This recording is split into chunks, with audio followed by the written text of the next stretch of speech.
Hello, everyone, and welcome to Incrypted Online Marathon, a flagship online event gathering the brightest minds in Web3, blockchain, and cryptocurrency. That is said to be a huge start of Ukrainian Blockchain Week powered by Incrypted. We have an incredible lineup today, from blockchain for AI to DeFi innovations, investments inside Bitcoin backbone role, and even memes redefine the internet culture. So get comfortable. It's going to be a powerful ride. And to officially kick off the event, we're excited to share a special pre-recorded keynote from Richard Tang. It's the CEO of Binance, with his welcoming words.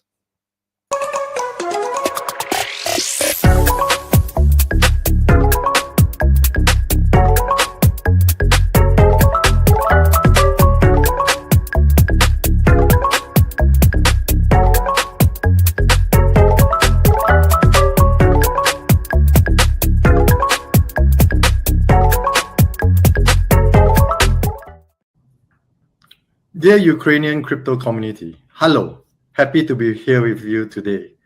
Vitayo Ratibubintanin. It's my great honor to welcome you to the Incrypted Online Marathon 2025, held during Ukrainian Blockchain Week. This event showcased the remarkable momentum and innovation in Ukraine's Web3 sector. Ukraine is one of the fastest growing crypto markets globally, with a vibrant and forward-thinking community. Ukrainian users rank among the top worldwide in adoption and active participation, driving a movement that's reshaping finance and empowering individuals. At Binance, we deeply value Ukraine's crypto ecosystem. Since the crisis began, we have provided over 12 million in humanitarian aid, and we are proud to support the resilience and courage of the Ukrainian people. Beyond aid, Binance supports charitable projects focused on psychological rehabilitation for children and business training for veterans, in partnership with the Superhuman Center. We will soon announce new initiatives to further assist Ukraine. Education is central to our mission, and we have invested heavily in local crypto ecosystem and education, job creation, and expanding access to decentralized finance. Our partnership with the Ukrainian cyber police has reached over 150 educational institutions with more than 350 workshops, empowering students with blockchain knowledge, financial safety, and Web3 career skills. The enthusiasm of Ukrainian youth is inspiring. Many are already familiar with crypto, while newcomers show great curiosity and engagement, proving that Ukraine's next generation is ready to eat and innovate. User protection remains our top priority, and we continuously invest in compliance, anti-fraud systems, and local partnership to ensure a safe crypto environment. Safety and trust are non-negotiable. I also want to highlight Binance Alpha, which has become the leading product in Ukraine. It has set a new standard for crypto trading, with Ukrainian users showing strong demand for innovative features, and we have exciting plans to further develop Alpha to empower users and drive innovation. Finally, my Ukrainian teammates have prepared an interactive booth with activities for all offline attendees at the Incrypted conference on June the 14th. We look forward to welcoming you in person. Thank you for being part of this incredible journey, and together we are building the future one step at a time. Do pobачення.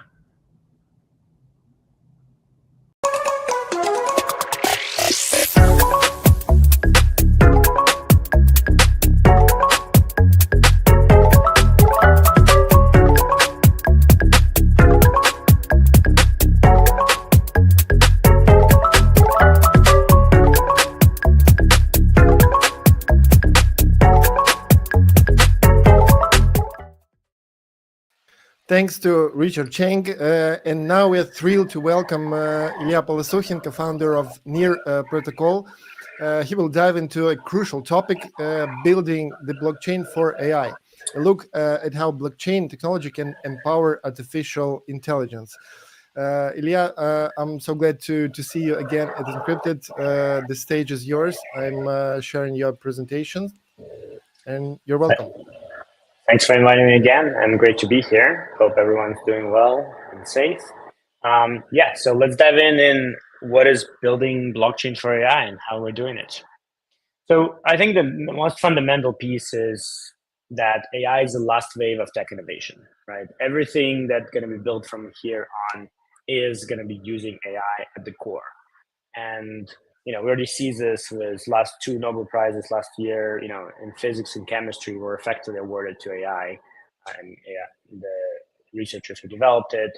We, every day who's writing code already using AI tools. If you're building products, if you brainstorming marketing, all of this is effectively now infused with AI.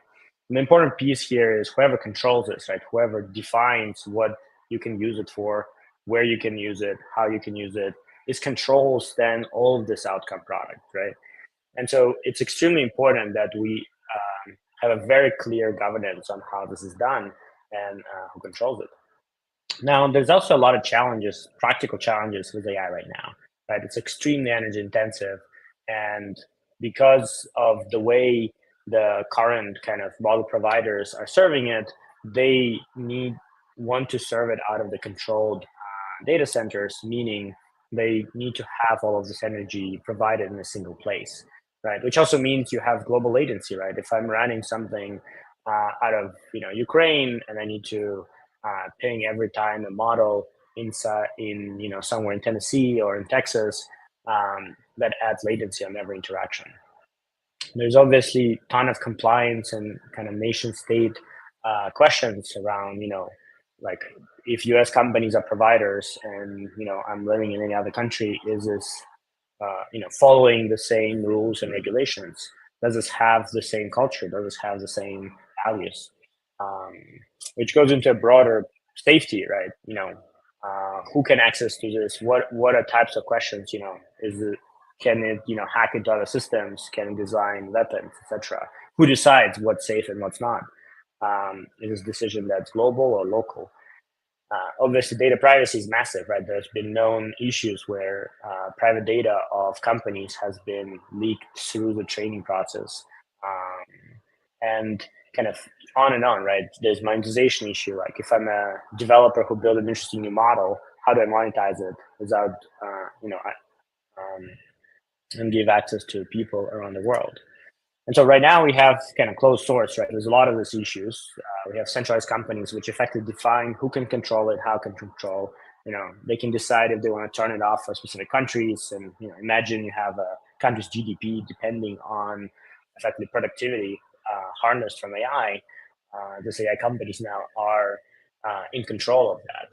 Now, there is open source, right? We have open source models, but they're effectively relying on few companies being willing to release the weights, right?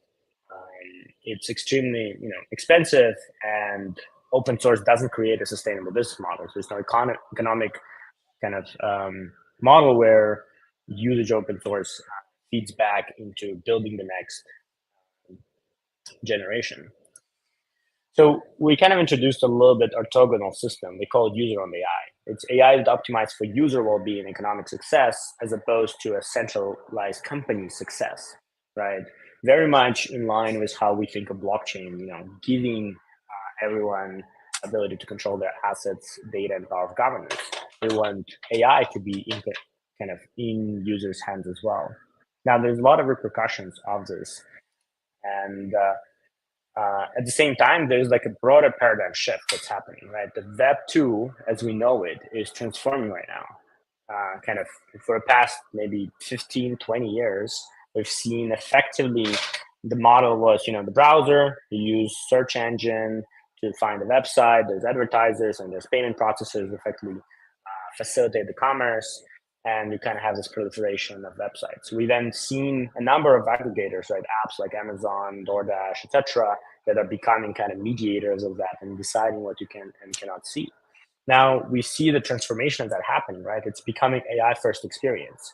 If you want search, well, you're actually not going to go to a pure search engine. You're going to go to AI and ask it a question, and it may search on the back end. If you want to find a product or you want to find a service, you may go to AI first experience. And if you kind of expand that you may imagine that you don't actually need apps anymore. You can have just AI that is navigating internet for you on your behalf. And instead of using these aggregators who right now kind of making decisions on your behalf but their value function is making money, right? This AI can be on your side. So that is really kind of where we're going with this. Is this transformation and paradigm shift that is happening is an opportunity for us to introduce this new model that can really expand and introduce user-owned AI directly into current user flows. So what does blockchain for AI really mean?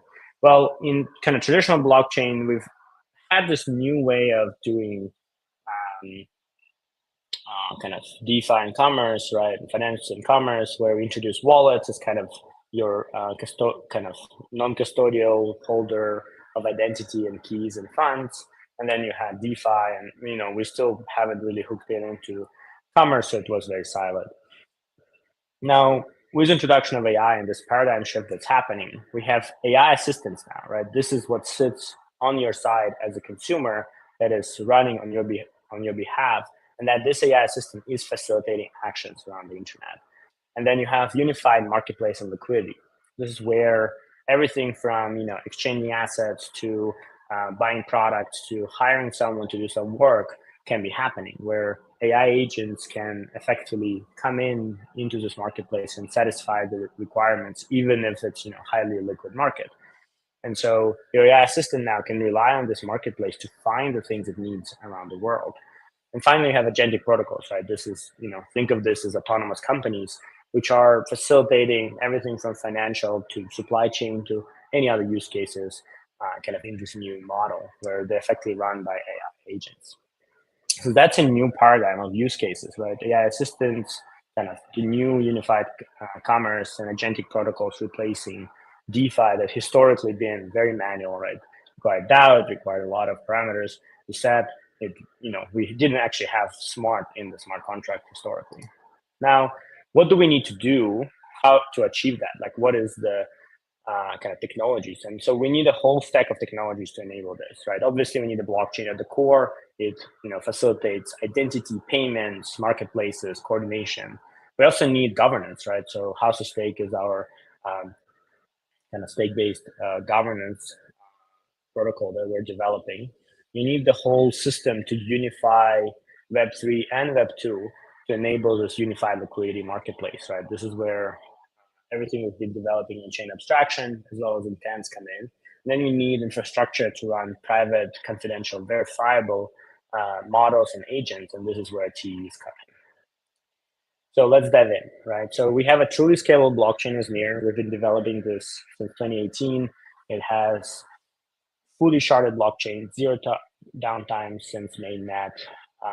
We launched in March ability to reshard the blockchain within one block. So within 600 milliseconds, we can actually add more capacity in the network if there's demand. We also reduced the block time in May to 600 milliseconds with 1.2 second finality. This is 10 times faster than Solana. This is 600 times faster than Ethereum. It's infinitely faster than Bitcoin because Bitcoin has no finality. There might be a shadow fork of Bitcoin that completely rewrites everything. Now, we continue expanding what blockchain can do, right? We have few applications that are scaling to 5, 10, 20 million users. And so they need more than one shard. So they actually themselves need to be sharded. And so we have a sharded smart contracts on the roadmap to enable those truly scaled applications. We're also going to target 1 million transactions per second and 200 millisecond block time by end of year to really kind of prove that this is where agents and users are going to be interacting going forward because abundance of capacity and state-of-the-art performance. So this network has been growing. We just crossed actually 4 billion transactions total, 47 million monthly active users, 8 shards, almost 140 million blocks. Now, we've launched chain signatures and Nominee Bridge Tech last year to really enable kind of this ability for Near accounts and contracts to really be everywhere, right? We want to make sure that as a developer on Near, you can access anything, anywhere. And so Near accounts and smart contracts can send transactions for other chains, they can hold assets, they can call applications everywhere else. So the team has been speeding up the whole performance and latency of the system, and really creating a single API that you can route assets and read and write from different chains. And so this technology enables a number of novel applications, right? If you're a developer and you're thinking where to build, on Near right now, you can build in such a way that users from Ethereum, from Solana, from Bitcoin, from XRP can come and use your application without needing to bridge, without needing to install another wallet, without needing to figure out kind of all these details. So we have a number of applications targeting those different use cases. Rio already has very polished Bitcoin experience. You connect with Bitcoin wallet, you can lend, you can borrow, you can trade. There's Rune Mine targeting Rune's ecosystem. There's Sailorland targeting prime brokerage and for Bitcoin as well. Templar with Cypher lending, more markets with XRP yield strategies. So a ton of applications that's really kind of bridging this divide between ecosystems, but really creating application for users and opening it up for everyone. Similarly, this is happening on the wallet side, right? This is wallets who are chain abstracted. You can log in and start using applications and asset and use that and hold assets across all chains, right? Hot supports over 100, I think 60 chains at this point. We have Sweat and we have Infinex, really creating this unified experience, right? This is something that we've been talking about chain abstraction for a long time, but really it's live. It's now, millions of users are using it. Now, the next piece was near intent. So near intent is extremely important because it's a new type of transaction for binding digital commitments. It enables effectively anyone to create a commitment, to create a legal document that is enforceable on chain, settled on chain. Now, trading is kind of the first use case, right? And we have, exponential growth there, but it's more important for AI agents executing a variety of actions, right? And coming into a commercial agreements, right? Everything from, delivery to creating work. And so so far, initial build out been focused on kind of supporting this unification of Web3, but there's a number of use cases coming in really to tie it all into the AI ecosystem. Finally, the T infrastructure, right? So this is where we partnered with Fala to really enable this verifiable compute. Now we pair it with a new protocol called proof of response that enables verifiable response from different services. So altogether, this forms this core of decentralized confidential machine learning. This is the core for what user-owned AI needs to really kind of foster confidential AI while being able to verify everything on chain. So this is how, all of these pieces together, right, between intents, TEs, using blockchain to settlement, kind of feed into enabling AI models. Now, on top of it, you can run agents, right? Agents are effectively, specialized kind of model-less tools that can have its own state and they can learn from the experiences. And so there's a whole agent kind of marketplace that's been developed to enable any developer to come in and host their agents while users can actually find and interact with them across different use cases. Not just financial, but news, food, travel, and variety of like social, for work and for kind of normal day-to-day interactions. All of that is being hosted in a single place while your user data stays with you and kind of preserves privacy for you. I mentioned agentic protocols. So the way agentic protocols work is effectively a smart contract plus an agent that runs in this verifiable way. And so you can build a very kind of simple example agents which can trade, can execute actions, can effectively become DeFi protocols where there is a smart part of the smart contract where you can run intelligent inference, you can fetch data. So this is a mindshare agent that uses Kaido API to understand share of voice of different assets, and then uses near intents to execute different trades to rebalance its portfolio. It's effectively an index of assets based on share of voice. I think it's 50% up since they launched it a couple months ago. So that's just an example of agentic protocol that really like ties together all of these pieces, right? It runs in TEs, it uses near intents, which use chain signatures to hold assets like Bitcoin, Trump token, Solana, EVM assets, etc. And then all of this settles from here. Finally, Sweat launched their Mia, which is their AI assistant that's embedded directly into the wallet. And so I think this is going to be the experience of the future, where assistants are directly embedded and they are driving the experience both in Web3 and in Web2.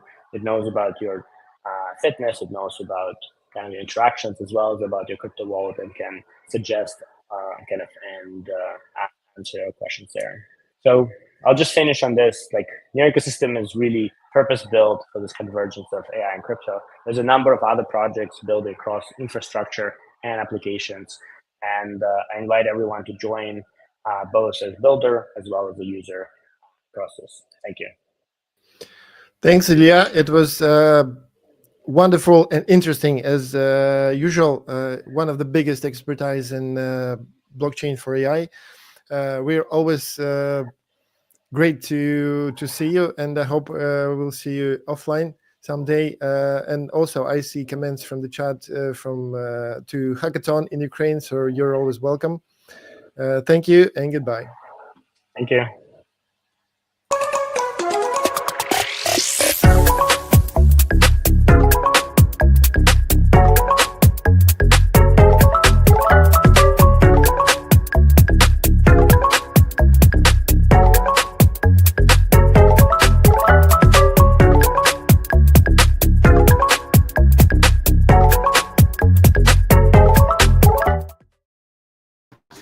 Next, we have a powerful investment panel.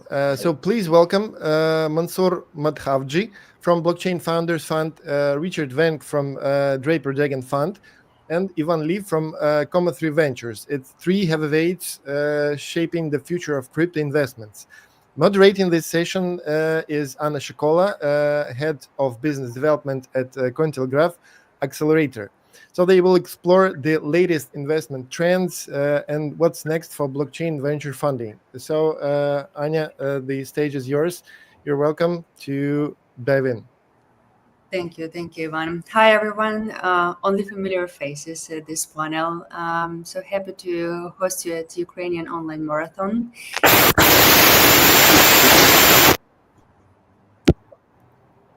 And let's roll. Okay, so I want to start this panel with a common question that I used to ask all my speakers.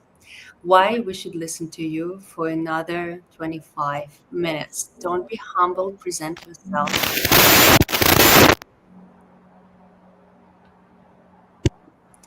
Richard, you can be the first. Don't be humble, present yourself to our audience. Yes, of course. Thank you. Yeah, thank you for the host and also Anna. Myself is Richard Wang and from Triple Dragon. We are in this field since 2015 in blockchain area since 2015. So it has almost about 10 years.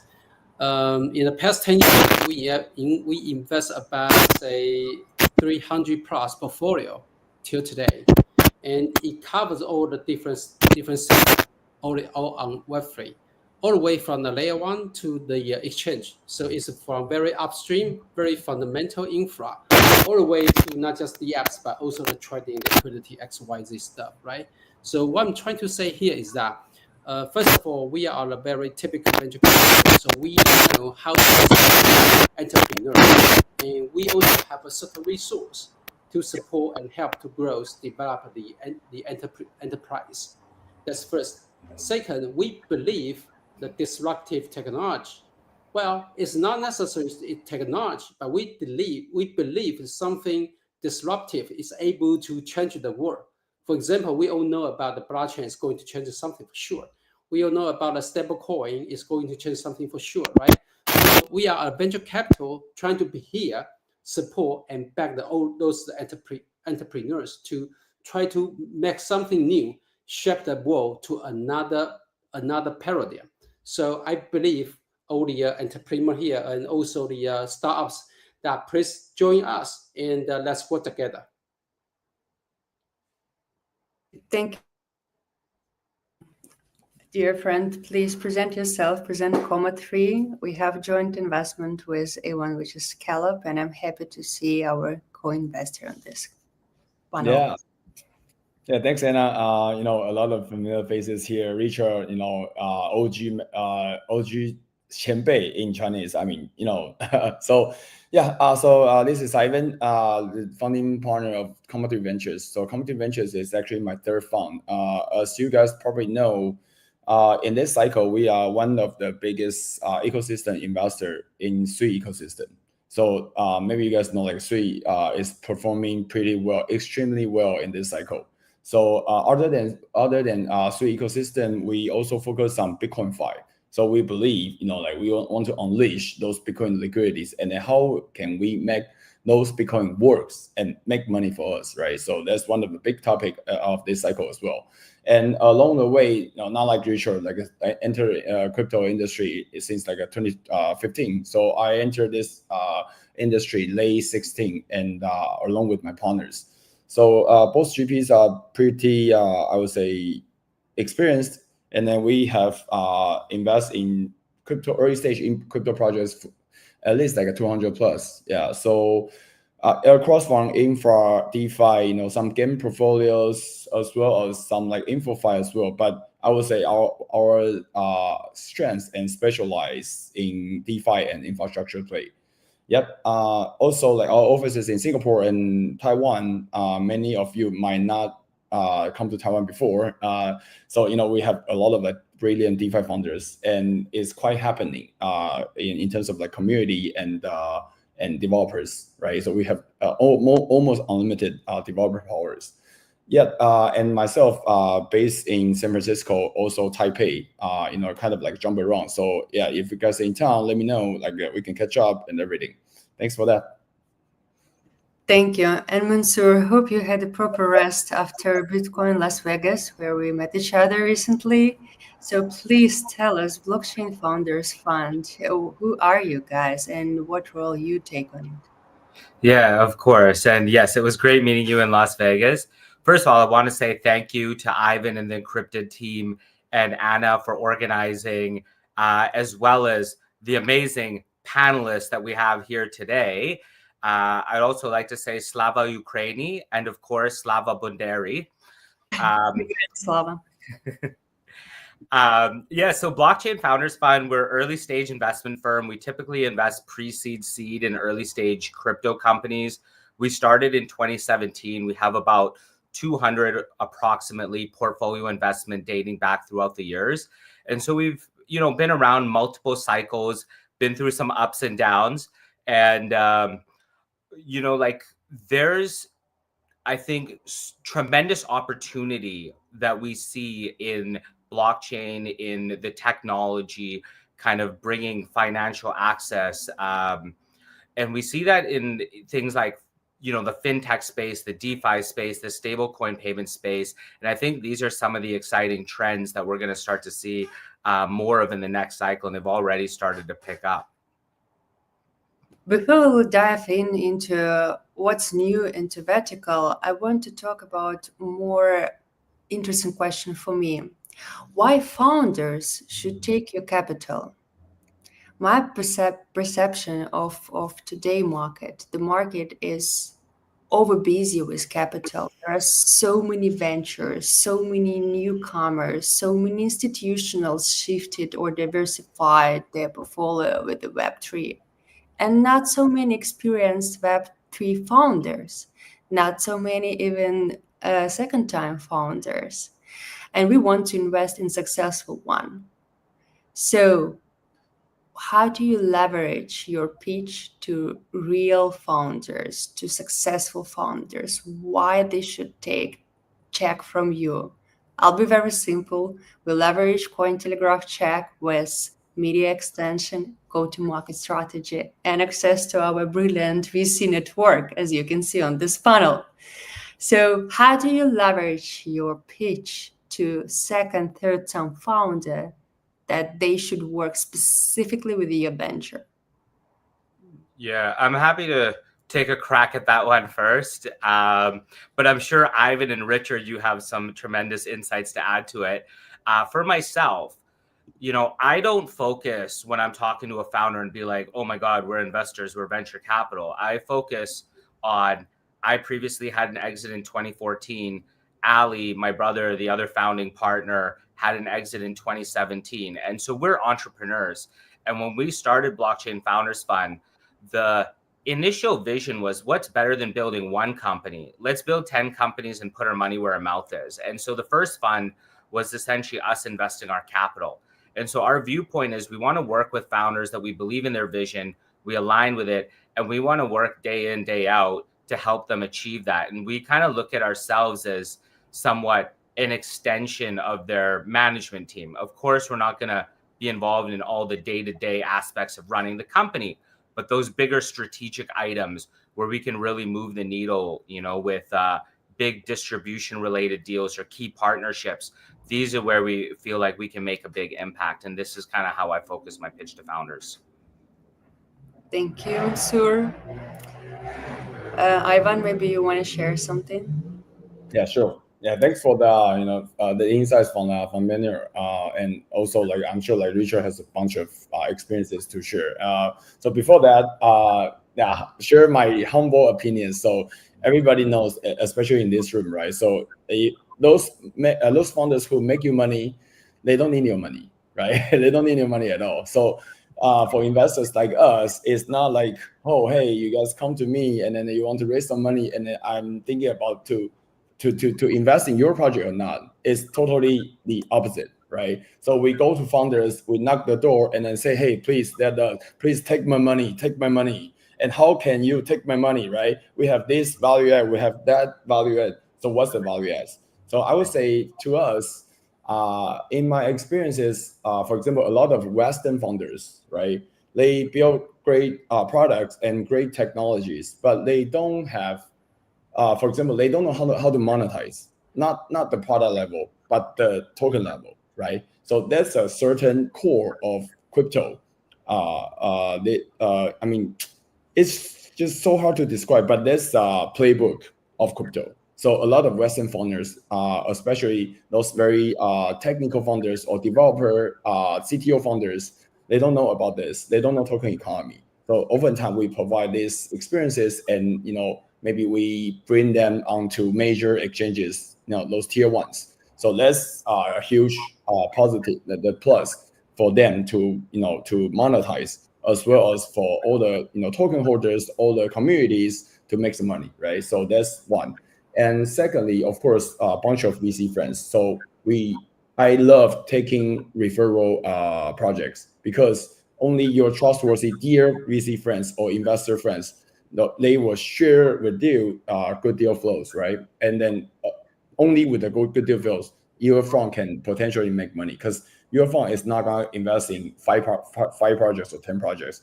We invest in like 50 projects or even 100 projects. And how can we make the entire fund profitable? So you gotta be the handpicking, you gotta be selective, you gotta be cautiously, working with those not first-time founder, but trustworthy founder, and they deliver. Yeah, that's my take. Thank you, Ivan. Richard.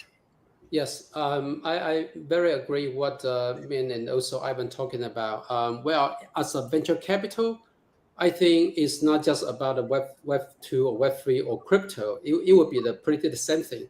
When I talk to people, I always say we are a very typical venture capital. And now blockchain or say crypto or Web 3 is just one of our sector. There's no special and there's nothing different from other sectors, say biotech or say semiconductor. I would say so. You think so? I do. Let me show you why is that. Let me show you why is that. Because for the from the Web 2, of course, Web 3 there's something different, right? But it's just different sector. I can give you some example. If you talk about biotech and semiconductor, it's also totally different industry. Biotech and semiconductor is also different industry. Not just different industry, also different business model. Semicon is a very simple supply chain, manufacturing, sales, and biotech is much more than that. For example, you need to deal with hospital, you need to deal with a pharmacy. From a company, you need to deal with the insurance company as well, right? So even more complicated. But again, I want to focus on so-called value added. First of all, we have so-called Draper University in Silicon Valley. So what that is, Draper University is a place to show you what is entrepreneurship. And this is same applied to Web 2, Web 3. Same is applied to all entrepreneur. So I want to emphasize what we bring to entrepreneur. Okay, if you go back to the Web 2 sector, right? You say, okay, we provided in the past, we say we give you governance. Okay, governance so important. If you see from 2014, 2017 to 2020, you will see a lot deal, a lot project. They do not have any governance. FXS, right? For example, they do not have a board director. Yes, of course, people say that, okay, of course, because we are decentralized XYZ, we don't need so-called board director. Of course, you don't need that, but you need certain mechanism to perform the same thing. It's not necessarily a board, but you need some mechanism. Okay, so that's why, how come XYZ DAO come up to give the similar things? It's all governance. For example, you have so-called governance token. That's why it come from. Okay, governance, we will show entrepreneur. They are first entrepreneur or second entrepreneur, that's fine. We are 20 years venture capital. So we can bring them 20 years startup experience and from 1,000 portfolio, not just crypto portfolio. Because for some Web3 company, those Web2 companies' experience may be benefit to them as well, right? So that's what the value we're able to provide. So, well, there's a lot to say, but again, when we say value added, the ultimate goal is that if the project is not success, we are not success. So whenever project needed, we try our best to provide. Richard, thank you for telling more about your 20 years experience. However, I'm not agree with you that we can compare blockchain with, let's say, biotech. The cycles are different. We have a lot of opportunities. We have a lot of bigger evolving projects, verticals, and it's from my perspective, from my analytics, we cannot compare ourselves with way more mature stages, different sectors of tech. That's my perspective. Yeah, well, please allow me to explain it a bit more. Of course, it's not 100% the same, definitely not. But definitely they have a certain part is the same. That's about startups and also about entrepreneurs. We're learning and taking the best practices. That's something I'm trying to emphasize. I think this is a really interesting point, though, Richard. One thing I want to add is, although the industries are different, right? Blockchain is a technology that needs to plug in, work with different industries and different verticals, whatever they may be banking or fintech or biotech, as an example, right? And so that startup experience, I think, even though maybe not directly related, it's very related when depending on who the customer is and the sales relationships and contacts. And so I definitely think that it is valuable. Thank you, Mansoor. I want to ask my second question, inspired by what Ivan said. So I highlighted that we as investors, we are seeking for second, third time founders. However, we have to be open for innovation. A lot of innovation comes from first time founder. So Ivan point very interesting, not interesting, like it's common. So we prefer to have referral blurbs. We prefer to get info about new startups from each other, from proven investors. And my question is, do you invest personally as an angels? Do you follow any angel investors portfolio? I'll be very honest, I follow Cyberfund because I know that Konstantin from Lido refers a lot of his personal investment to this fund, and we can see on the performance. I invest personally. I have one TGE, which is BitsCrunch, and I have two unrealized softs under my name, which is Strum, Lightning Bitcoin, staking in Bitcoin, and Exhibits. Question to you guys: do you invest personally as an angels, and do you help some companies? Do you follow anyone portfolio, angels portfolio? Yeah, I can take this first, Please. if I may. All right. Yeah, go So ahead. first of all, I love angel investing. But as a fund manager, we have naturally interest conflict with the fund. So for example, like the deal come right, and like say it's too small or too early stage. The fund that it couldn't pass the IC meeting right now. So, but at that stage, maybe the founder wants my support. Maybe I love the project, I love the product, so I will personally, angel invest. So I angel invest at least like a 60 or 70 or 80 project. I don't know. I lost my counts, but I enjoy invest a lot. Mostly are crypto early stage projects.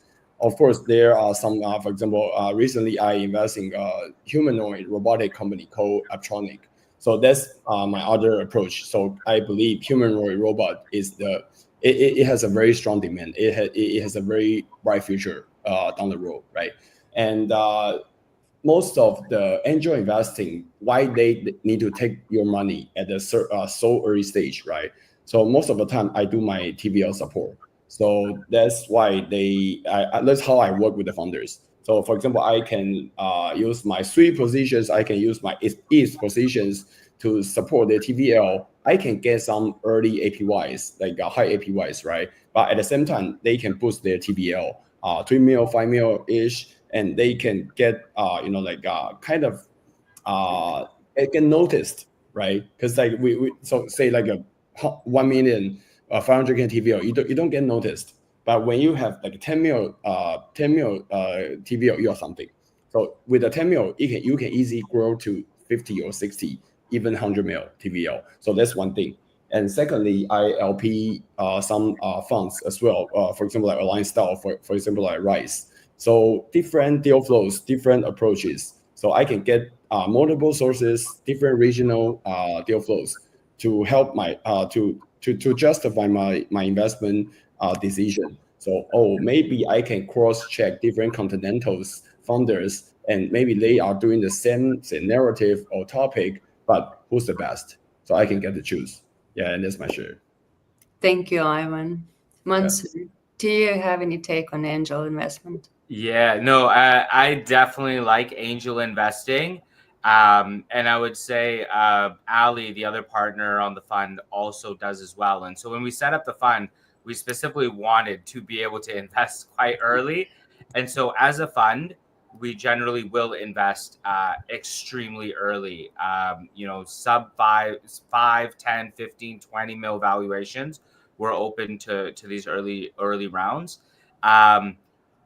Ivan, as you mentioned, the conflict of interest, right? That's something that we take a lot of care with, and most of the time, like it would trigger a conflict if we were to angel invest. So same way, any deal that we're presented, we bring to the fund first, right? And if generally, if we would have wanted to invest in it personally, I would say probably we'll end up making investment out of the fund, not absolutely certainly, but most of the time. So that's kind of the point there. So don't really do too much angel investing outside of that, but still do invest in other spaces outside of crypto as an angel. Also invest in some other funds as an LP in the crypto space and outside of crypto as well. Great, thank you, Richard. Yes, I definitely do quite a few angel investment myself. Definitely my own pocket money for sure. And something I want to share is that so when we bring the portfolio that my angel invest already to Jupiter Dragon, for example, we have a kind of sense that we need to speak loudly and have every other know about this in the very first day. Okay, this is my angel investor already, so I want to present to you guys as well. That's something for you to know first, right? And that time you can of course do the regular due diligence. That's one thing. And second point I want to share is that, so for some deal that I want to invest, do my own pocket money, but the deal already been reviewed by institution, by Triple Dragon, for example, and then we have to wait until the institution made the decision. No matter it's a pass or not, the institution need to make a decision first. Only after that, either way, pass or the institution is going to invest. Only after that we can if we money. So there's some kind of scenario.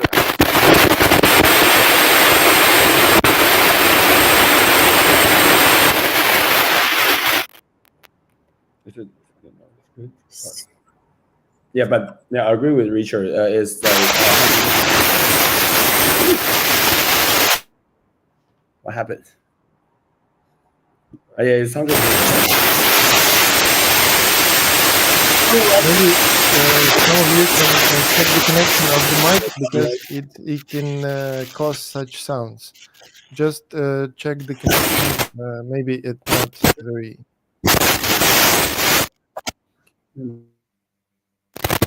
And you're welcome in Ukraine because we have very great internet here all the time.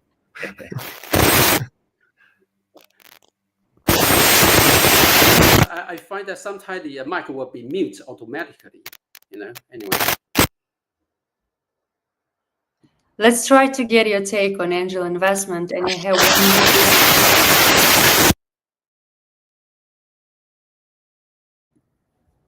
Yeah, Richard, please go ahead with the last take on the angel investment, and I have one more interesting question. Can you hear me? Richard? Richard, you're muted.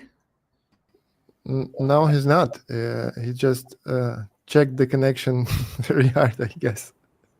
Richard, we don't hear you, unfortunately. Now, Richard, first of all, it was you. Now we figured out the reason of the noise, but we don't hear you, unfortunately. Please check your connection, and I'll proceed with this last question because we have only 10 minutes left, and the last question might turn into discussion. So I'm talking to you right now from San Francisco and the epicenter of AI, of stablecoin, institutional madness. And let's take on Mansour's point at the beginning of this panel. So what is trending? Where is your attention? What is the next unicorn you're expecting from? Do we still have opportunity and space for this crazy 150x's that we used to have in previous cycles, or we will slow down and 5x's will be a miracle in upcoming cycle? So what is trending in terms of verticals? Where do you invest? Which areas do you explore? Ivan, you can be the first. I'll go first. So I guess like it divides into like two kind of categories. So one is kind of foundation play, and the other one is just invest in certain sectors, right? I'll start with the second one. So sectors. So right now we look. So as I mentioned, like we specialize in DeFi and infra. So right now we are very interested in say DeFi AI projects, but we don't see the perfect solution for for like a sign and then hand your asset to agents and for 10 hours without any limitation, and I can go to sleep. I still worry about that, and we don't see a perfect solution yet. So DeFi AI, please, someone please build that brilliant solutions for me and then for the entire world, right? So secondly, very interested. So since I interested in robotics, so recently we are cooking, because all the robotics industry, the data is super siloed. Like Tesla, Figure AI, they own train their model, use their own data. But you need a universal, robotic data layer, and this layer can provide all the pre-trained data to all the humanoid, or not just limited to humanoid, all the robots. So this second, and of course, when the robots needs to work together, when need to pay each other, we need crypto, we need stablecoin or crypto assets, right? So that's second. And third, I would say a lot of like stablecoin approach. So it's more it's less native, but it's more institutional. Two things: one, stablecoin; second, MSTR, MicroStrategy approach, right? So like some like notable investors in the US and also in Asia. So we are trying to do, for example, like Sui strategy in the US and maybe Cardano strategy in the Japan. So that's why I'm going to Japan tomorrow. So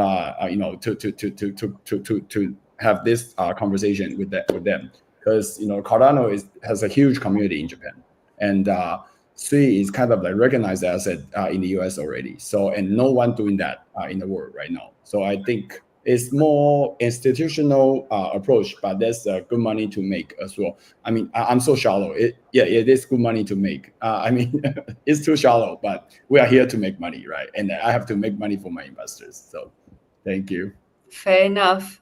Yeah, me and Mansoor, we had the impression that Bitcoin in Las Vegas, it was conference of treasury holders rather than something else.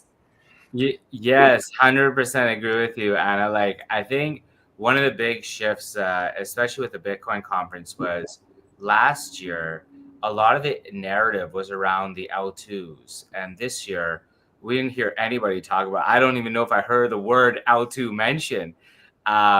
This year, it was definitely about like the treasury plays, the institutions and ETFs, and the public companies, right? And I think like one of the themes that I felt like that's underlying this is like token launches have not been, I mean, generally speaking, have not been successful in the past year, a couple years. If we think back to maybe we call it the glory days of 2017 and 2021, like every coin launch was going to $1 billion. And right now, I don't think the market's supporting that. Retail investors are not in it. And so this shift, like as institutions are coming in, we're thinking is going to be a lot more institutional focus. So like institutional DeFi, stable coins, fintech products, any sort of regulatory and compliance related products to facilitate these as some of the waves that to catch on. Does that mean that I don't think crypto will come back? Absolutely not. I do think like altcoins and all that will come back, but that's just not where the buzz is right now, I don't think. Thank you. Super fair.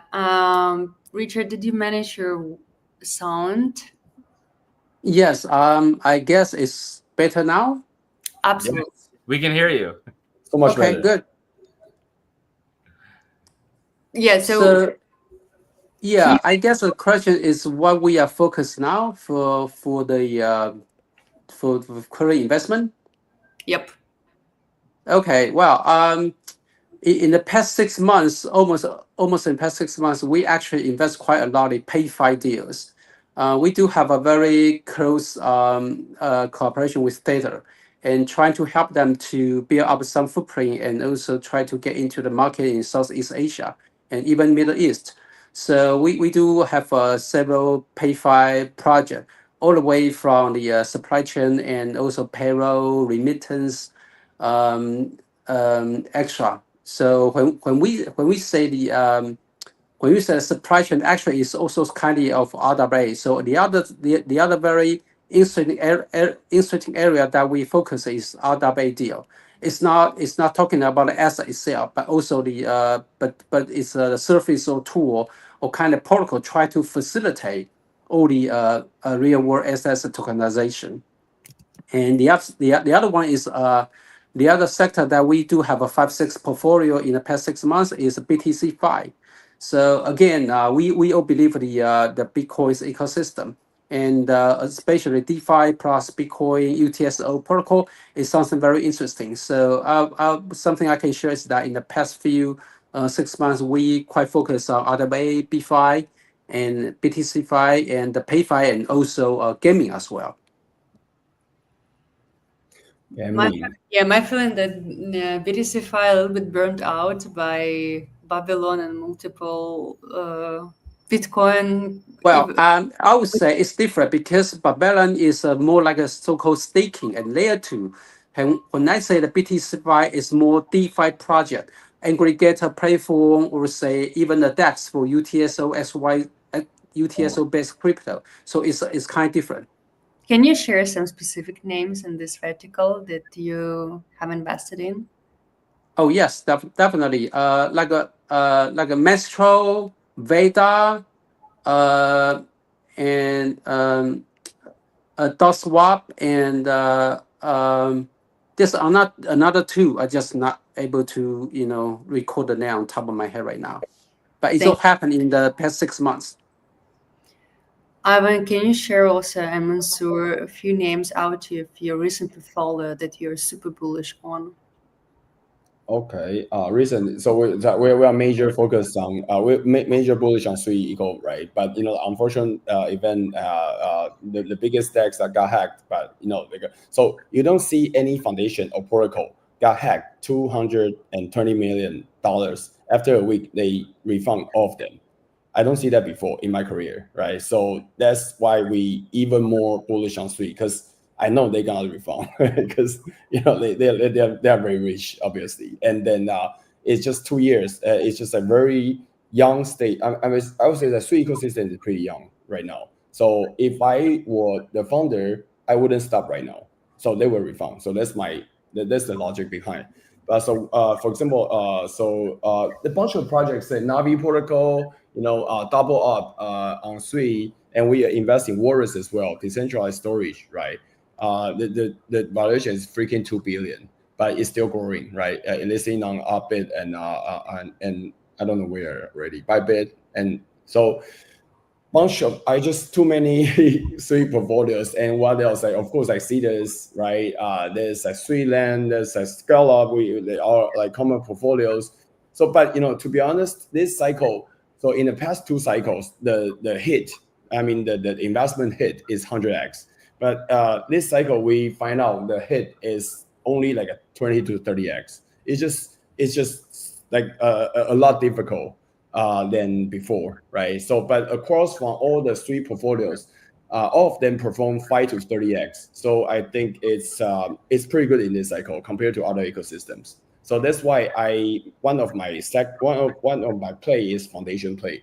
That's what I mean. You stick with the foundation, with the like proper foundation, and then you help them grow, and you can get benefit out of it as well. Yeah. So like 3 projects, and the other one, Zeus, I'm super bullish. The only Solana Bitcoin solution. So they pretty much bring Bitcoin onto Solana in a decentralized manner. So it's pretty good. We incubated Zeus, by the way, but it's currently sitting at 200 mil, but it reached 1 billion twice before.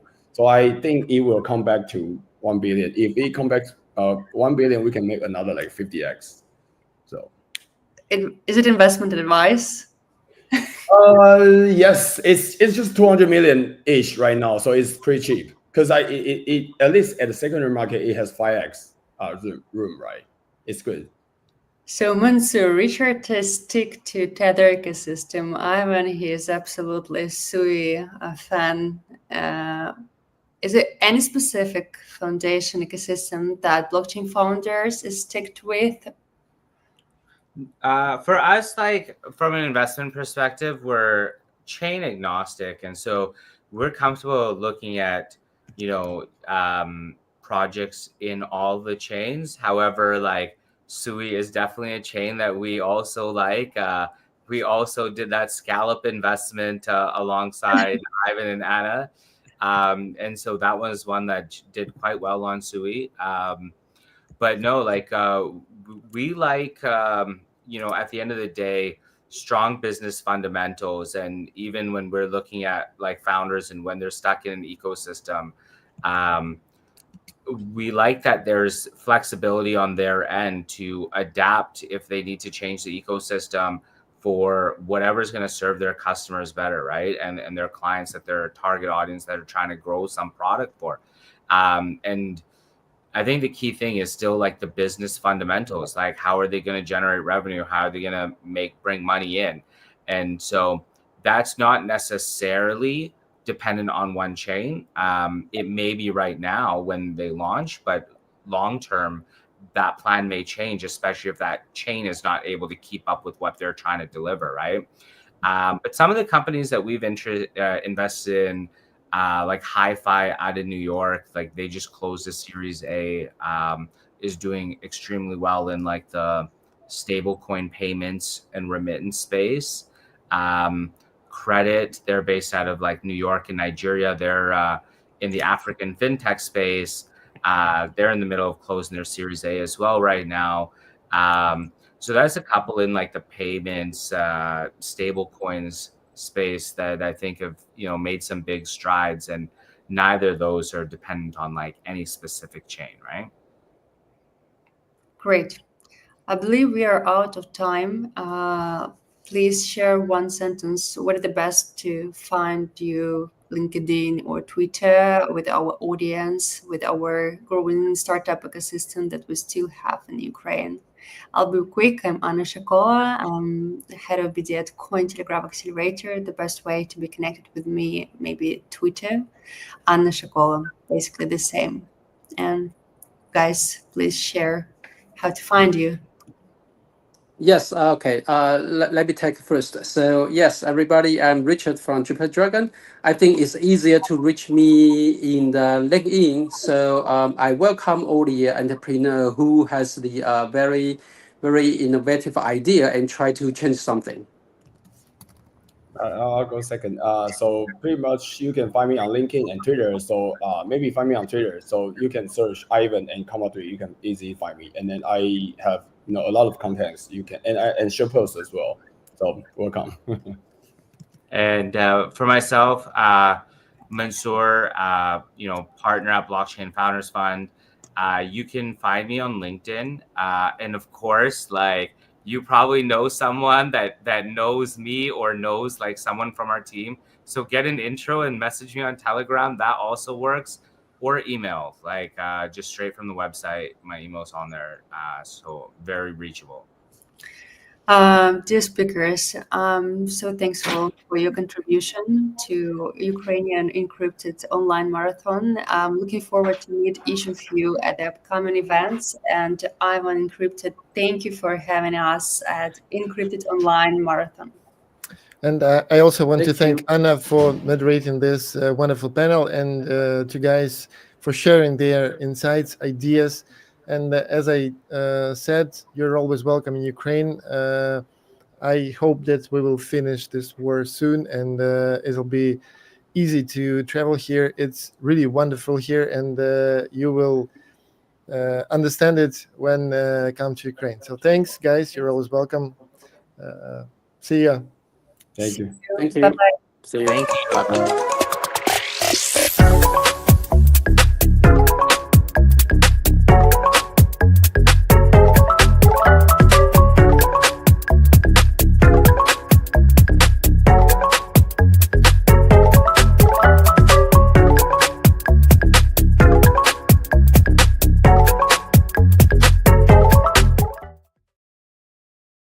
Hey guys, now let's hear from Armani Ferrante, its CEO and founder of Backpack, the project which is very familiar and popular inside Ukrainian community, maybe due to partnership with Incrypted, maybe due to you build a really good and great project. So please share insights of the Backpack exchange in 2025 and talk about future of centralized crypto exchanges. So I'll be here if needed. So the stage is yours. You can talk about it. Sounds good. Thank you so much for the introduction. In any case, I mean, thank you for having me, and thank you everybody for being here. Maybe we can go from there. So, hey everybody, my name's Armani Ferrante. I am one of the founders and CEO of Backpack Exchange. Amongst many things, we are obviously a crypto exchange with a spot and derivatives product. We are a wallet, and we are a a group of 10,000 mad lads zealously supporting all things in crypto all around the world. So let's go ahead and get down to it. So the future of crypto exchanges, maybe I can give some context a bit on kind of our thought process around building Backpack, and then we can maybe talk about some interesting features of the exchange and kind of where we're going with the product. So we really started building the exchange off of the back of really the collapse of FTX. That was really when, a couple months after that, we decided to go forward and build a new exchange. We're certainly a much younger entrant in the global exchange landscape, especially compared to our more established.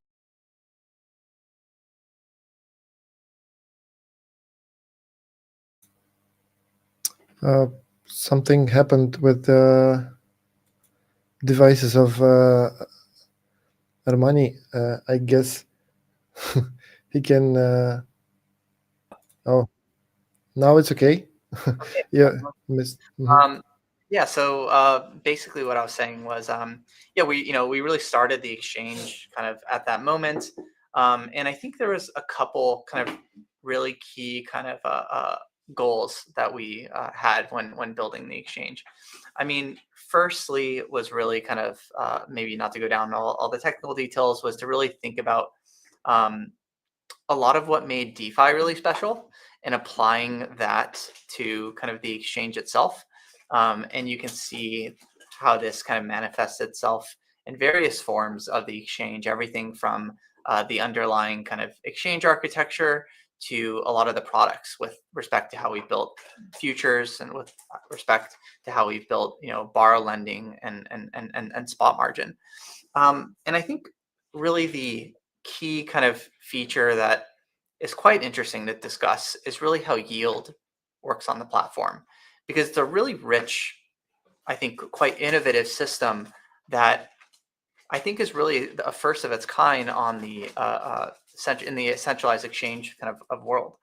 So, at the base level of the product, you have a fully cross-margined, cross-collateralized sub-account model where we have no concept of isolated margin. We only have cross-margin. And if you ever want isolated margin on the Backpack exchange, you simply create new sub-accounts, because everything an isolated margin account can do, a cross-margin account can do, and better. And so you can deposit Bitcoin, you can deposit Sol, you can deposit ETH, you can deposit USDC, USDT, and so on and so forth, and basically blend that together into a single margin portfolio for using all products on the platform. So with a single account, you can trade spot margin, perpetual futures, and borrow lending. So there's no concept of this is my spot account or this is my futures account. You just have a single simplified user experience. And so at the base level, you have this cross-margining system. And I think on top of it, a lot of people go directly to futures when building their system. We decided to go directly to spot and borrow lending first, because it turns out if you take this path, you can build quite an interesting yield product.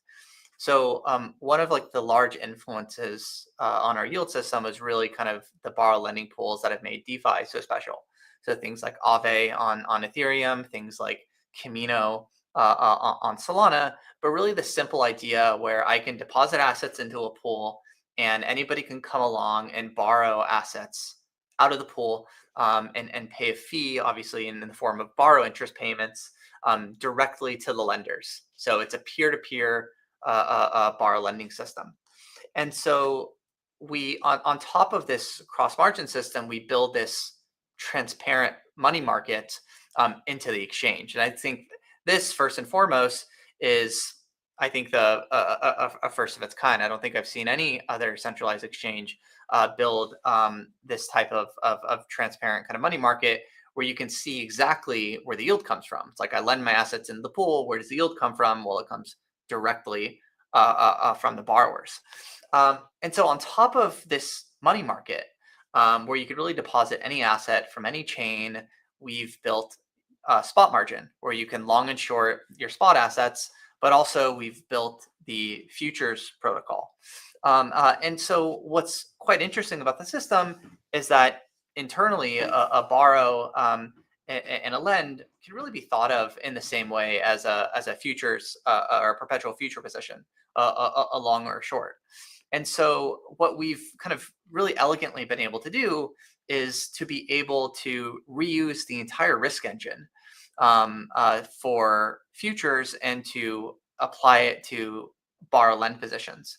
And so quite literally the exact same code for liquidating a futures position applies to a borrow lend position.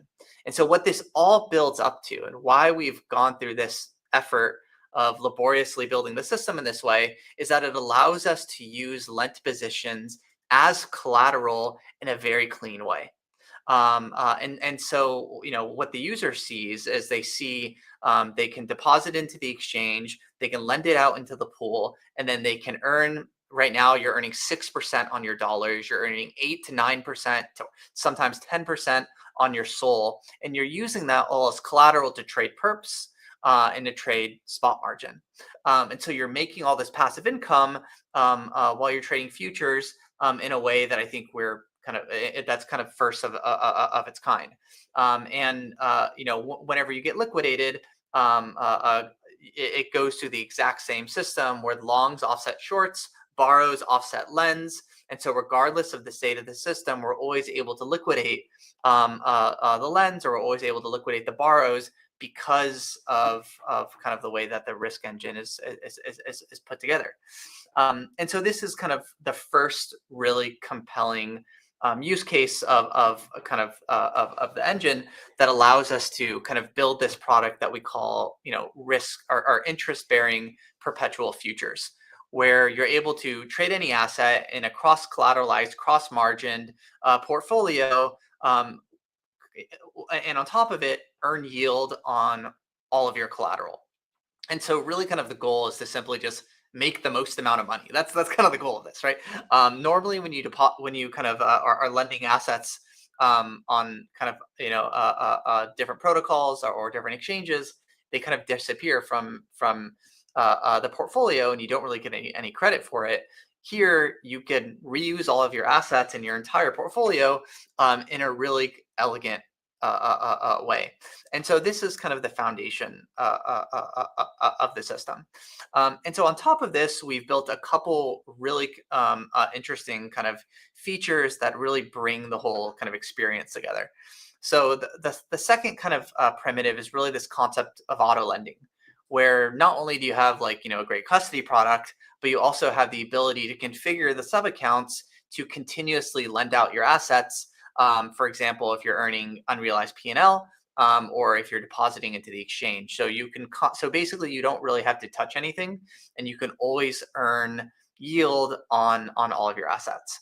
Now, the third thing on top of the system is we've introduced real-time continuous P&L realization. And so what this means is, like, every couple of seconds, all longs and all shorts on every perpetual futures market are marked to market, and physical cash is exchanged between all longs and all shorts to basically mark to market all positions. And so what this means is that when you have an open futures position open, we can pull out the dollars if you're winning, or if you're losing, you pay the dollars, and we pull out the value from the perp, and you can. And if you have auto lending on, it goes directly into lending. So you're earning yield on not only all your collateral in borrow lending, but also all of your unrealized P&L, because the P&L gets realized. And so it's this extremely kind of capital efficient system that allows you to use all of your assets at all times in the most effective way possible. And furthermore, not only kind of do you have this ability to realize P&L, but you can also deposit and withdraw, and namely borrow and withdraw all of your assets from your portfolio as you're doing all this. So you can do something like, I can deposit in Bitcoin into my account, lend it out, use that to trade on spot margin, and buy kind of to borrow USDC and buy SOL and use that as collateral to withdraw ETH. And so it's this kind of really kind of comprehensive approach to a cross margining system that I think is maybe something that we haven't seen before.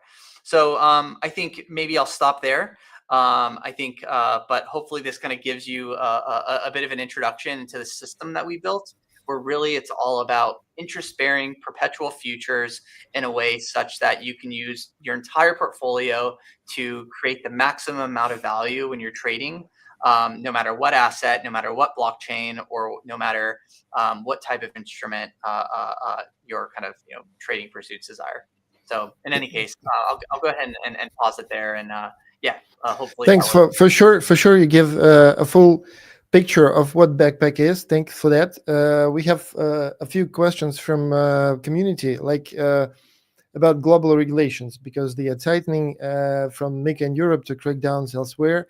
So how is Backpack Exchange preparing for the new regulatory landscape? Will the compliance kill the innovation like that? Yeah, no, it's a great question. I mean, I think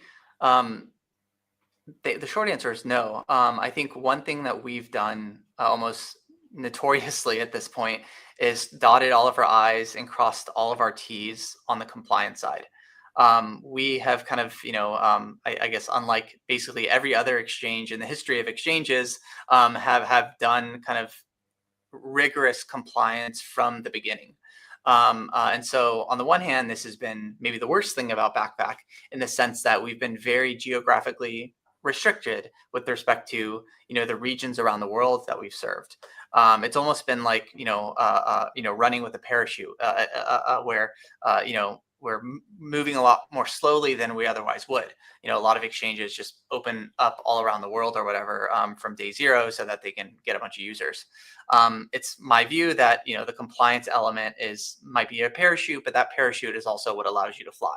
And so it's something that we've taken very seriously from the beginning, and it's something that I would argue is required for the industry to mature and to grow beyond kind of its wildest kind of dreams.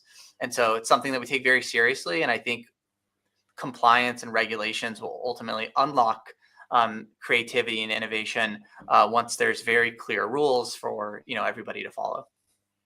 Okay, and the second question. So after all the incidents we've seen with major SECs, like you told about FTX, so how's Backpack Exchange approaching trust and security differently from that? So is the industry finally learning its lesson, or we just changing the logos? So what Backpack is planned to do differently on that landscape? Oh yeah, it's a great question. I think it's a very deep question that requires probably an hour long to properly unpack. I would say a couple things. Firstly, the problem of FTX was the problem of really a lot of opaque traditional financial systems, where FTX was not a crypto native product, in the sense that the way it was built and architected was not in a trust minimized fashion. Right, you didn't know where the wallets were. You didn't have a proof of reserves. You didn't have the ability to prove computational integrity. You didn't have any of the cryptographic primitives that have come to define the cryptocurrency industry as we know it today. So I think there's many layers to the FTX problem, but at the foundation, it's really the engineering layer. And so there's a bunch of techniques that I think are tried and true to, I guess, most of us that have been working on chain for the past 10 years or whatever. I think first and foremost is computational integrity. How do you know that the bits that you're looking at on the screen are correct? And blockchains do this better than any other technology, other than maybe zero knowledge proofs. And so we've introduced both, right? So we kind of have two basic techniques in the exchange that we've applied. One is a technique similar to blockchains, where the whole exchange is deterministic. You can replay it from the beginning of time, every fill, every order placement, every cancel, every liquidation, and so on and so forth. So you can actually verify that the state is indeed what we say it is. It's not just some random number in a database that some evil kind of engineer or CEO or whatever decided it would be. So you can't lie about the state if you have access to all the data. So that's the first kind of primitive for building these types of systems. The second is, well, we took the choice that, well, we want to be kind of privacy preserving, and we want to be compliant. And so we took the approach, unlike maybe layer twos, where we decided to go with zero knowledge proofs for reserves. And so this will be live quite soon, but basically we have proof of reserves basically that will not be like once a month or once a year or once every 6 months or whatever. It's something that you'll be able to look at every single day. And you'll be able to see all the assets and be able to do a proof on your account. And just so you can see all the assets mapped directly to the wallets on chain. It's all transparent. And so I think it's been a really compelling reimagination of how to build these systems from first principles to solve a lot of the problems that you're alluding to. So if I understood you correctly, is the solution, the main idea of solution of such issues, which with the security, it's diving into the decentralized advantages of blockchain, right? So just to eliminate the ability to make things like FTX done, right? So you just use the power of blockchain in its biggest value. Yeah, I think that's more or less correct. It's a it's a complicated topic, and we need a much longer conversation to go into the details. But that's approximately correct. And the second question, third question. So Dex becoming more user friendly and efficient. So what competitive edge can a tech like Bitget offer to crypto native users who care about custody and transparency? Yeah, so I mean, I think they play very different roles in the market. So I think the first really important thing that a centralized exchange does is it bridges the real world, right? The real world is fundamentally centralized. It's not code or cryptography that governs the real world. It's legal code. The best example of this is a stablecoin, right? Circle or Tether. These are not decentralized products because they're bringing on-chain value from the real world. They're bringing dollars on-chain. And so I think the first, most important role of a centralized exchange is to be that bridge from the real world into blockchains. And that's something that really only regulated centralized exchanges can do. And decentralized exchanges can provide, the order book or the matching engine, but they can't provide that kind of legal construct to be able to tokenize assets and put them on chain. And that's probably the single most important thing that exchanges uniquely do. And this is most clear in the context of fiat, right? For deposits and withdrawals all around the world. This is probably one of our most used features, right? Over the past, the first month, we did over, 25 million in fiat deposits and withdrawals over the past 30 days, because we have really great fiat rails, because we're a compliant financial institution. But you could apply this to stable coins, to stocks, to bonds, to options, to real estate, to the trillions of dollars in value that's going to come on chain in the coming years. And the thing to maybe root yourself in is that, well, all of the world's value is not on chain. It's not crypto native. It's all off chain. It's in the real world with physical goods and services and real people. And so that's kind of the role that I see. And so they'll both coexist in harmony and play very different roles as the industry matures. Okay, thank you very much for your time. It was a pleasure to hear you. You're always welcome to Ukraine. I guess that sometimes the war will finish, and you're welcome to offline Incrypted conference, which is held every year in summer in a beautiful city of Kyiv. So you're welcome, and our community love Bitget. They do all the activities you offer, so they are very familiar with your product and love it. So thank you for coming. See you. Bye-bye. Thank you so much. Bye. So I guess that we will start our next panel. It'll be about Bitcoin.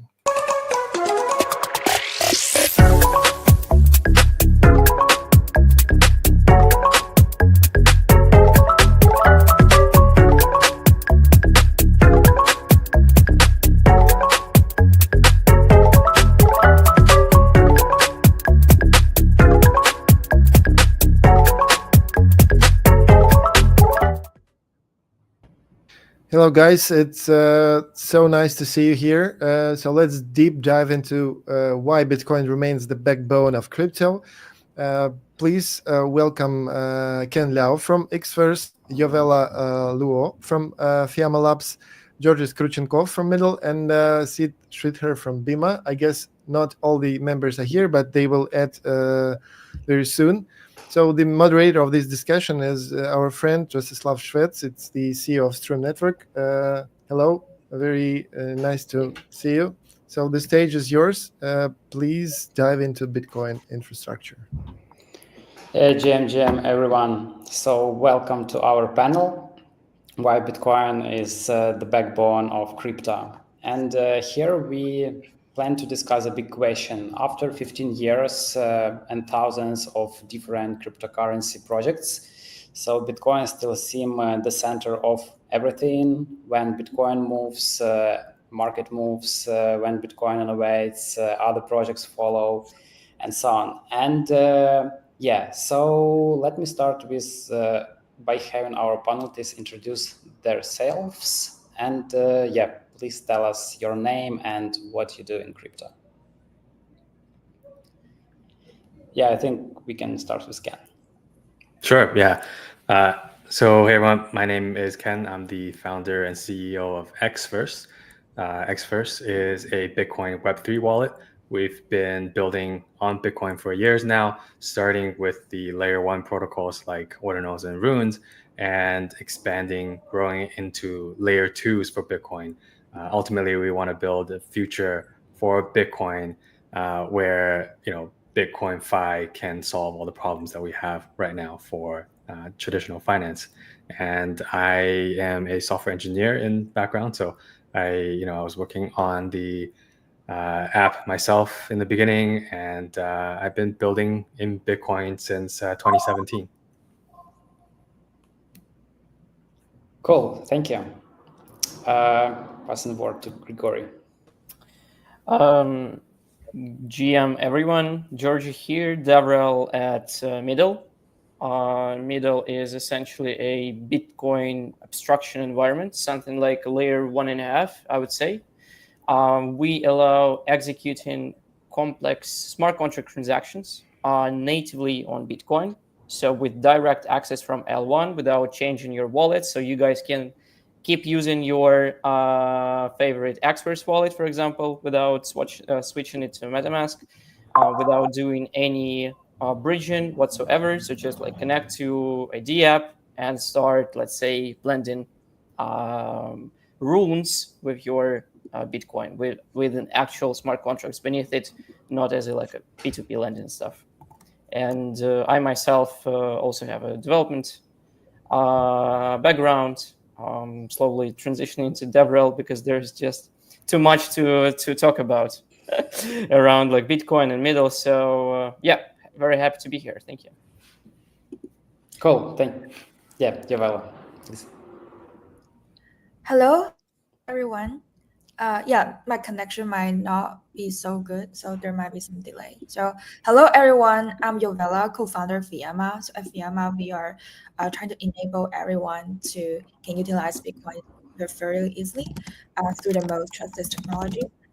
So we started out by building customized Bitcoin infrastructure like BitVM bridges.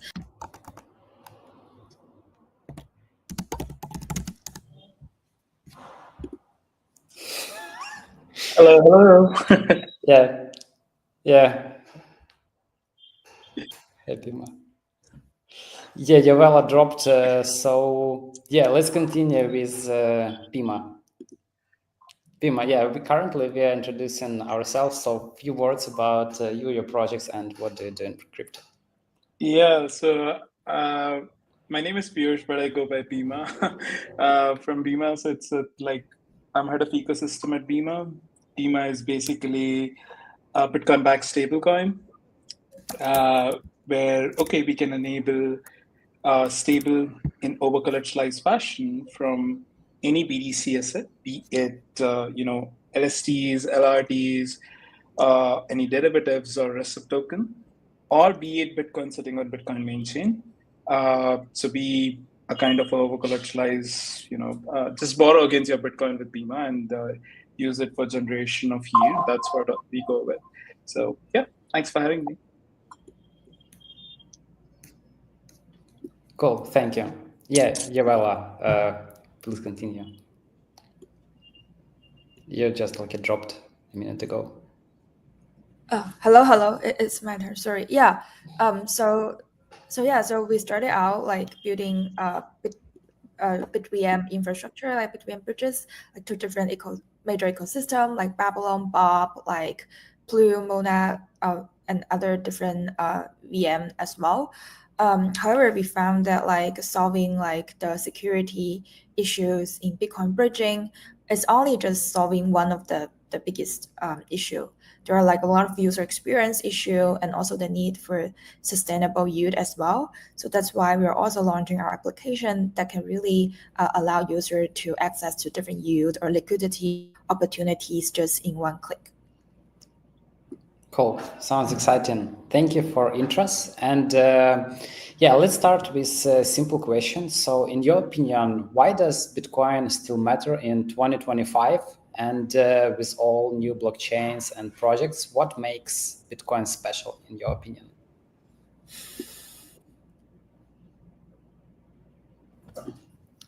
I guess I can start to break the pause. Right. So I guess Bitcoin always mattered, and Bitcoin is maybe the reason why the whole crypto industry exists.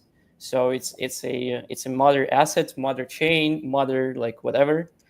So it was never Bitcoin doesn't matter anymore. There are some other networks now on the rise, more programmability, more this, more that.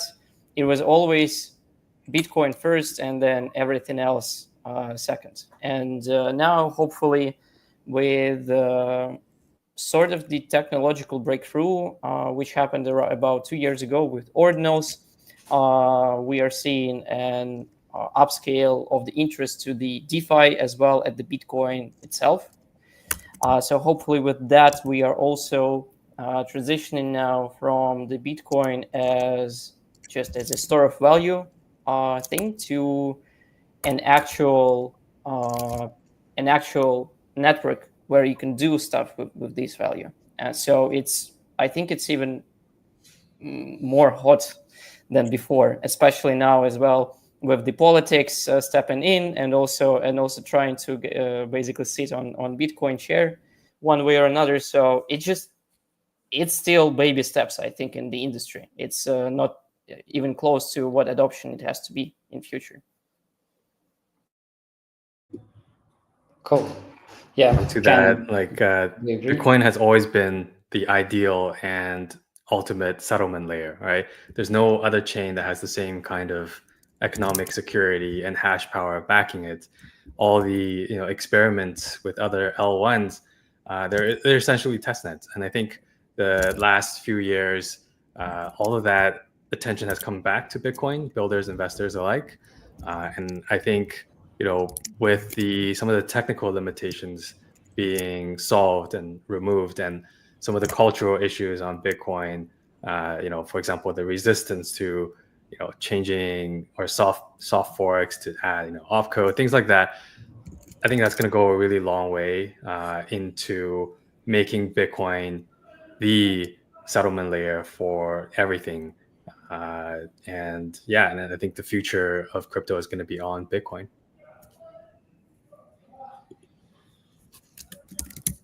Cool. Yeah, Yavela, what's your thoughts on it?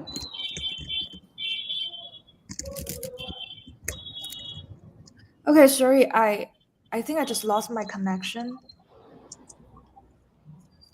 So why Bitcoin is important? Maybe I can go first, Yuvana. So I think in the end, BDC is the only basic asset. Initially, people believed that it's only store of value, but if not BDC, then what else? That should be the question.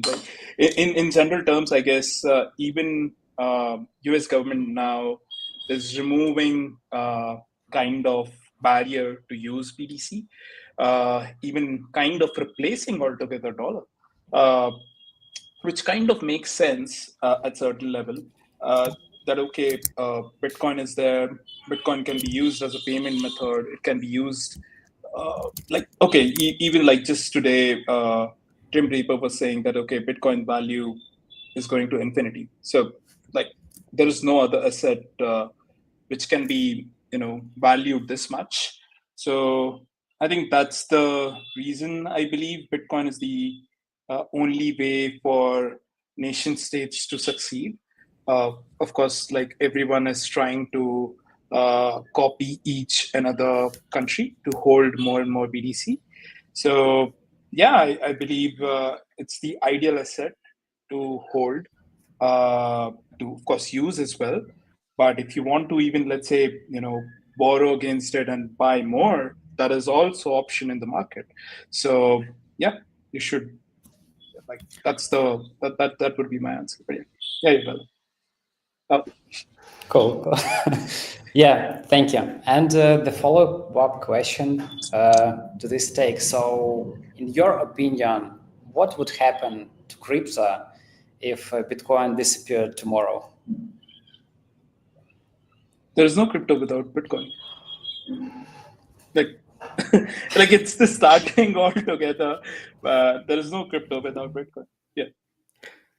Yeah, I think, if Bitcoin disappears, a lot of the narratives, even on other chains, starts to fall apart because Bitcoin is the store of value, the hard money, and a lot of the DeFi applications rely on some versions of wrapped Bitcoin. So yeah, I think crypto definitely would not exist without Bitcoin. Yeah, I guess we can just start projecting how much manpower does McDonald's get the next day after Bitcoin disappears. The McDonald's, the what else? KFC, Subway, all of these like fast food networks. I think they would get a lot of manpower next day. And at least I would probably go apply for a couple of jobs here and there. So yeah, I guess it's a pretty. The question kind of answers itself. I'm not sure. Not sure what to say, but yeah, like McDonald's, if today I'm saying that Bitcoin is the way to go, then like if it disappears, then McDonald's is the way to go. No, not ambassador here, not a product placement. Even I believe Trump himself will go in McDonald's. I mean, he usually is there anyway, but just as a customer, of course, but still. Yeah, Joel, we're discussing what will happen to crypto industry if Bitcoin disappear tomorrow. So, what do you think?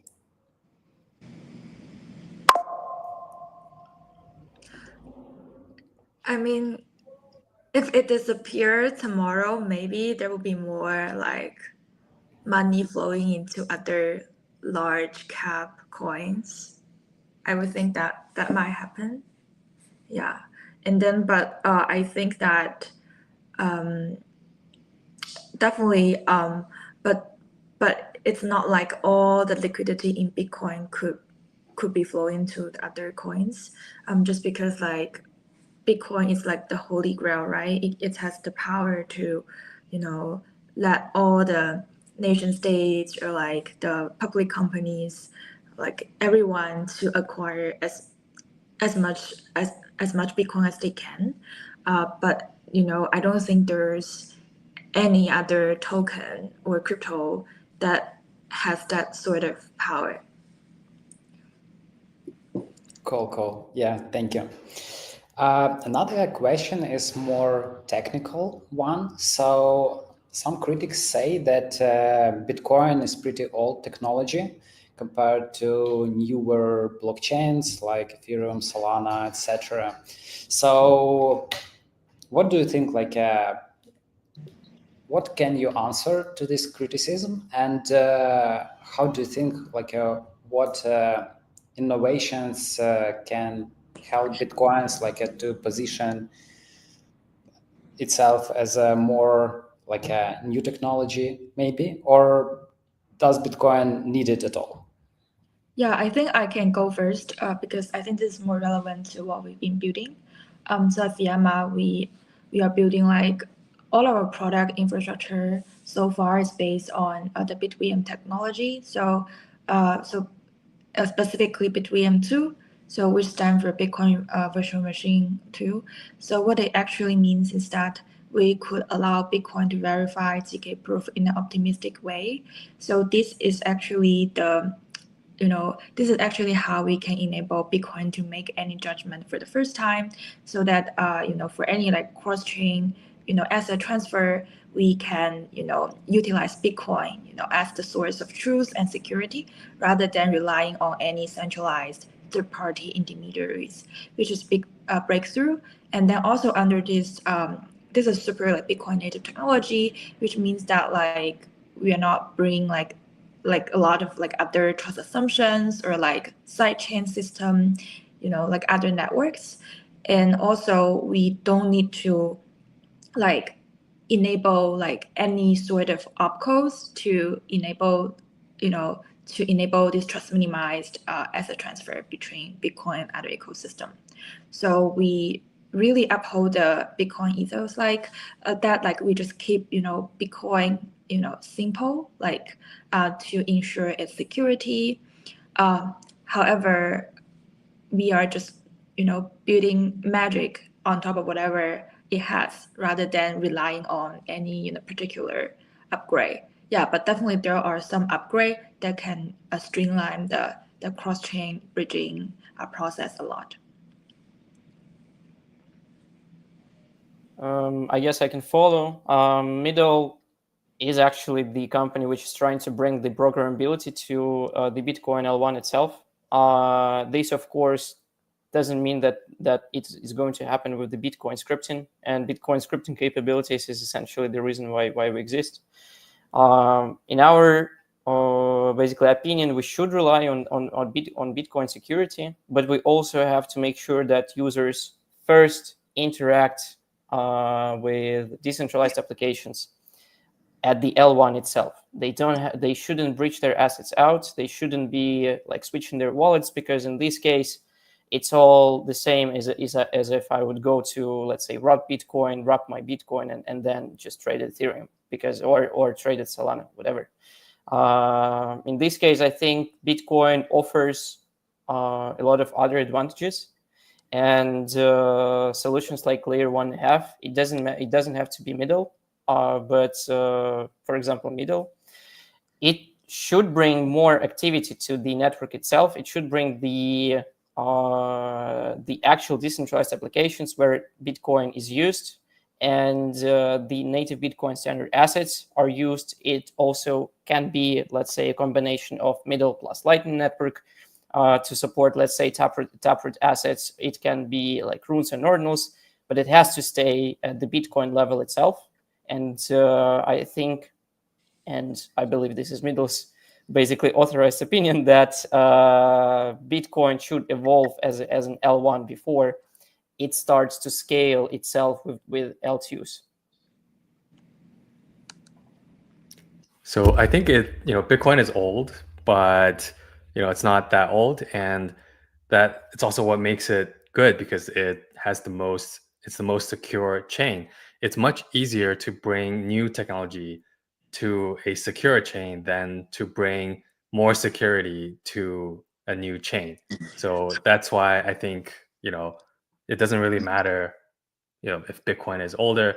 The innovations that we're making to Bitcoin is gonna change everything. Yeah, definitely. I guess like Bitcoin is old. That's true. I agree with Ken. He mentioned that around the security level, I don't think so there is any other chain which is Bitcoin level secured. So, but when people say that there is no innovation happening, we have two examples in the same panel, like BitVM and how Middle is approaching it. So innovation is there, and like runes, ordinals, when it happened, like just in a matter of 2 years. So there are a hell lot of innovation happening in Bitcoin, and at the taproot level as well, a couple of new stuff coming in. So yeah, I mean, innovation is there while preserving the Bitcoin security. So that's my opinion. Cool. Yeah, thank you for your thoughts regarding this topic. And another question is, so we see like a lot of interest from big companies and like countries.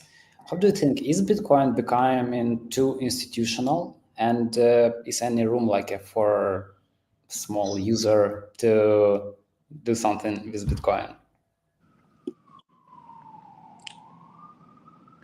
Yeah, so for us, we think that both institutions and retail is super important. And then in our product, the application that we build, so when we first launch, it will be super retail oriented. We want to empower everyone to build their Bitcoin reserve based on the most permissionless and trustless technology. But because like we have the super streamlined UX. And then we've been also chatting with different ecosystem, and a lot of the ecosystem currently they're looking for like more retail users rather than institutional players. So realistically speaking, it's so easy to just get like a couple hundred or thousand Bitcoin just pour into certain ecosystem, but those institutional money they are not going to actively participating in DeFi.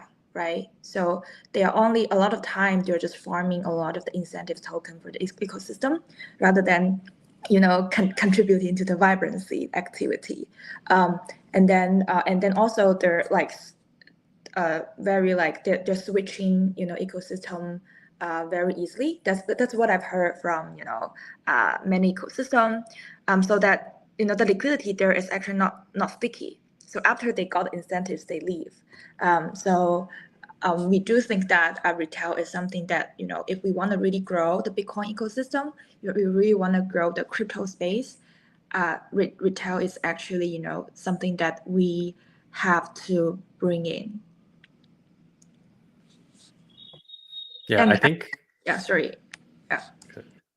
Yeah, I think the institutions, they are getting into Bitcoin because they think that there's going to be retail adoption. If there's no retail adoption, some of these things that the institutions are saying, they also fall apart, right? If the price doesn't go up, then there's no point of them holding Bitcoin either. And also it's permissionless system, right? So I don't think they can kind of squeeze out all the retail users anyway. There's always going to be a way for the retail people to participate in this network. Cool. Yeah. I just want to following up on top of that, like, and I do believe like for Bitcoin, it's actually the best way to bring retail people to Web3 or crypto space, right? If you want to try to explain them, another network or cryptocurrency is just so difficult. But if you talk about Bitcoin, everyone would understand and would believe most of the time. So we do actually have a great foundation to bring retail users. So yeah, so we just need to really focus on the real growth. Yeah, I mean, I in the end, like even like as of now, we see institutions are taking over, but they are making path for retail users ultimately. Like even whatever they hold, they will kind of serve more retail users. So maybe, I don't know, there can be more borrowing facility at these institutions so retail can come and play. As Ken mentioned, without price going up, there is no incentive for them to even hold. So I think even institutions will play an important role for retail adoption for in long term. Yeah, I have to agree with Ken. Bitcoin is a decentralized system. I don't see, and permissionless, whatever term you want to use here, I don't see a physical way to restrict someone from getting in. Even if it's going outlaw at some point, it's still not going to restrict anyone getting in there. If you at the level of, let's say, Trump just gonna issue one big bill which restricts anyone to buy a Bitcoin except of I don't know, JP Morgan, you still can get your hands into Bitcoin. So in this sense, institutions are not going to stop you. At the same time, the thing that Yuvala said, that it's quite easy to get 100,000 of Bitcoin somewhere. I think that's relatively not easy to get like a 10 billion somewhere, like inflowing into some like network. So I think that institutions are a big step up, and this is what whole like crypto space been like hoping for quite many years, that we are going to get first like adoption from like early adopters. And this is like the same as let's say you would be building a startup. Let's say you would first of all put in your stakes on early adopters, then you have some, let's say, like B2B clients or whatever for like this analogy, then you maybe can grow up into like a retail based system. So in this case, we are now at the step where we are getting some like B2B adoptions, and we are getting some like big clients to join us and fund us, and then we can like make this marketplace, so to say, for retail. So it's definitely a big step up, and we should embrace it. I think with all of the downsides, and there are some downsides, but we should still be embracing it, in my opinion. Yeah, and continuing this topic with retail users in in BTCFi. So how do you think, can Bitcoin DeFi compete with Ethereum or Solana in terms of number of users and retail adoption? Yeah, how do you think can? So you work on the first frontier with users, and what is your thoughts and what challenges you see? I think the market for Bitcoin DeFi is much bigger than what we see so far on the other chains. There's, Bitcoin is a $2 trillion market cap coin, and all of that is essentially sitting there and doing nothing, right? And, we get a ton of questions from people. Hey, I have Bitcoin. How do I put it in a DeFi protocol and generate some yield, right? And that's what Xverse is trying to offer to these users, making it easy for them to deploy all of that Bitcoin. So once a good user experience exists, I think we can see billions of dollars in Bitcoin flowing into these protocols because people are looking for a yield. I mean, look, like every chain kind of wants to become a Bitcoin, backed chain where they want more and more BTC liquidity. So in my opinion, BTC5 will sit inside, ETH Pi or Solana Pi, whatever you say. Like it will be everywhere where, of course, BTC5 will take a big chunk of it. We haven't even started yet. Yeah, I'm also like biased in that question. I would say, I think that the current state of Bitcoin DeFi is somewhat close to what we saw or at the Ethereum in 2016, 2017. There are like a bunch of tokens going in. There's like a very tight community trying to do something, but nobody knows what to do. In the sense that, hey, we got tokens. Like, what are we doing now with that? We have very solid like dog rune and dog community, but still the utility for that is still questionable. But if we remember once again the 2017, Uniswap steps in, and then it's just like, oh, boom, we can do this, we can do lending, we can do borrowing, we can do like perp trades, we can do spot trades, arbitrage here, arbitrage there, and this is all still not present at the Bitcoin DeFi itself, and it should be, because it just like makes sense from many like tax regularity perspectives. It makes sense just from the security standpoint. So I think it's all coming there. Maybe it's not going to be like this summer Bitcoin DeFi. Maybe it's going to be this summer Bitcoin DeFi. No, I'm not sure. Let's see how the industry evolves. But I just know that it's coming at some point, and we have like all of the indicators that it has the all the things required for it. Yeah, so for me, I do believe that definitely Bitcoin users will actually, we will have the most Bitcoin users compared with the users on any other chains. Just because so far you can look at it, from two angles. The first is like the current Bitcoin holders, right? I do believe that, there are a lot of Bitcoin holders. They just keep their money in cold storage or in exchange. All of them, with like better user experience, better use opportunities, safer, permissionless tech, they would engage into DeFi activities, and then they will have their own individual Bitcoin, wallet, and become like Bitcoin user. And on the other hand, there's also a lot of people who hasn't, entered the Web3 space yet. And then for them, what would be one of the most likely thing that they would try out, right, at the beginning? Definitely is something around Bitcoin. But the prerequisite is really like we need to provide a really seamless experience for them. So it would be as easy or much easier than they trade stocks. Cool. Yeah. So that's all the time we have for today, I think. Yeah. And so thank you for participation. And the last question you can answer yes or no. So will Bitcoin still number one forever, in your opinion? No doubt, yes. Yes, of course. Yes, we can make it a quick one, right? We are in a rush. Yes. Which answer do you guess to Kev on the Bitcoin panel? For sure, yes. Yeah, Hey guys. Yeah.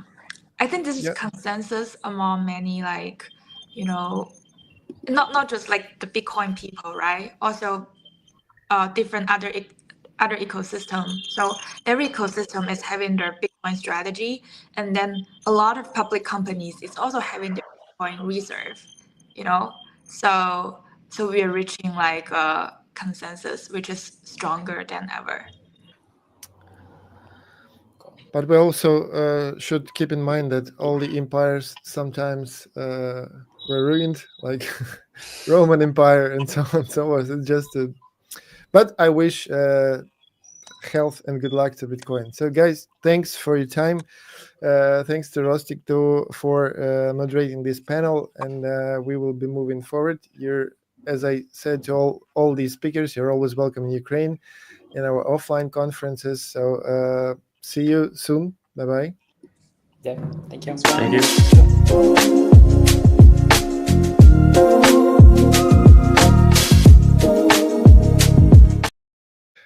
Oh.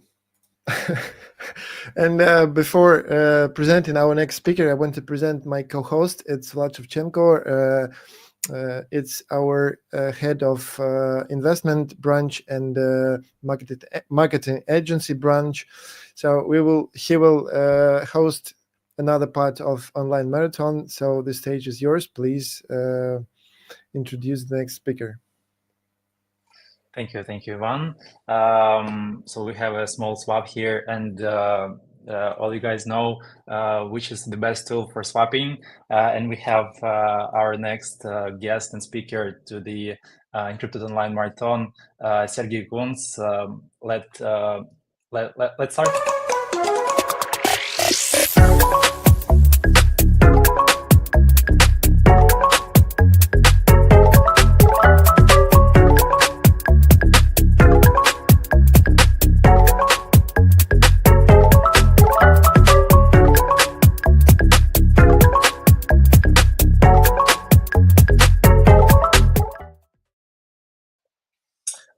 So we have Sergey here.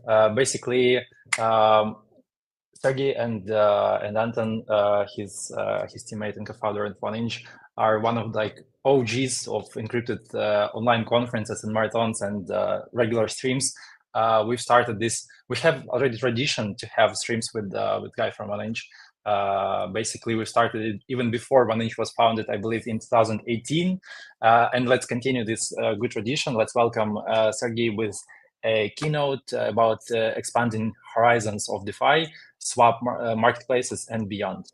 Hi, Sergey, how are you? And the stage is yours. Hi, everyone. It's a pleasure to be here. So let's go. My presentation, if you can enable it, maybe here. I uploaded it, yeah. Yes. So, hi everyone. Once again, I'm Sergey Kunz, co-founder of OneInch. Yes, we started already 2018 discovering security audits in YouTube live streams, explaining people how smart contracts are working on a blockchain, Ethereum blockchain. Nowadays, we are building different things, and one topic I would like to address today is how we can expand DeFi among all the different blockchains what appeared in the last years. So if you look at the crypto adoption and the internet adoption, we are right now around the year 2001.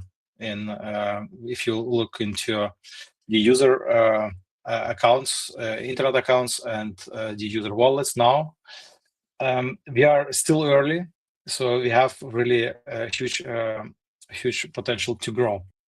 Web 3 is more than Web 2. Web 2 was more about sharing information, having on website or having a Facebook account, sharing some pictures, videos. But Web 3 is much more, not about just sharing something.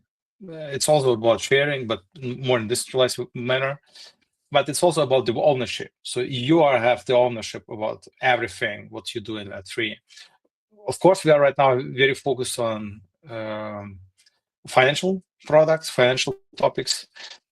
We have some decentralized file storages, for example, already, and some other approaches. We have seen less adoption in it, more adoption in trading and financial topics.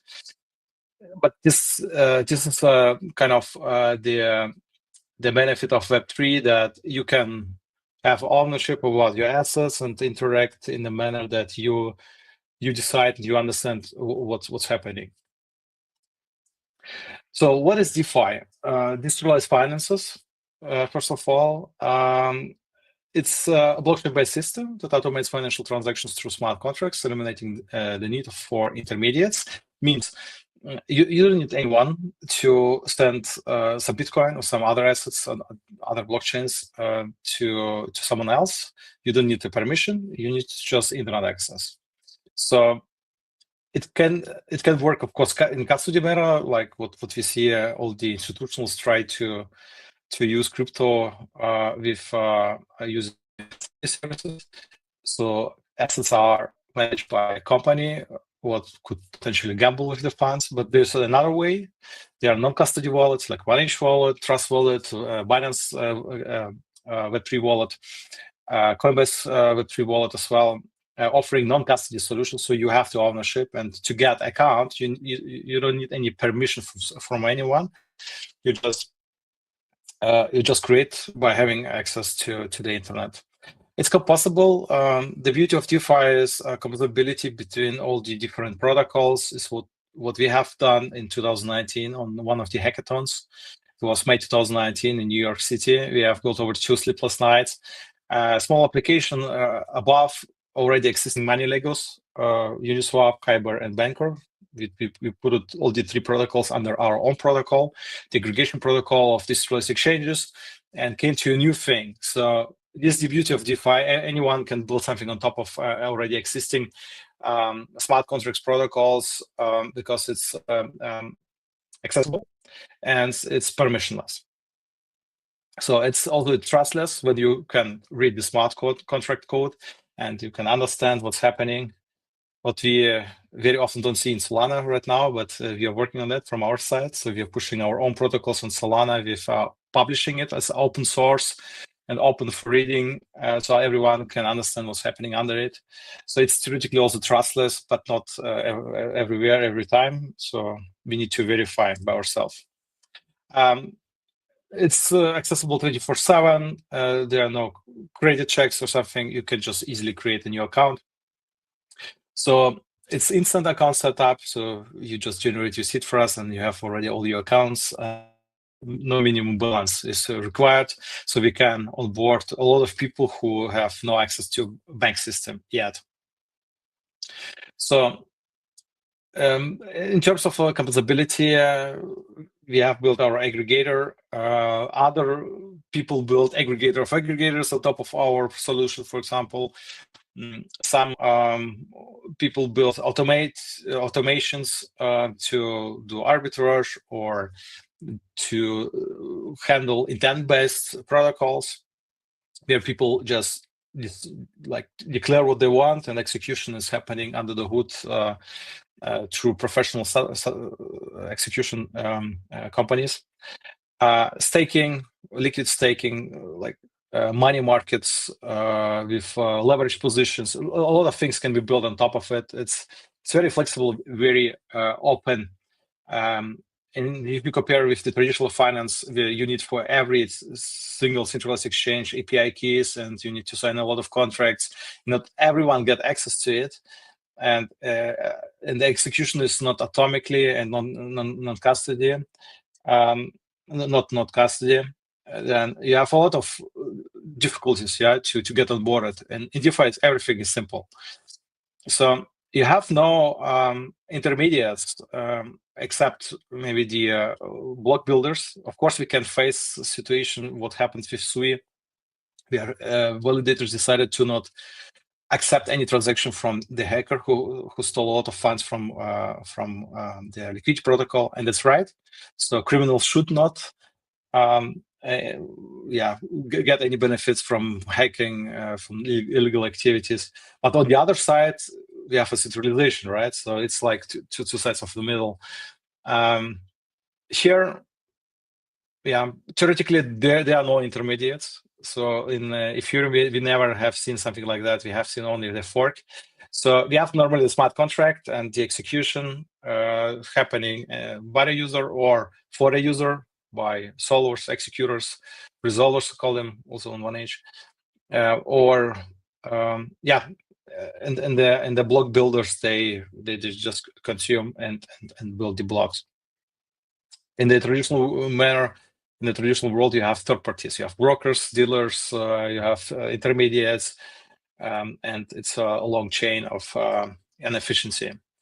DeFi is non-custodial. You have the ownership about your assets. If you have the seed phrase in your hand and you use a hardware wallet, maybe you can also, of course, use a hot wallet, like software wallet, what I mentioned already, like 1H wallet, Trust wallet. So you have the ownership and you can decide what to do with these assets. No one can steal it from you. So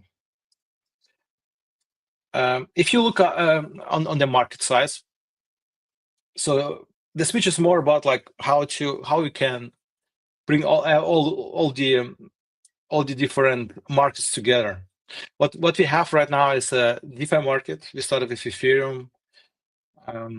The whole community started with Ethereum, and then BNB came, Polygon chain came, all the layer 2s came as well. Now we have Solana, we have Sui, we have some other, and it's also kind of DeFi, but it's isolated from each other. Of course, we have all the bridges, but it's highly terrible experience out there. But we have also more. We have crypto space. So if you look on the DeFi market, we have 120 billion total value locked right now, with 15 billion US dollars on a daily DEX trading volume. We have crypto market with centralized exchanges, Binance, OKX, Upbit, and Coinbase, for example. 3.4 trillion of crypto market capitalization. We cannot speak here about total value locked. It's a completely different technology, different topic. But at least we can compare also in terms of volumes. We have 10 times more volume on centralized exchanges, but the dominance is declining right now. So we get more volume on centralized exchanges. I think today we have seen on 1H 7.2 billion US dollar volume in 24 hours. It was our all-time high, I would say. Traditional markets, if you look into traditional markets, it's much bigger, and we can expand from DeFi to crypto and also to the traditional finances. This is our goal here also at 1H. If you look into DeFi fragmentation, you will recognize, of course, we have a lot of Ethereum here on would have a lot of TVL. But we have also other blockchains like Tron, a lot of USDT deals happening on Tron. We have Solana with the meme coins, with Trump coin, with different projects, with money markets, with Dexes. We have Binance Smart Chain, Arbitrum, Base, Avalanche, Polygon, Tron, Near, and others. We have liquidity really fragmented. Yeah. If you look into crypto fragmentation, DeFi is still a small part of it, a good part, but not the biggest one. The biggest one is Bitcoin. Yeah, in Bitcoin is a lot of liquidity, and most of the Bitcoin are traded on centralized exchanges. We have more. We have Dodge, yeah, on Memecoin. We have Sui. We have even Litecoin. There's still liquidity. Even the Ethereum Classic is traded right now around 120 million thousand US dollar every day, and it's really insane that people still trade such coins. I don't know why, but it's liquidity, and here we can go. And the old way with the centralized exchanges, it's kind of highly isolated, limited thing. So just imagine, like, Binance need to organize liquidity from everywhere. Like, they need a lot of market makers who keep the order books spread and order books tight and provide liquidity so people can trade without facing huge price impact. But it's closed system. No one easily can plug into it. You need an account. You need to pass all the checks from Binance, and then you are still limited. And then you need to pay a lot of fees also to Binance. And of course, we have good user experience. So you can just select what you want, and you click button, and it's happening. But at the end, you trust someone. You give your funds away, and you hope that no one will gamble with it. What we have seen with FTX and other similar topics, people make mistakes, and when the system is too complex, then something will go wrong. Yeah, if something can go wrong, it will go wrong. That's why we think there's a better way than centralized exchanges. Open market for everyone. So we have, if you look on the technology itself, if you take intent-based swaps, so it's a new narrative, I would say. We started in December 2022 with the narrative that there's a protocol. We invented one protocol where people can just declare what they want to exchange, and our protocol try to sell it to the market makers for the best execution. If you take this approach and you add atomic swaps approach, you get intent-based atomic cross-chain swaps. So we can operate cross-chain, not just on the EVM. We can operate also cross, like, to Bitcoin from Ethereum and back easily without having a consensus of validators. What we see on other projects, or like a bridge, what is maybe more or less centralized or centralized. There's no need for this since we have a really small smart contract what ensures that you get the best execution, and you don't have to trust anyone, and you get the atomic approach. So what we actually did is we came to the idea to use the HTLS contracts. And we were introduced also in Bitcoin already in 2013. And we got the feeling that no one was thinking about that, like to just take an intent-based protocol and combine it with the HTLS, with that atomic execution, with escrow approach to get such an easy seamless cross-chain swap. We call it just 1 inch swap. So you can trade out that 1 inch and the wallet. It's really seamless. You get seamless execution cross-chain already. So it's gasless. You don't need to send any transaction. You just declare. Maybe you need approval. If the token supports a permit, then you just give a permit, and it goes to the market makers, and market makers do the settlement. It's secure. It's fully audited, and drives our value proposition, non-custody approach, and atomic. atomic settlement. These two things we implement everywhere where we can. Nothing else. We don't build anything what is not atomically and not non-custody. It's extendable. You can write your own implementation for different other chains, what we don't support yet. It's competitive. Market makers compete between each other. I will explain in the next slides. It's efficient. It's use Dutch auction approach, and it's trustless. There's no third party involved for the settlement. There's third party, but it's this the third party, the market maker or the arbitrage trader is just like do the settlement. What is not a super dependency that the threat is happening. So it's protected from math by design. It's protected from math by design. No sandwiches are possible. We support more than 11 networks already. Solana is coming soon. Gas is gasless. You don't need to do the transaction by yourself. Liquidity is coming from across the entire market. It looks a little bit complex, but it's actually highly simple. It covers all the needs of what the normal user need for swaps, on-chain and cross-chain swaps. And our Dutch auction ensure the best execution because market maker compete between each other. This is a real-world example where someone exchanged more than 10 million USD to WTH and got $209,000 more. It's like a new 911. What they got it just because they use our technology. We have some improvements in terms of like execution. So Solana come soon, and the future of trading is based on our blockchain technology. We will see also traditional finance using it to do settlement for real-world assets, securities, and others. That's it. Actually, thank you very much. It was a pleasure to be here. Thank you very much. Thank you, Sergey. It was a great presentation. Guys, try it out. 1inch is a super great tool that we use for a lot of years already, and kudos to the team for like deploying Solana soon. I bet our community will be super thrilled about it. Thank you, Serge, one more time.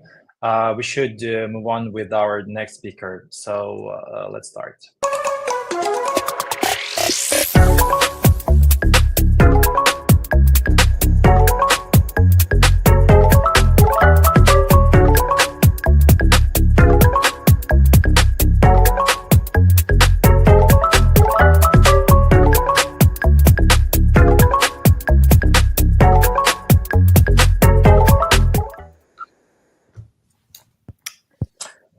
I'm happy to welcome Christina Lucretia-Corner, Head of Strategy and Partnerships at Exponential Science. Well, our longtime friend and speaker at Incrypted Conference. And today we will discuss social impact and opportunities within AI and what you guys do at Exponential Science, because I bet it's going to be an interesting thing. So how are you? And please enjoy your stage. I'm great. Thank you so much for the invite, Vlad. And thank you, and a special compliment for you pronouncing my name. I think it's the first time ever that somebody has pronounced it not only right, but also in a very smooth way. So compliments, and thank you so much. It's a pleasure to be here. And I need to make a small lyrical introduction, because it's actually a very special moment for me, because I've had to be a bit out of 24/7 work involvement for the last couple of months because of my personal reasons, and it's actually been a very interesting experience, and I'm very happy to be back here online with Incrypted, and I also think that it's actually a great opportunity following fresh path to share some of some of the experience that I've encountered during this couple of months, not being involved 24/7 heavily into work, as I imagine all the previous speakers are, because this is what Web3 is about, 24/7. I've been there for almost 10 years, and it had always been like this, and it maybe would have never been my conscious choice to be a little bit off this work track. But it actually helped me look at what we are doing through different eyes and from a different perspective. And this is what I wanted to share, how AI is actually can change lives, not only within the Web3 community, where everyone is using it, but sometimes doesn't have time to actually realize how crazy is the impact, and how also it can impact normal people around the Web3 and maybe make them a bit closer to the Web3 community.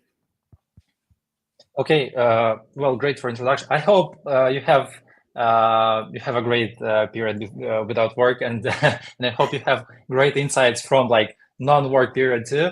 But basically, could you share let's start with like introduction about the company that you work with, because we all know that you're ex-Cointelegraph right now, and now you've changed the place, and it's interesting to understand why did you do that? What targets do you have right now at your work, at your job, and what goals is set up at your company?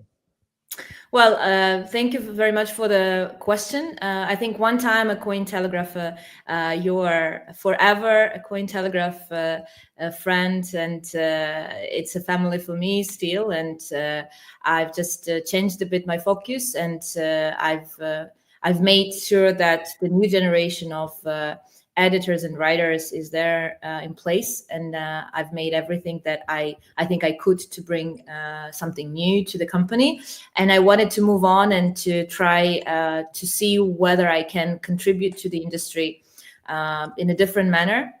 And this is how I joined Exponential Science, that is a non-profit scientific incredible group of researchers that definitely have so much to offer to the market and to the community, but maybe who, as all the normal nerds and very intelligent and smart people, they did lack a bit of ability to translate it into understandable languages for normal people. So I've built a marketing, events, and PR team there, and it's been an incredible journey. And this is something that also taught me a lot of how different could be challenges when you work on promoting something in the space. Because in the end of the day, this is about transmitting something new to those who are also full of information from all around. So you always have to search for new ways of presenting information. And here, honestly, AI is something that has been helping me and the team, and I think people in general, because it first gives us the most precious thing, time, and it also allows us to be more creative with the work that AI produces. And Exponential Science is definitely a brand that I hope will be known more and more in the space, because Exponential Science is about bringing new tech, not only blockchain, not only Web3, but also AI, quantum computing, to the avant-garde of applicability in terms of startup building, in terms of research, applied research, in terms of promoting community involvement, events, and making sure that this becomes more and more part of our daily lives. Yeah, so about a part of our daily lives. So basically, everybody is aware of AI, and I guess at our times, everyone use it. Their work, maybe, for example, my wife, before she was my wife, she used ChatGPT to manage our wedding, basically, and the whole event and so on. So how do you guys use AI? What you guys see as a potential of AI? And how do you help blockchain firms and companies to implement it, or whatever. So what do you guys do about AI?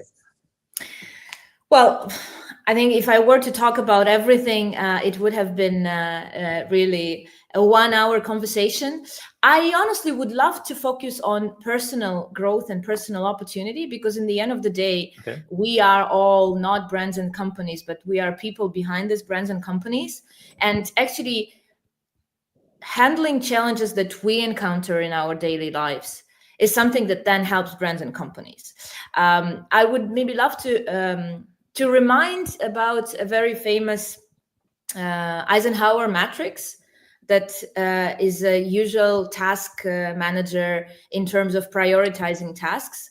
And it has important, urgent, important, non-urgent, urgent, non-important, non-important, non-urgent tasks. And this is how you usually are advised to manage your time, to start with urgent and important, and then to delegate non-urgent and non-important. I think that AI actually brings us a different dimension to this. We can separate tasks between enjoyable and non-enjoyable. And once you actually select those enjoyable for yourself, and we are all loving different things. Some people love writing and are talented with it, and some people do preliminary research and investigation rather than writing. And here AI, I think, can actually help us. So not only managing non-urgent, non-important tasks, or on the contrary, urgent to economize time, but also managing non-enjoyable tasks. And this is something that can be applied across all industries. And then obviously some of the flaws that our brain and attention span has, meaning being attentive with data and managing incredible amounts of data. This is something that helps research incredibly, but not only in a science foundation. Honestly, in journalism that I'm part of and have been part for a decade, for over a decade.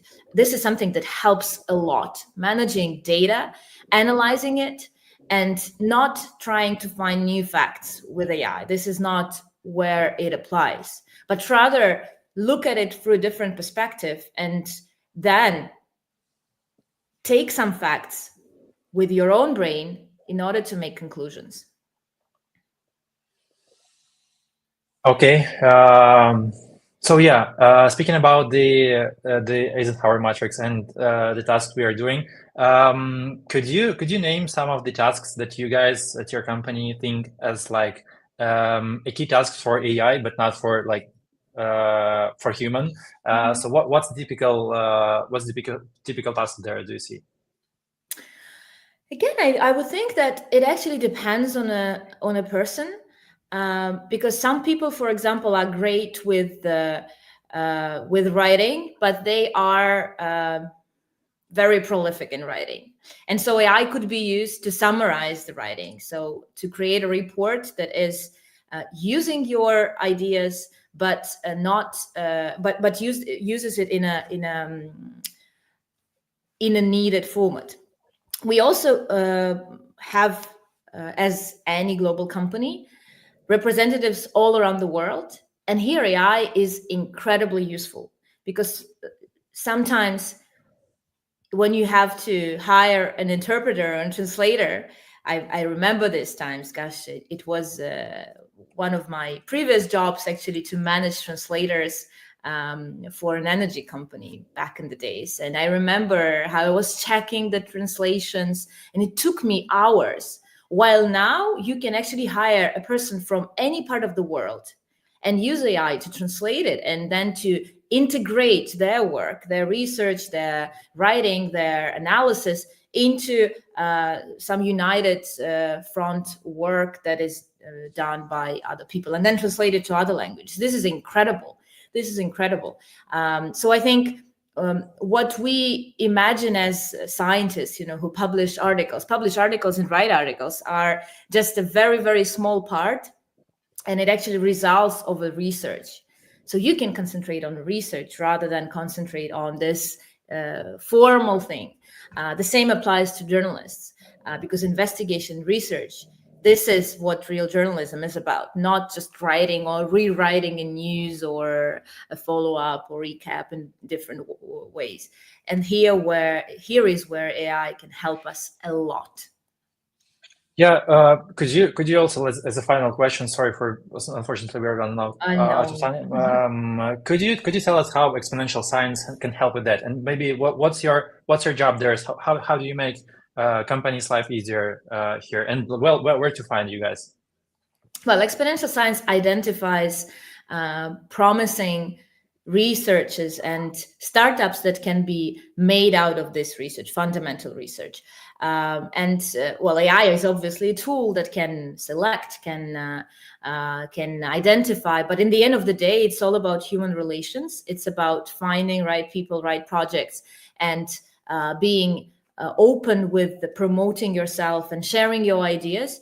So I would recommend to follow Exponential Science. Just write us about your project if you need any help with any of the fundamental research that could be applied. It can be a report, it can be an analysis, it also can be an investment into your research if you are a researcher and work in a university in a lab. So I think bringing together academia, research, business, and this marketing activities help us actually look at each other through different eyes. And AI is just economizing us time and making it all more enjoyable and more efficient for us as people and also for us as industry. Thank you, Christina. Sorry, I bet we could talk a lot about that. I know. See you next time at Incrypted conference. Thank you so much, Vlad. Thank you very much, Incrypted team. Has been a pleasure, and talk to you soon. Thank you. Follow us and myself on socials. Thank you so much. Thank you. You can find Christina in our announcements. Let's move on with our next speaker.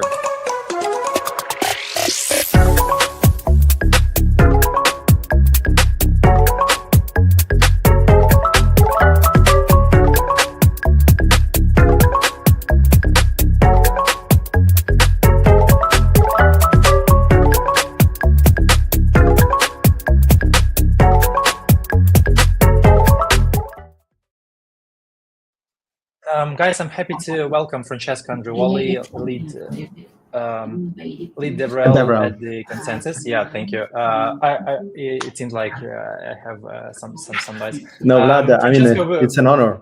It's an honor to be here. You guys have been running truly this marathon. It's what, 7-8 hours of this. I don't know how you keep up. Really, where is the energy? Yeah, and every year we do it. We do it every year. And well, we do it because very simple reason. We really want you guys to be with us here as a real life speakers in Ukraine. But unfortunately, during these hard times, it's quite hard to get all the speakers here in Ukraine. But we're definitely waiting for all of you guys. For example, next year, if it's going to be a little better at our offline conference. Basically, June 14th will be our offline conference in Kyiv for 3,000 people. But now let's speak about the ConsenSys and what you guys do. What's your major focus right now? Because everybody know you guys, but nobody actually understands what you're doing in crypto. And speaking about the developers' relationships, we'd like to hear from you.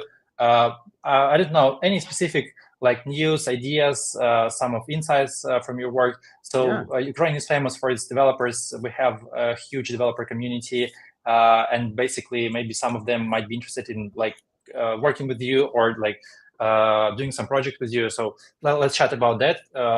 Let's start. No, sounds good. Yes. No, I'm happy to chat about it. I can give a quick color on my story. I'm Francesco. I'm a leading developer relation at ConsenSys. So ConsenSys is the big company that is basically the umbrella company of different sub products. So obviously, the most obvious is MetaMask.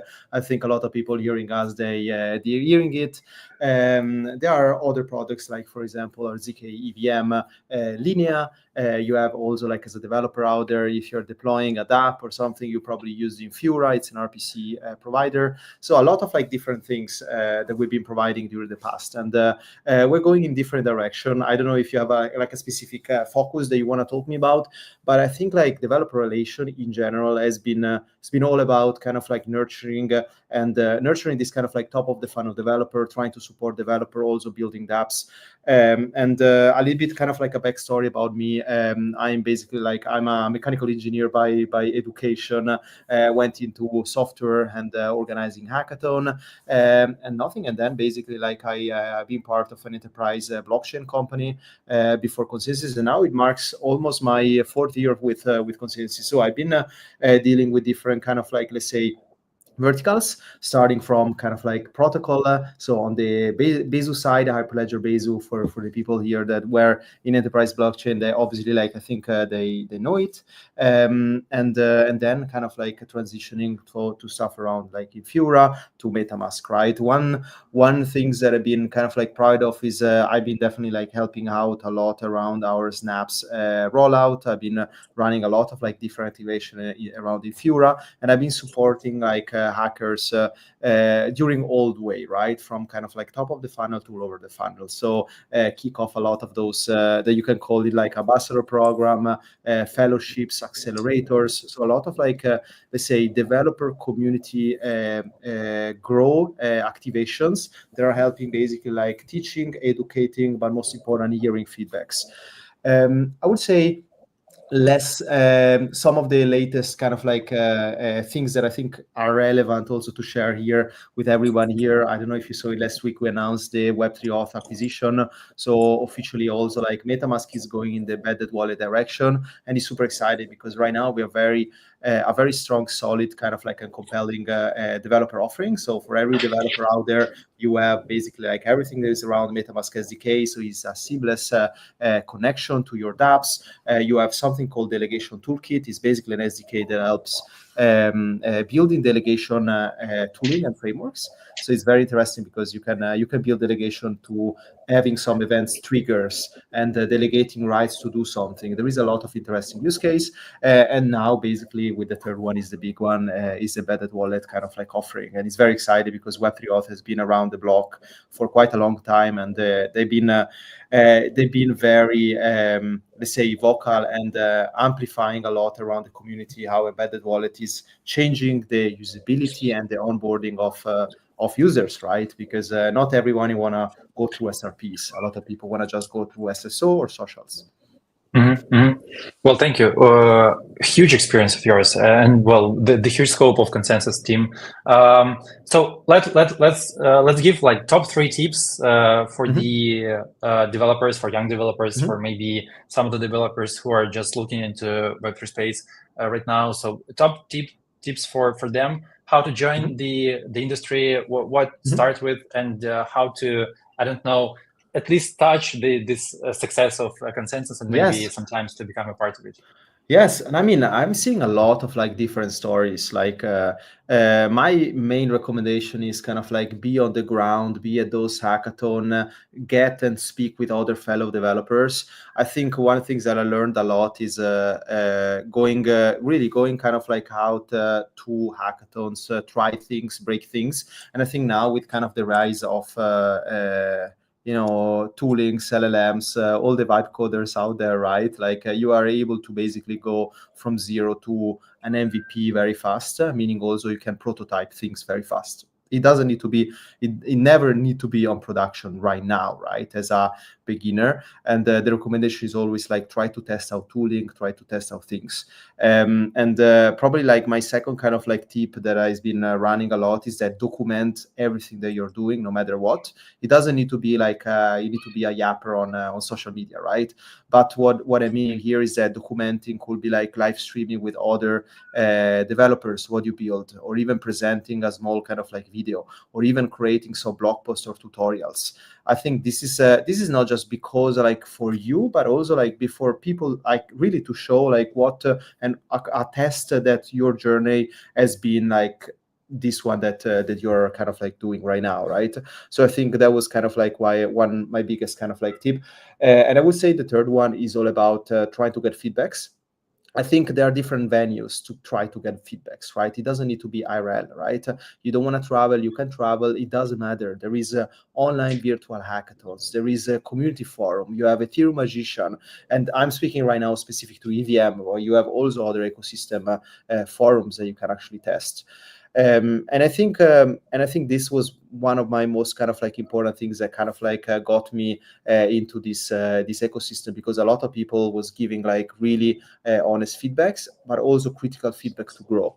And I think that was one big part of the game that I think helped me also like nurturing more relationship from the first place. So I think kind of to resume, asking all the time feedbacks.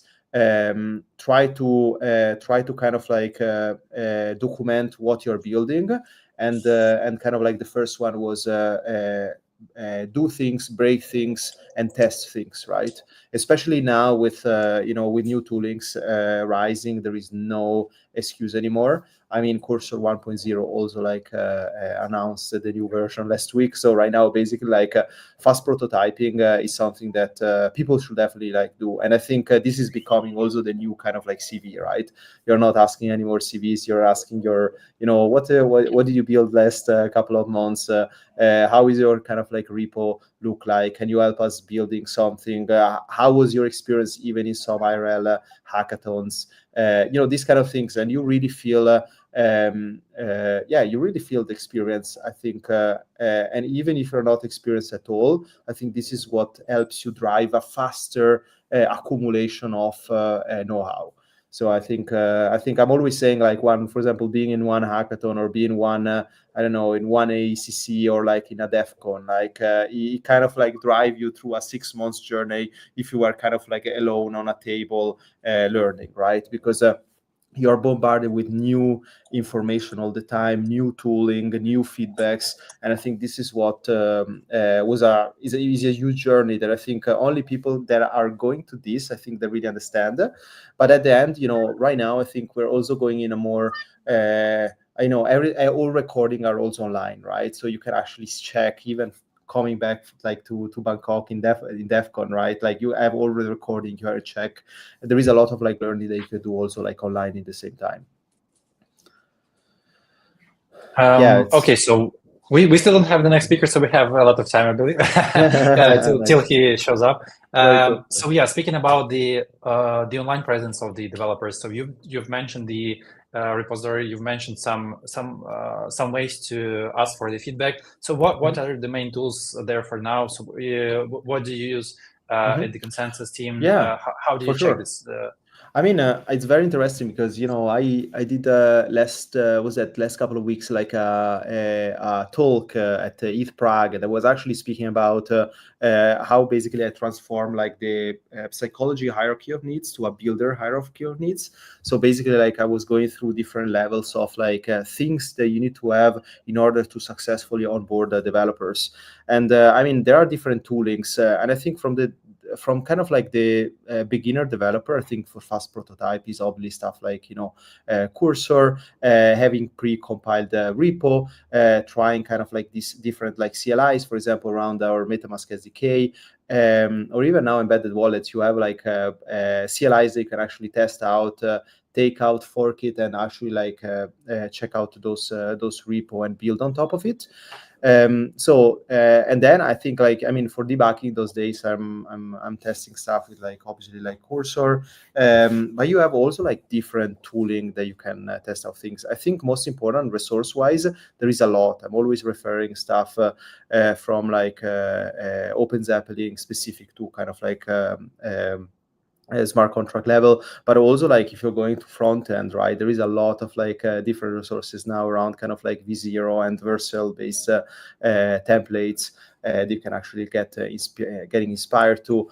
I mean, specific to the DevRel job, for example, one thing I'm very kind of like, proud that we are kind of accomplishing with the team is automatizing like different workflows, right? We're trying to actually push stuff around, doing one live stream and getting like a waterfall of content so that is easier to digest to different type of developers, right? There are different people that want to read, there are different people that want to listen, there are different people that just want to interact.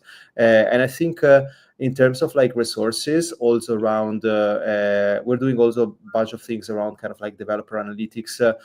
We kind of like learned a lot also during the past that, sending specific kind of like marketing email obviously like is not so efficient, right? What you want to do is also like try to tackle and trying to understand where developers are doing, for example, what.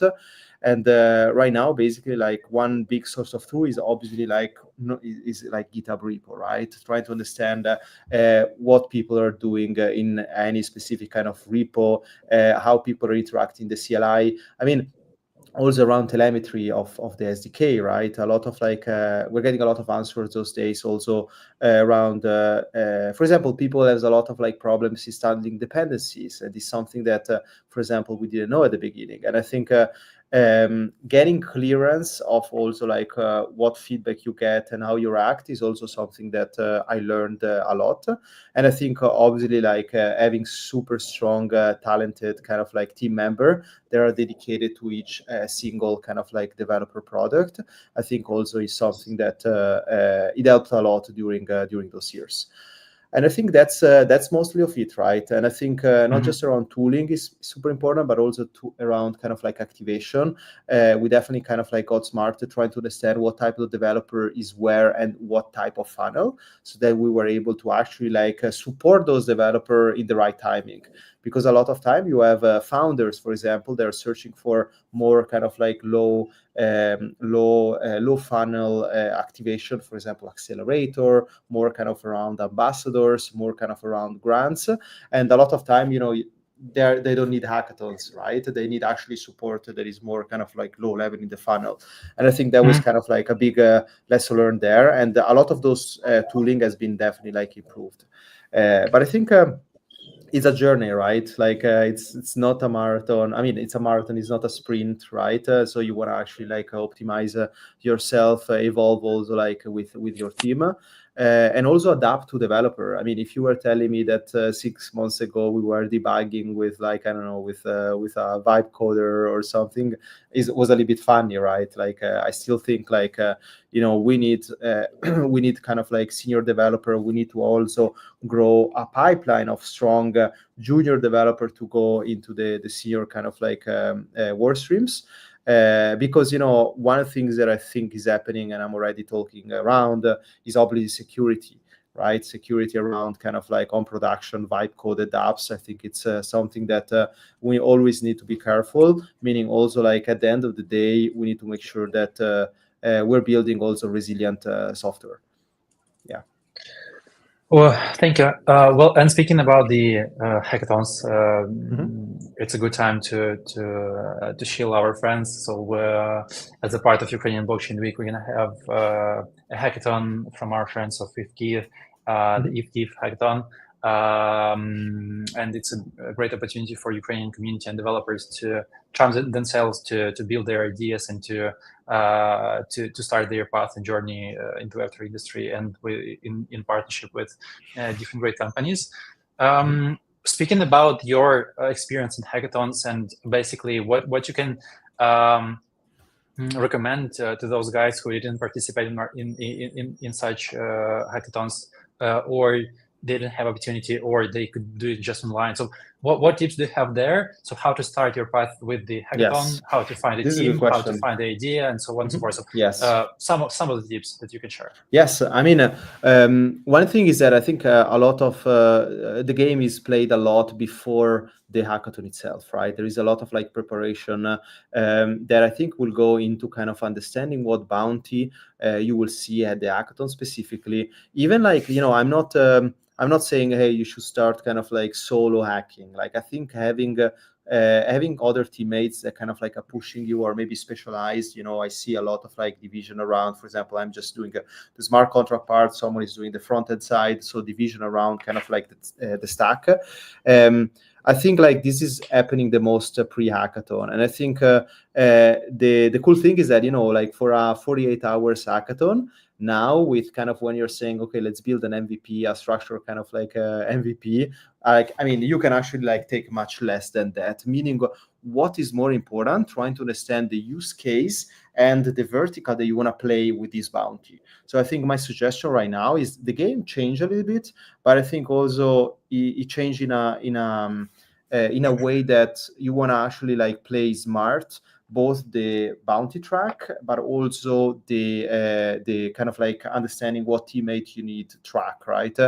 And I think like I started to see in the past, maybe, I don't know, like 5 to 8 hackathons, the people, what they're doing is, for example, they're understanding which bounty they want to target, and they're not just starting to build whatever, right?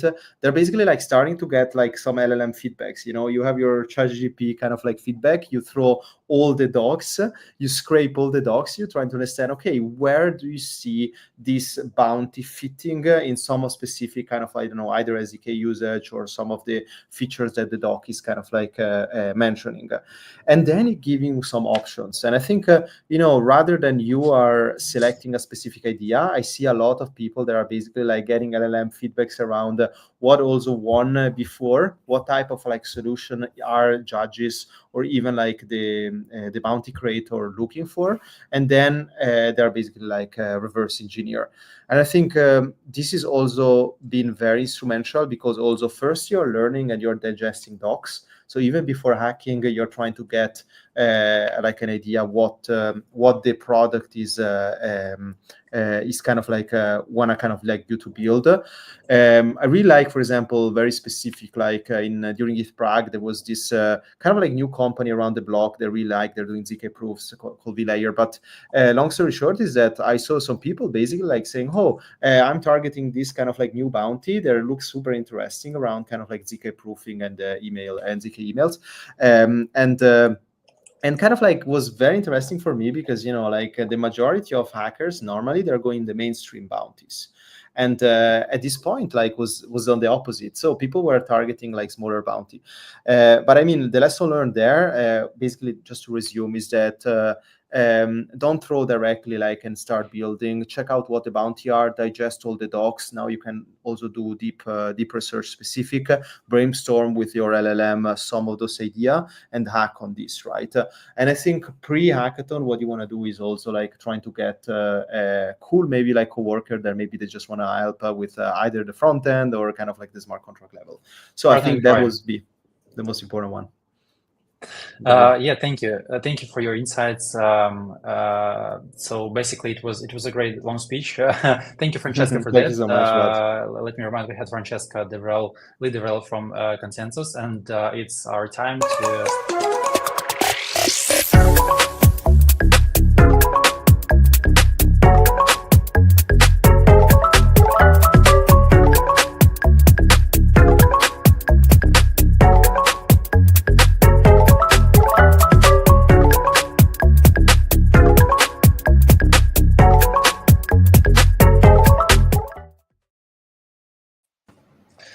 I'm happy to welcome at this stage Dima Budorin, our long-term time friend and CEO and co-founder of the cybersecurity company named Hacken.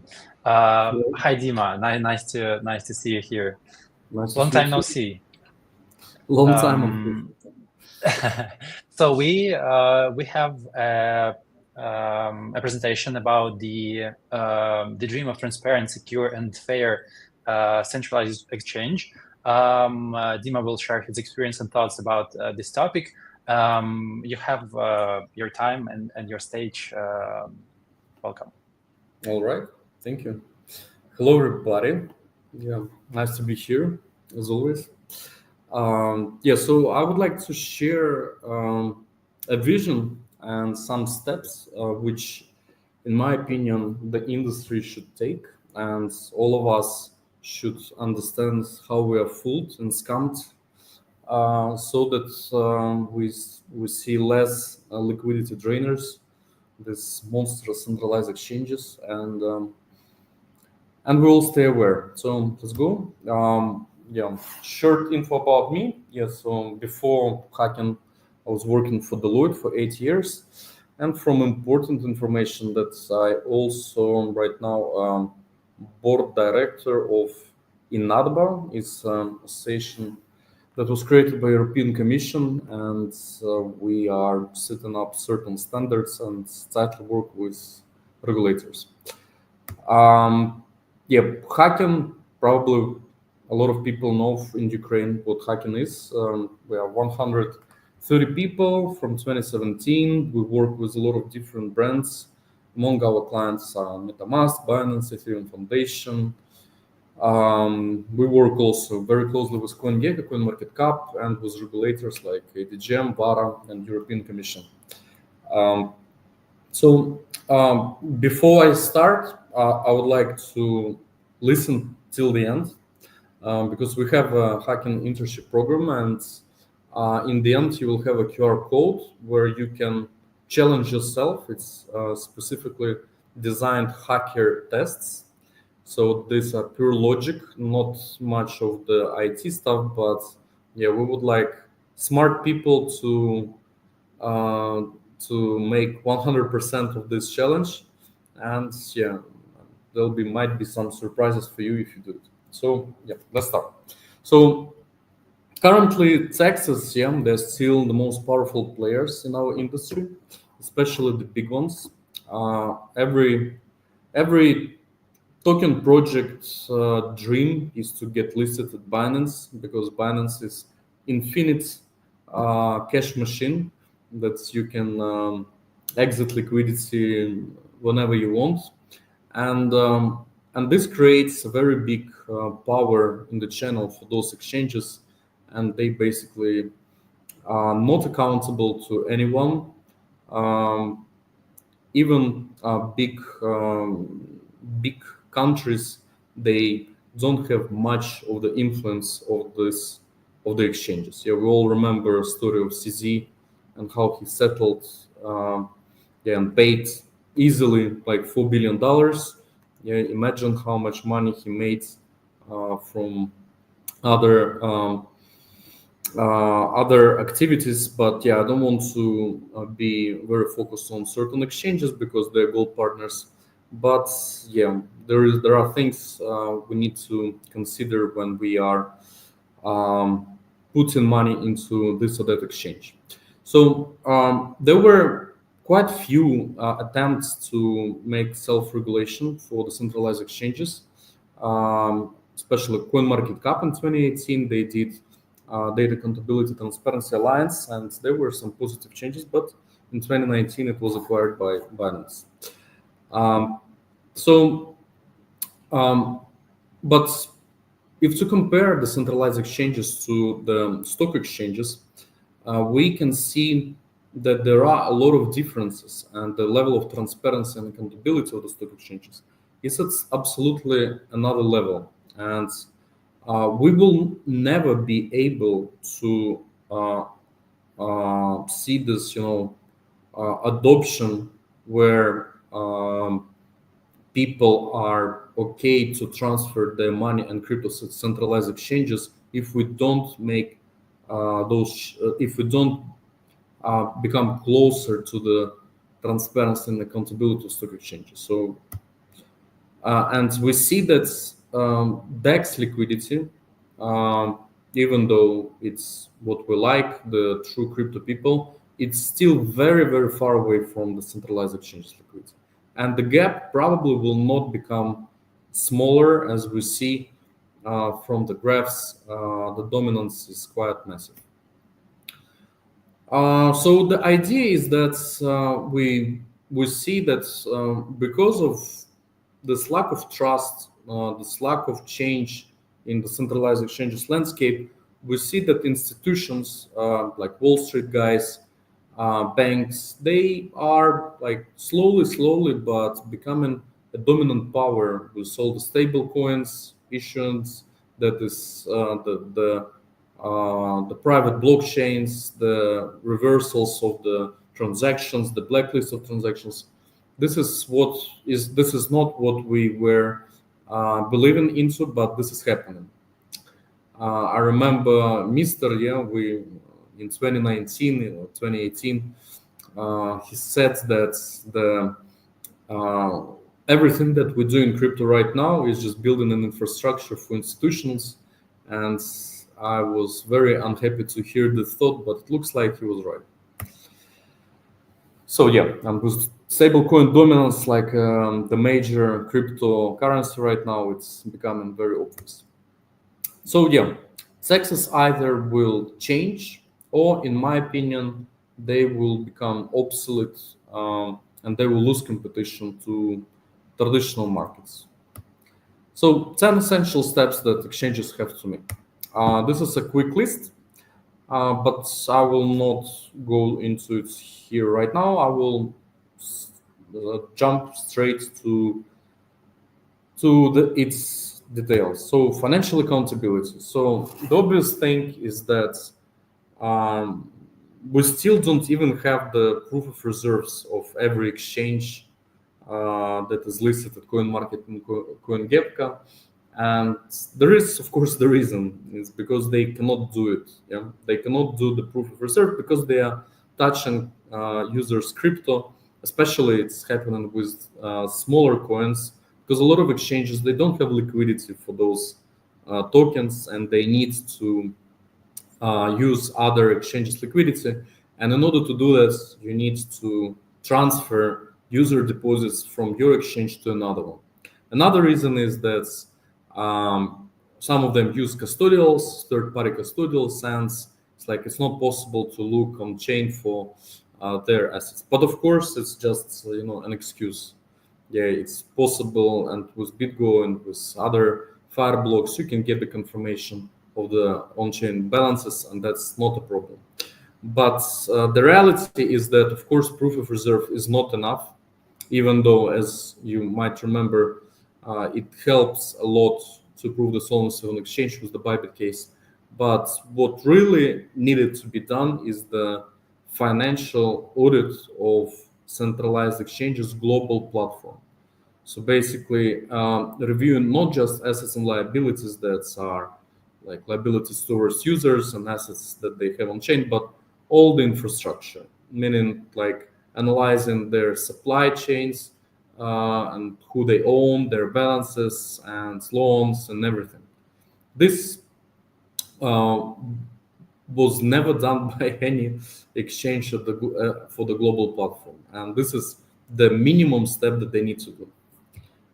For example, in forex industry and gambling industry, this is very tightly regulated, and all of them are subject to robust audits of their platform, financial audits. So the second thing is we need very clearly separate centralized exchanges and brokers, and that's exactly referring to the case when exchanges are using other liquidity so that they have full order books, and that's okay to be a broker.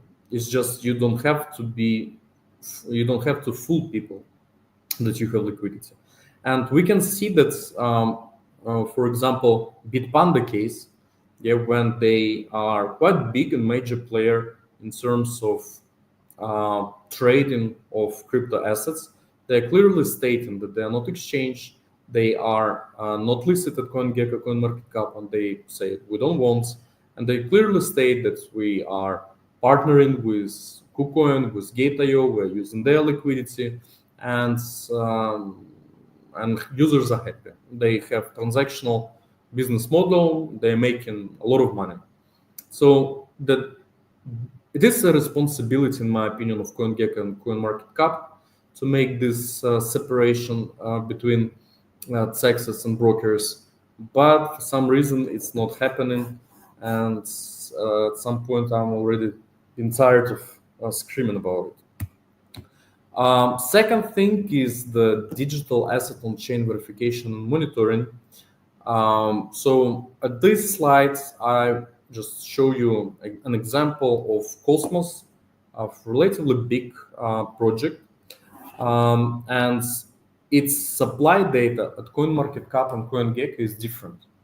And why it's different? Because the submission forms for CoinGecko, CoinMarketCap, they are just like Excel spreadsheets where you need to indicate like top 20 wallets, and then the team of CoinGecko, CoinMarketCap, they say, okay, legit, not legit, and not making a deep dive. But the reality, and even after they did it, they usually never come back unless the required by the team to review the circulation supply. And the reality is that teams are always want to manipulate the circulation supply. I'm not even saying that they inflate it with bridges, which is like a case for many tokens. And there is no controlling body who is monitoring if the supply of this or that coin is inflated due to bets or manipulated bridges infrastructure, which is actually very easy to do. But the whole idea is that tokens, they rather want to have a huge market cap, so to say, look, we are top 200, top 100 in CoinGecko, and we're a legit firm, and you should work with us, and so on.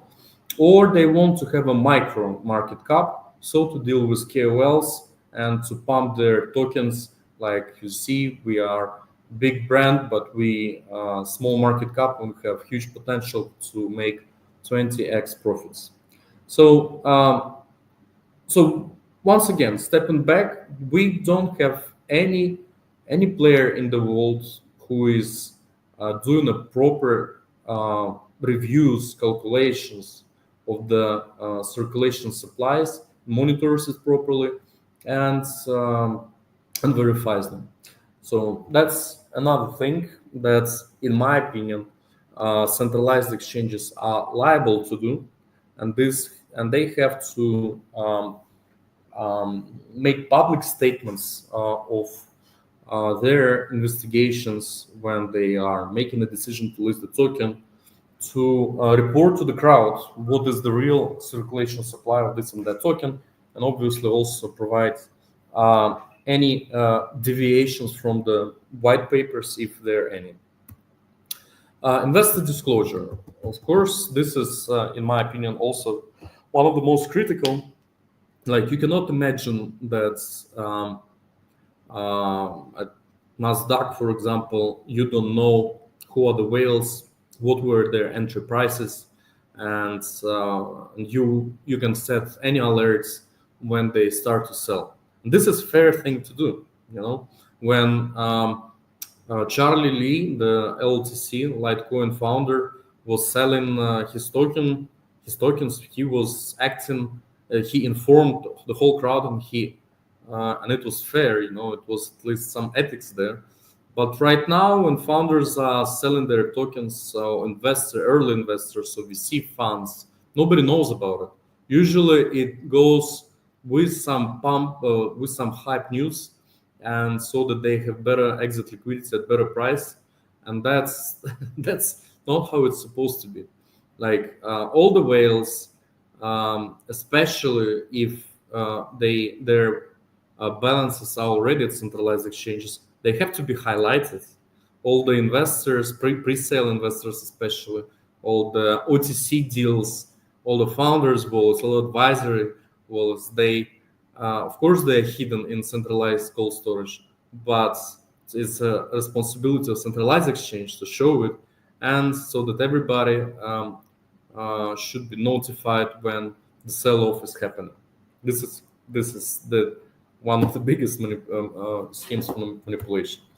All right, verified user metrics. So people know that we have a token, and at some point I started to ask exchanges where we are listed, like, give me data, how many holders I have, and they denied. I said, like, this is a minimum that you must provide to me. Token holders count, average holding time, trader percentage from these holders distribution from big to small. Like, I have to know it. It's like, this is your obligation. You cannot not provide it to me. But for some reason, none of the exchanges are giving you this data, and for sure they're not giving it to the crowd, which in my opinion is like is what we're all fighting for. Like, if you have a token, you need to know the circulation, supply, whales, and all the stuff that we know on chain. This information should be available for that. Okay, I have 3 minutes. All right. Okay, so you got this point. Security framework. Okay, let's skip it. No one cares about security, but yeah, the reality is that we do have bug bounty and pen tests sometimes, but we don't push exchanges to do proper blockchain security of the nodes integration and stuff, supply chain security and operational security. IT controls, another thing, how we got fooled. Yes, is then when exchanges have super admins and they can write any numbers for the super admin accounts, and this is how the money were evaporated from Quadriga CX case, and of course it's happening at some other exchanges as well. Live monitoring of black crypto is crucial. Biggest thing that's like, I kind of like what Binance introduced recently, that you cannot withdraw funds for some period of time from the moment you send them to your account. This solves this problem. That was a good thing. And we see the positive moves after the Bybit hack, but still we not all exchanges are doing that, and we need to have free froze time from the deposit to withdrawal, so that the hackers cannot easily launder money through exchanges. That's real-time blacklisting is also about. So everything in our hands. The exchanges will either do these changes or they will face in future big regulatory problems, and those who will be the first to do those things, they probably gonna win, or we're gonna all lose to Nasdaq, London Stock Exchange, or whatever other big liquidity monsters will want to play crypto on a serious level. So as I promised, this is QR code for Hacker Challenge. Yeah, so download, test your skill, solve the puzzles, and we would love to get you into hacking internship. If you're interested in hacking, you can build your career, become expert in crypto, cybersecurity, and meet a lot of nice friends. So, okay, thank you. Thank you, Dima, for this presentation. A couple of seconds before we end up with this QR code.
Sorry, guys, a bit technical issues, but we will continue soon. I will ask Vlad to join and Sophia so they can continue their speech. Just a few seconds and we will fix this. Thank you.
We have to decide either we call Sophia back or we can continue with the next speaker if Sophia is not here. So we lost connection totally, right? Yes, somehow. I don't know why. But I was listening to her specifically, and she was giving her presentation, and then like we decided to refresh it. Yeah, because it stopped. Can you invite her one more time? I guess we can continue with Vugarus Izadeh because it's his time, and maybe later we will call Sophia, okay? Because Vugar is here, and we continue with him. Okay. Sorry for this misunderstanding. Let's start with the Vugar's presentation. Right now, we're gonna have a short video, and then we are going on with the new speaker. So let's start.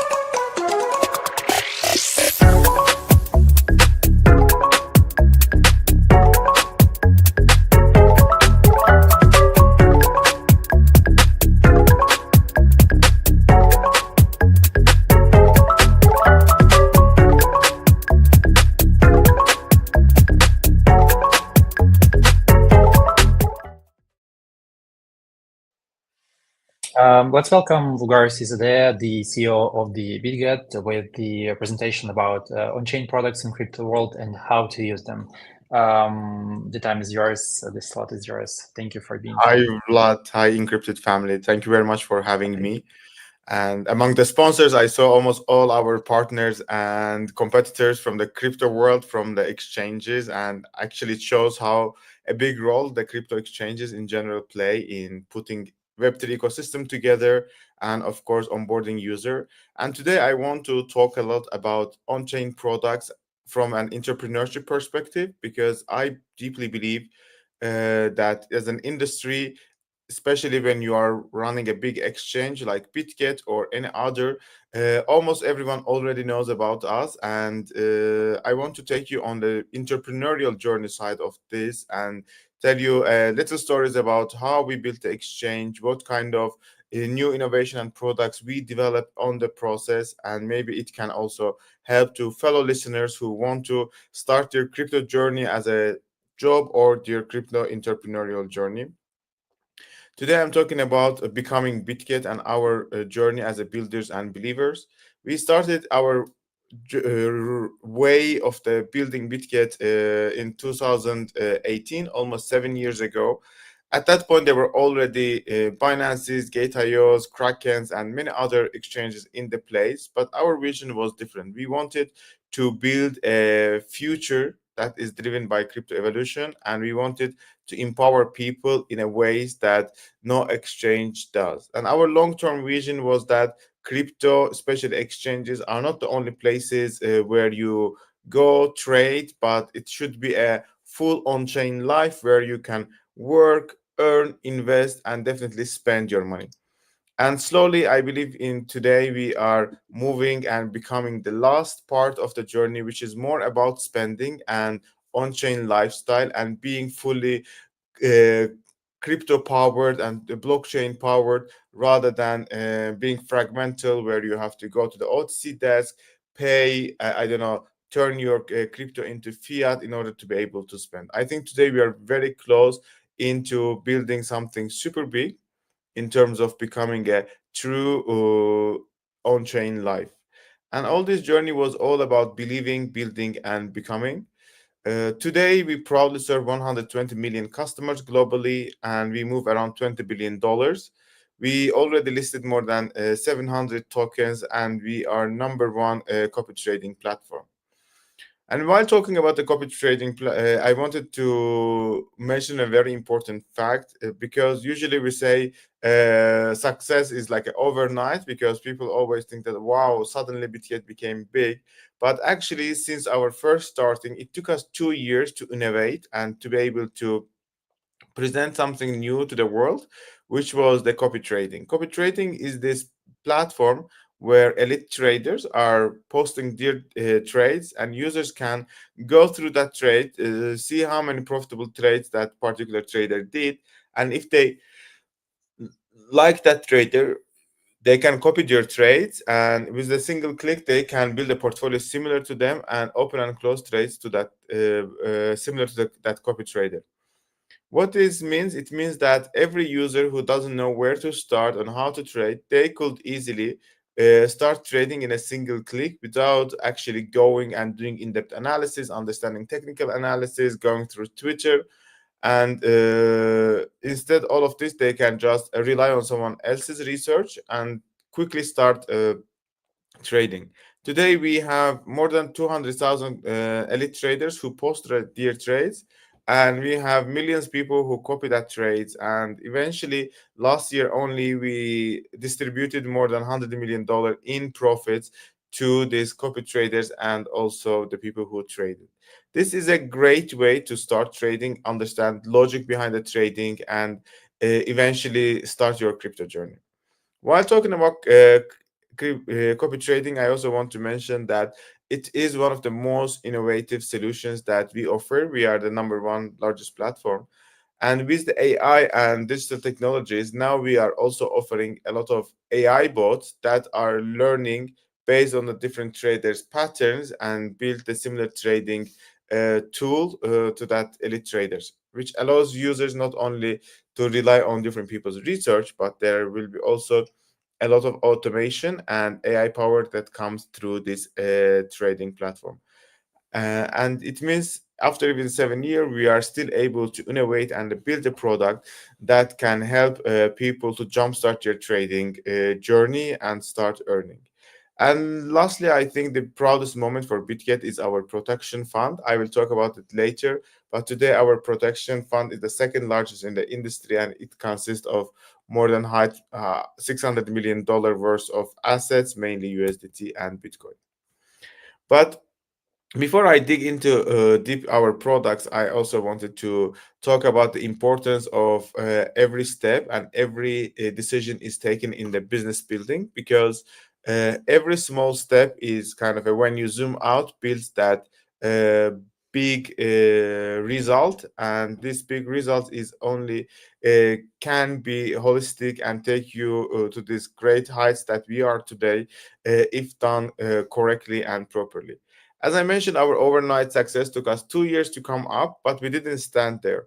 Once we invented copy trading and we became one of the most popular copy trading platforms, we wanted to open our doors to more new users. And instead of going and competing with existing exchanges in order to onboard users from their platforms, or compete with these exchanges in different levels, such as, I don't know, giving them better fees or building a better platform, which we eventually did. But our idea was that we need to always increase the pie and bring more people to the industry. And what a better way to do it if not joining forces with one of the largest industries, namely sports. And we start partnering with the Juventus, the football team, Eventually, we signed up with the football legend Lionel Messi, and today we are proudly partnering with La Liga. And all these three partnerships open the door of the new people who get to know about crypto, get to know about Bitget in the first hand, and people with zero experience that we have been able to onboard to our platform. And eventually, all these newcomers are growing the pie and also growing the Bitget user base, and that's why we are able to grow so fast. When talking about La Liga partnership, I believe everyone knows Bitget actually with the Lionel Messi partnership, because this was our very right decision. Little bit earlier than the World Cup, we were able to sign up Lionel Messi, the crypto legend. It was Bitget's, in my opinion, the best historic decision that propelled our company to success and brought us millions of users, because, as you all know, Lionel Messi, in the part of Argentinian team as the captain of the Argentinian team, ended up playing World Cup's final, and Argentinian team won, and he was the titled as the most awarded football player of all times, the greatest football player of all times. And having Lionel Messi as a face of Bitget helped us not only to onboard new users, but also build the legacy or share the greatness of the greatest player of all time, and definitely build a trust for our users. And fast forward, last year in September, we announced our La Liga partnership. And I always joke about it because, while we were partnering with Lionel Messi, one of our competitors has the Cristiano Ronaldo as their face. And all the time in industry, everyone would joke whether Ronaldo or Messi is the greatest player. And I know that we know the answer. Who is the great player is definitely it is Lionel Messi. But next partnership, when we are signing up with the La Liga, we decided to sponsor the entire Spanish league, Latin America, Southeast Asia, Eastern Europe, CIS, and Turkey. Because we believe football is a passion, and no matter where you're born or which nation you come from, whether you are in Nigeria or I don't know Spain, whether you are in Ukraine or Turkey, every football enthusiast always enthusiastic and excited about El Clasico match between Real Madrid and Barcelona and entire Spanish team. And being able to partner with La Liga, we are able again to open the new doors of excitement to onboard new users from emerging markets to our platform, but eventually also to crypto world. And both these partnerships were actually able to put Bitget as a mainstream household name and make us one of the biggest crypto exchanges there. But while, as I mentioned already, the innovation that we did with the copy trading and also our partnership and sponsorship that definitely propelled us to the new level. Nevertheless, I also need to mention that there are two distinct features of Bitget that put us ahead of the competition and makes us one of the best platforms.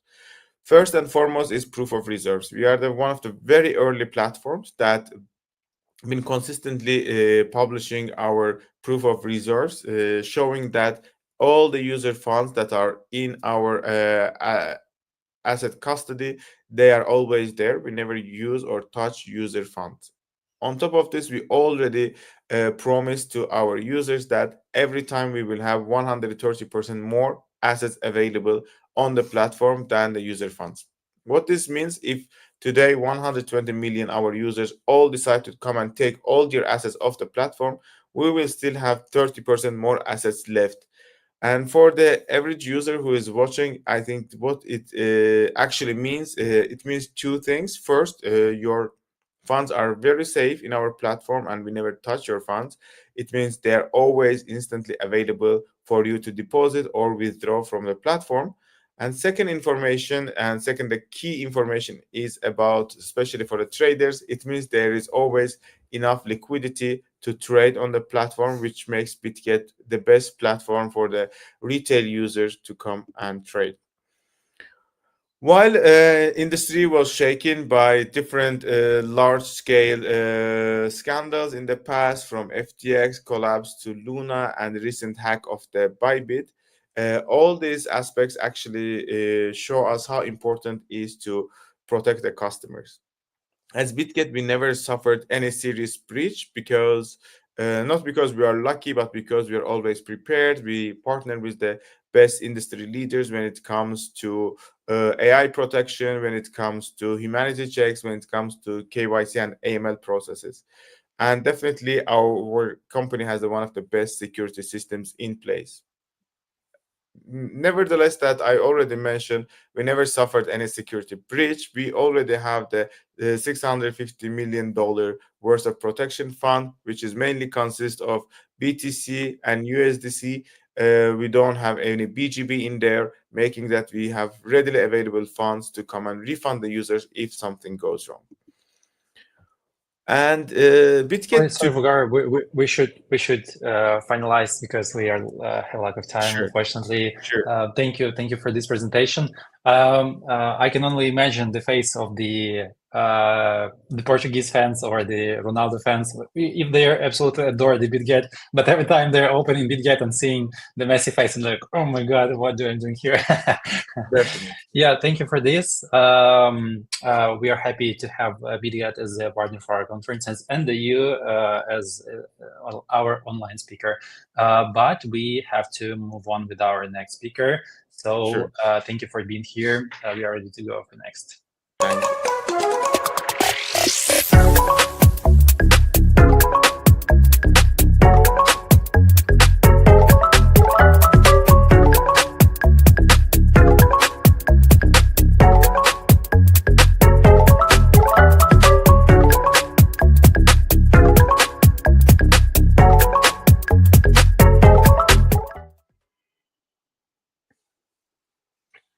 We are happy to welcome here Timothy Chen, the Global Head of Strategy at the Mantle Network. And we're going to listen the presentation about the 2025, the year crypto becomes everyday finance, how Mantle is building a bridge between TradeFi and DeFi. Timothy, happy to hear you. Happy to have you at our conference. The stage is yours. And hey, Vlad, how's it going? Hey, can you hear me okay? Good?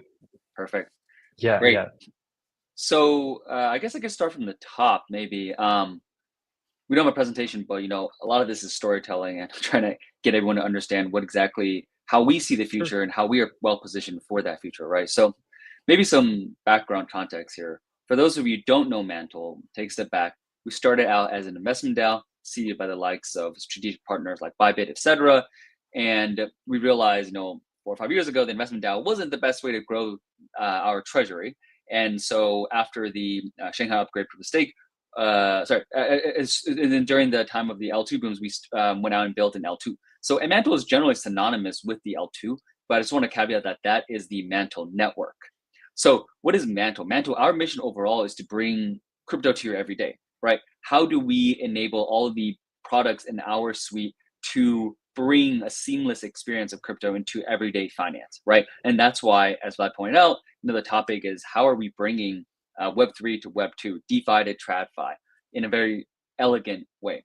So after we built out the Mantle Network, which now sits at about 3 to 4 billion FTV, we looked around the ecosystem. We were looking at new products to build, and we realized, well, hey, after this proof of stake upgrade with Shanghai, this seems like an interesting business model that Lido started with. And so we built out a competitor called METH.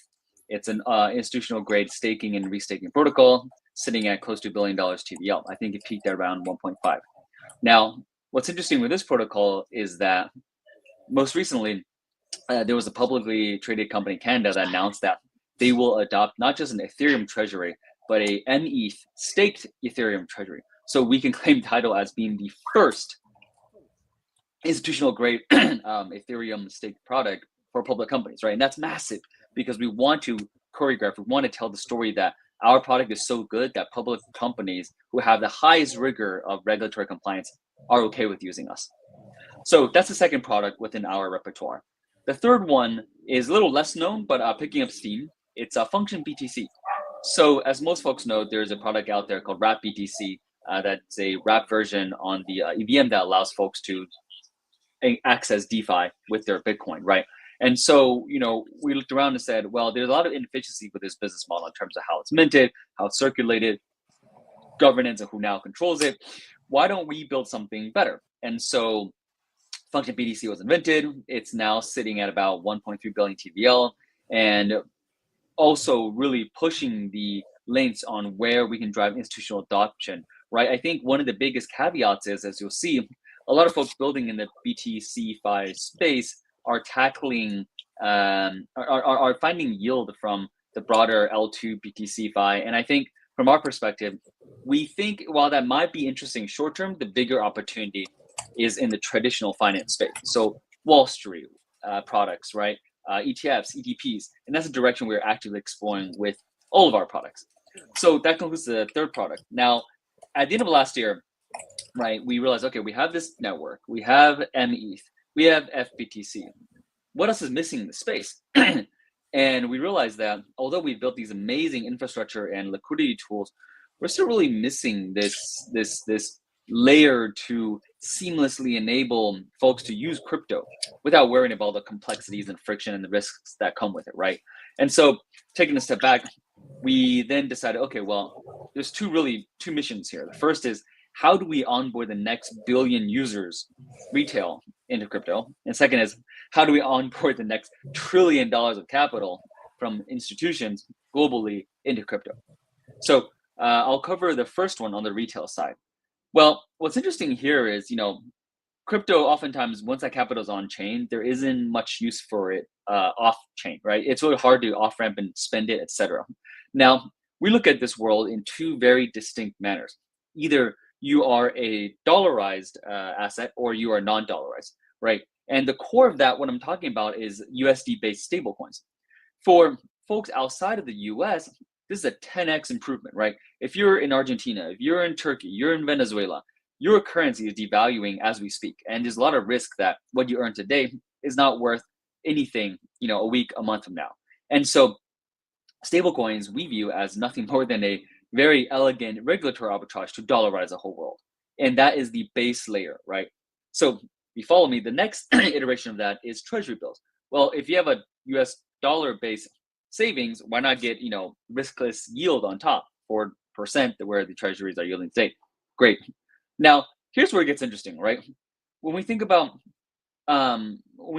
then how do we get users onto this ecosystem, right?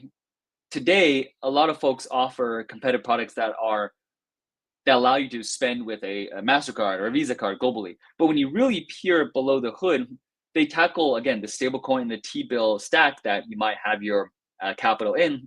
But really, they allow you, what they're doing is they're asking you to send your funds into a self-custodial wallet, and then you can spend. While it's secure, it's only one way, right?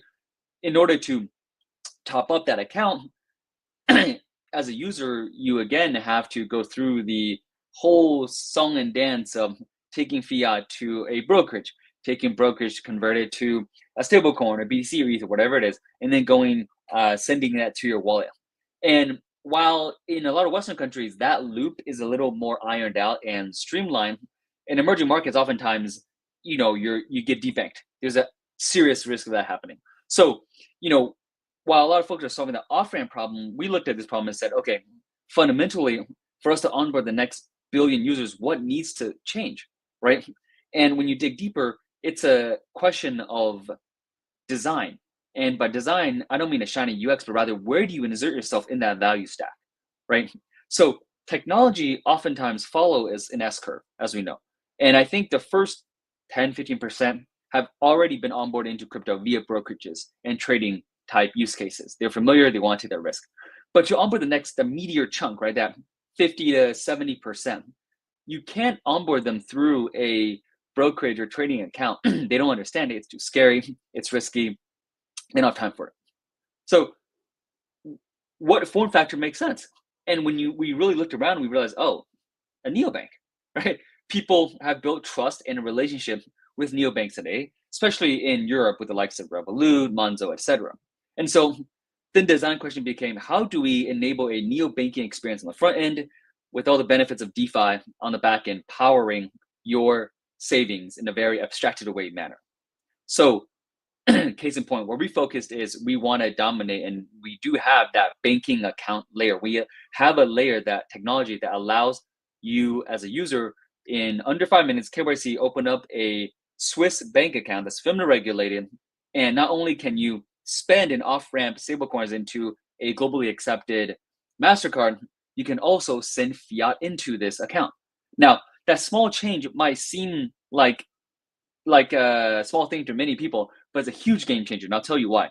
Because by doing this, then, for example, Vlad, anybody that's on this call, if you get paid in fiat, you no longer need to go through that long, winding journey of converting your fiat to stable to earn the higher yield. You can send it directly to this account where it's unified crypto and fiat, converted to USD, Swiss franc, euro, whatever of your choice, and get the yield. And so that's the game changer, right? Just like if you're on the older side, back in the day, if you were using programs on computers, you were using floppy disks until Windows 95, Windows operating system came around and put everything into a nice generated user interface, right? We see ourselves doing that exact same work today. So our vision for the future to onboard the next billion users is really a neo-banking experience where you come in and the experience feels secure, it's convenient, it's familiar, just like a neo-banking experience, but with a natively embedded crypto powered engine behind it. So that is one piece. And Vlad, feel free to jump in if you have any questions. Otherwise, I'm just going to keep talking forever. We have a lot of questions. Yeah, we have a lot of questions, and our community has. So unfortunately, we have to stop here because we have some problems with time, and we unfortunately have one speaker that was interrupted. Sorry, team. Let's continue at a different AMA session, maybe at RX. We will invite you a little later. But at this point, thank you for your time. Thank you for your presentation. We should continue with our speaker that was interrupted, unfortunately, with Sophia from the InsideX. So sorry. Sure. No Once again, thank you for your time.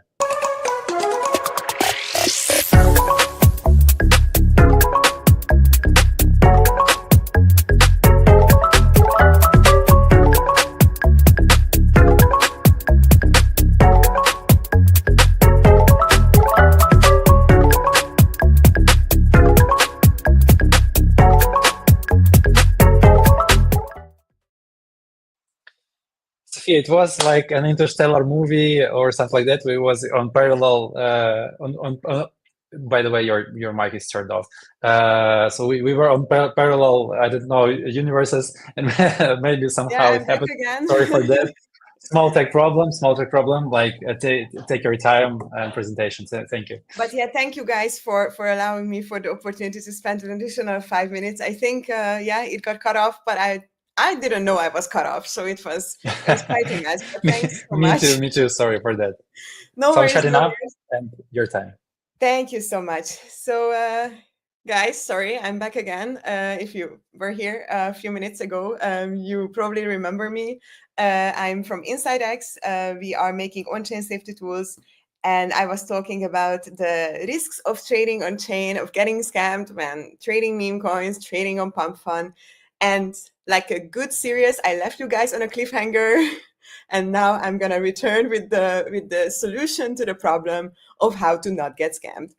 So I believe this is roughly the place where I got cut off talking about why it's so easy to get scammed, why is the on-chain trading scene so vulnerable, people hiding their assets, people planning rug pulls, people mimicking and faking healthy volume, healthy holder distribution, even when it's really not the case. So what can we do, and what can you do as a trader to try to stay safe and try to avoid these situations and find those hidden gems? Of course, as an ecosystem, as the Web3, as us projects, what we can do is that we can develop better tools for you guys that you can use to get a quick assessment, and instead of deciding based on hype, based on volume, based on token price, decide based on actual data and actual rock solid analytics whether this token is a good investment for you or whether it's better that you stay away. So what we're doing at InsideX, we are making a platform which is essentially a one-stop shop for traders. It's built upon these core principles that you can see here, and it's supposed to help you do your due diligence quickly, easily, before choosing to ape into an asset or not. We have 4 products currently out on our platform. We have a token scanner, which is a token assessment tool. By pasting in the contract address, you can get information whether the liquidity is logged, whether the token has been renounced, is there a honeypot warning on this token, and so on. Very basic, static token analytics with some more dynamic, more advanced simulations in the engine. We have our bubble maps, which is our flagship product. It's a top holder network graph for a given token. I will talk about this in the next slide a little bit more. We have our Trade Watch, which is a wallet alerting system where you can customize different wallets that you would like to watch, and then you can get alerts when trades are happening on that wallet address. And then we have our analytics, which is essentially a portfolio dashboard. So these are our 4 products that are out there. And as promised, I will just dive in for 1-2 minutes into our bubble maps tool, because I really believe that this tool is one that can revolutionize the space of on-chain trading, of memes, and the way that due diligence is done these days. So bubble map, what is a bubble map? A bubble map is a top holder map of a given token, where each bubble, each of these circles that you see, is one wallet address. As wallets are interacting with each other, they are sending funds, they are transferring funds to one to another, the connections are formed. And as the connections are formed, the clusters are formed. So you can see, for example, the yellow bubbles, they have interacted with each other, they have been sending assets back and forth, and now they form a cluster.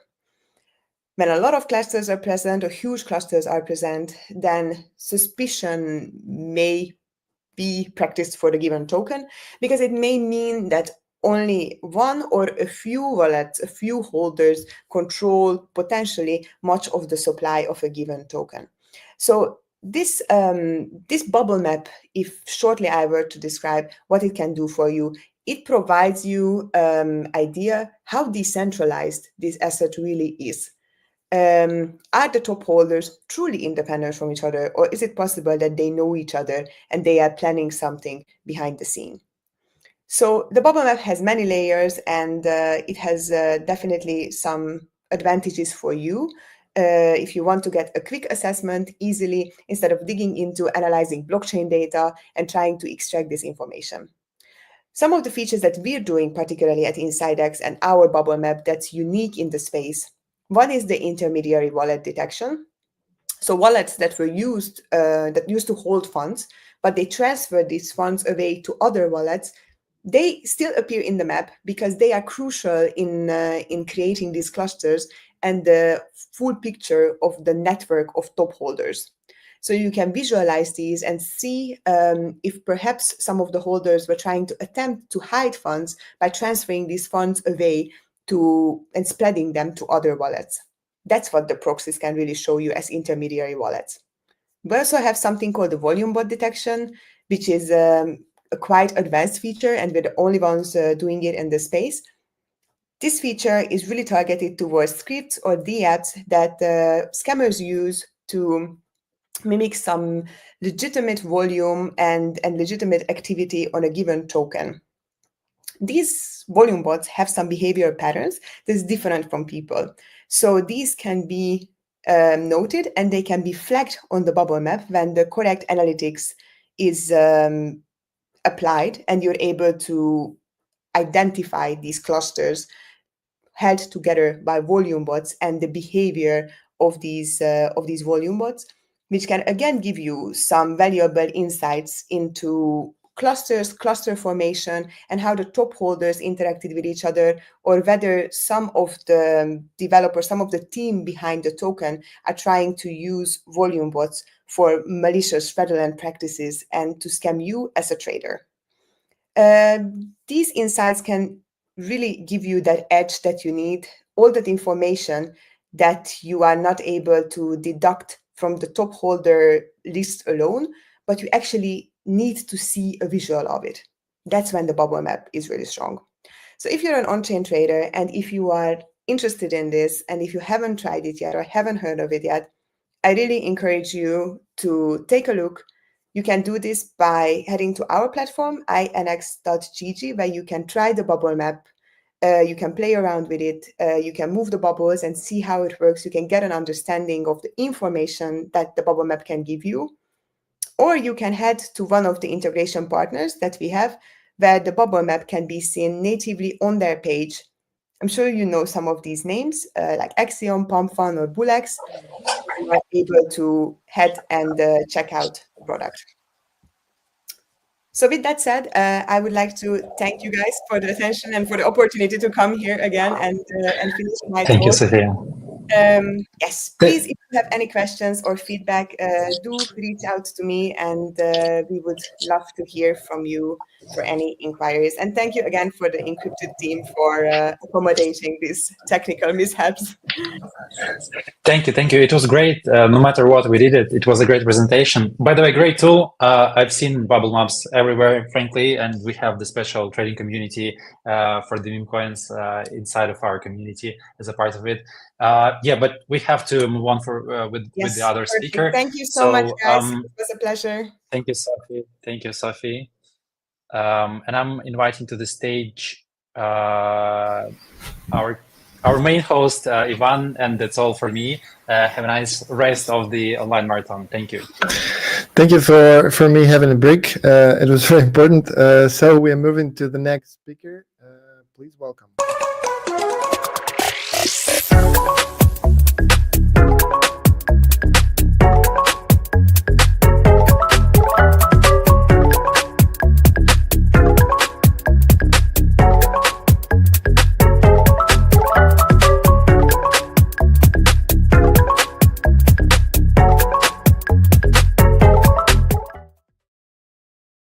So we're happy to welcome Vael, Director of Dex Ventures. And I'm happy to see you here, and we'll be happy to ask questions and hear answers. Hello, how are you? Likewise, great. I'm doing amazing. Thank you, Ivan, and thank you, Incrypted, for having me on today. And thanks, everybody, for watching all around the world. And of course, shout out to Ukraine. Thank you, everybody. Thank you. I see you have a great micro. It's short, like mine. It is a Shure, but I was having technical problems, so I'm using I see. So it's just for the beauty. Okay, so let's move on to the questions. Part of it from the team, part of it from community. So first, let's dive into Dex Ventures. So what does Dex Ventures do, and what is it focused on? Yeah, of course. So Dex Ventures is the investment arm of Dex Tools, one of the leading DeFi analytical platforms with over 5 million monthly users. And Dex Tools gives us a unique vantage point in emerging trends, real-time market data, and the next generation of Web3 builders. At Dex Ventures, we don't just invest capital, we invest into distribution, credibility, ecosystem support, and our core focus is backing early stage projects with real utility. That includes like new blockchains, L1s, L2s, DeFi infrastructures, of course, hot narratives like AI agents, AI infrastructure, RWA, DPIN. Like ultimately, we're here to help the most promising teams go from zero to traction with funding, marketing, and access to one of the most active DeFi user bases in the world, to put it in short. Sure.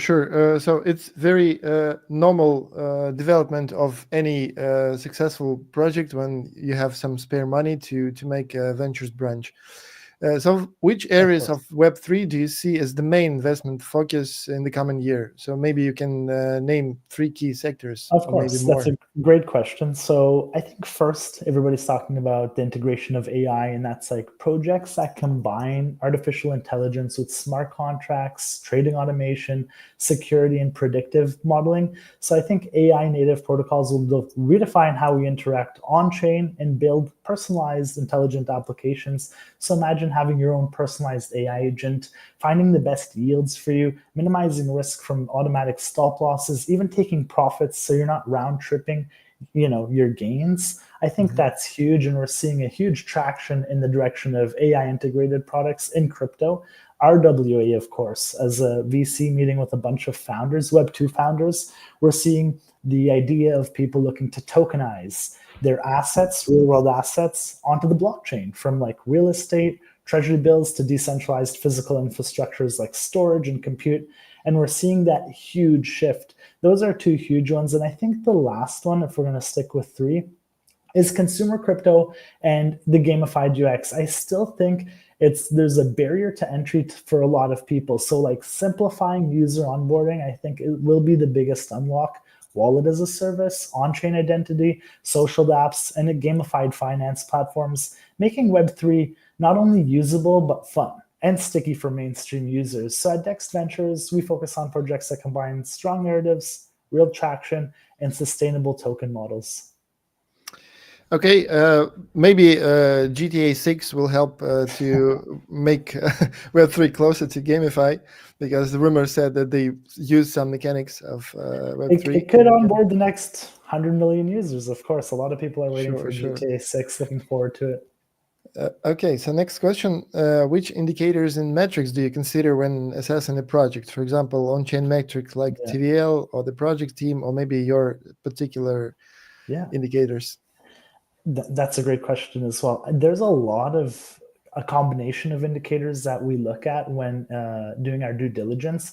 I think number one is team. Team and the track record, the execution of the team. Have they shipped before? Are they anonymous? Are they doxed? Do they have that grit? Because markets move fast, teams need to move faster, adapt faster. So we value domain expertise, founder market fit, the ability to attract top talent. A good idea is nothing without world-class execution.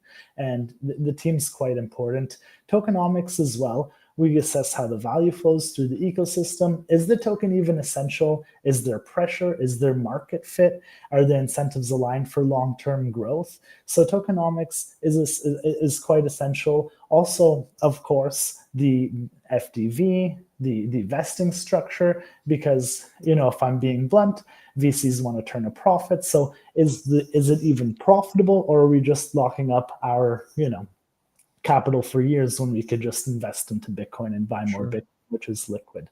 On-chain metrics, which you mentioned, but if we're coming in investing pre-TGE, we might not see those on-chain metrics unless it's testnet, which most of the time it's inflated. If there's a point system, airdrop system, then you're seeing inflated numbers. So we're looking at some sort of MVP, because last cycle, we were doing a lot of investing on white papers or ideas, metaverse, GameFi. So it's like, okay, we want to see an MVP, we want to see a demo, an alpha, we want to see some sort of traction. And then a narrative fit is important. Is there a narrative fit?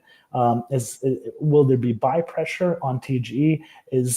Timing is the difference between going viral and going unnoticed. So we combine a lot of these fundamentals with community signals and our real insights from Dex Tools platform to make conviction-based bets. For sure. It's like Silicon Valley basis when you make a bet on the team, and you can pivot anytime with the project, the idea, but the team is the core. Bet on people. We have two more questions before we move to the next speaker. So how does the current crypto market cycle differ from the previous ones?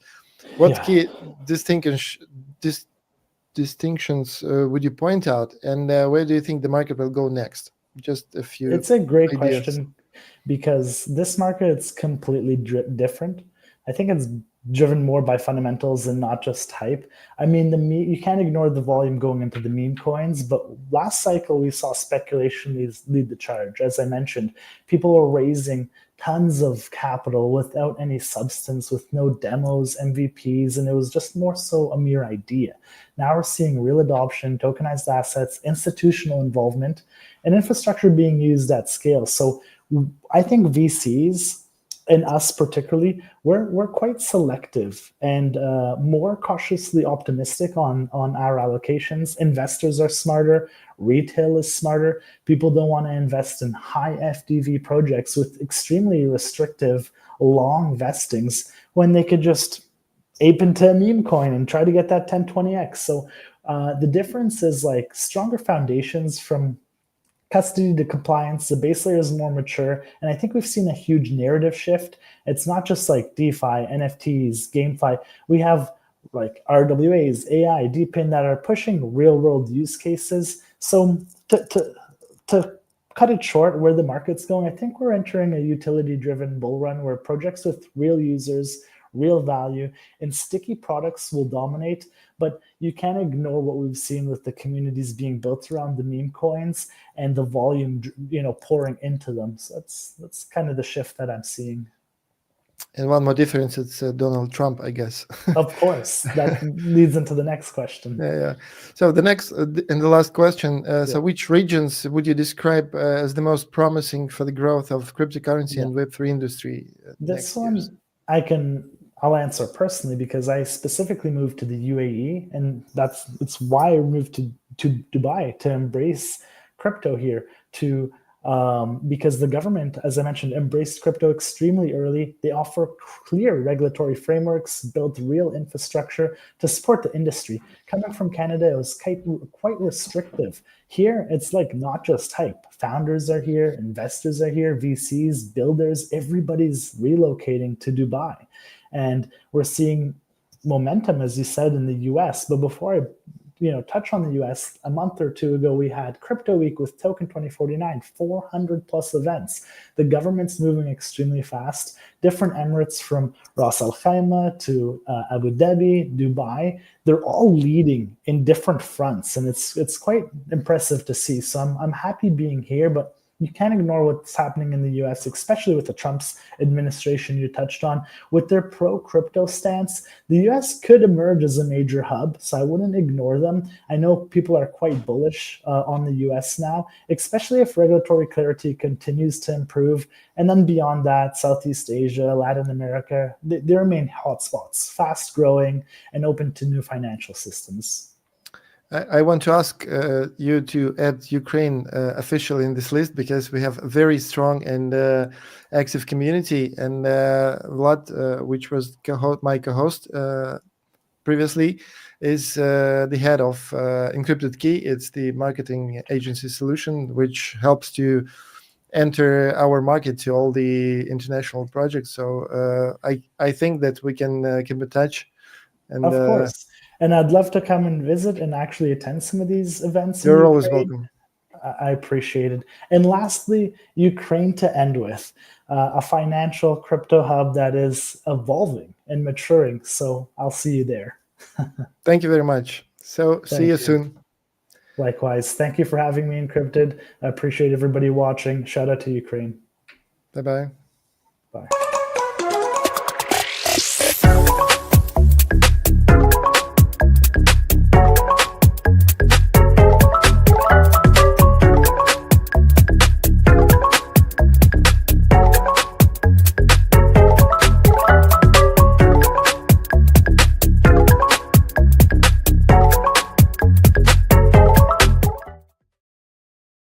So guys, we're moving forward. Coming up, a fireside chat with Jason Lau, Chief Innovation Officer at OKX. Hello, Jason. Nice to see you here. Hi, Ivan. Good to see you. Thanks for having me.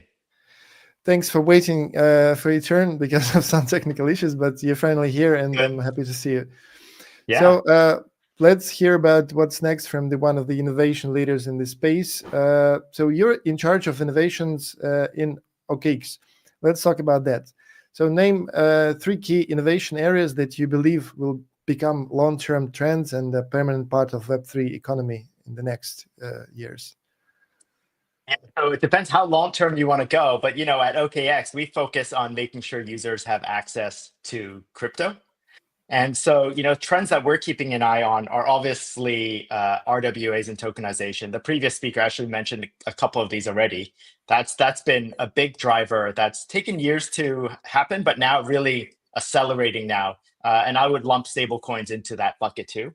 Another one is really the adoption and awareness and increasing ease of use of wallets and self-custody and getting on chain. We're seeing the tooling get much better now. Users are now really being able to dive deep and really tap into some of these decentralized applications. DeFi and all these things are now actual things that have utility for users on a day-to-day basis. Millions of users are using them around the world, and we're seeing that from our platform too. And then lastly, everyone talks about AI. We are thinking about AI deeply also. I think you have a question about that. So would love to jump into that too. For sure. AI is obviously one of the major trends at the moment. including the crypto industry. So, in your opinion, will we reach a point where markets are traded almost entirely by AI agents? More broadly, what consequences do you foresee from the growing synergy between AI and the crypto market? Look, I mean, if you look back at how the evolution of finance and finance markets have developed, we've already progressed from, humans on the pit yelling at each other, making hand signals, right? To now, most of the trading is done algorithmically by quants and machines already. So in some sense, the trend towards AI, I'm not even sure where that line stops, right?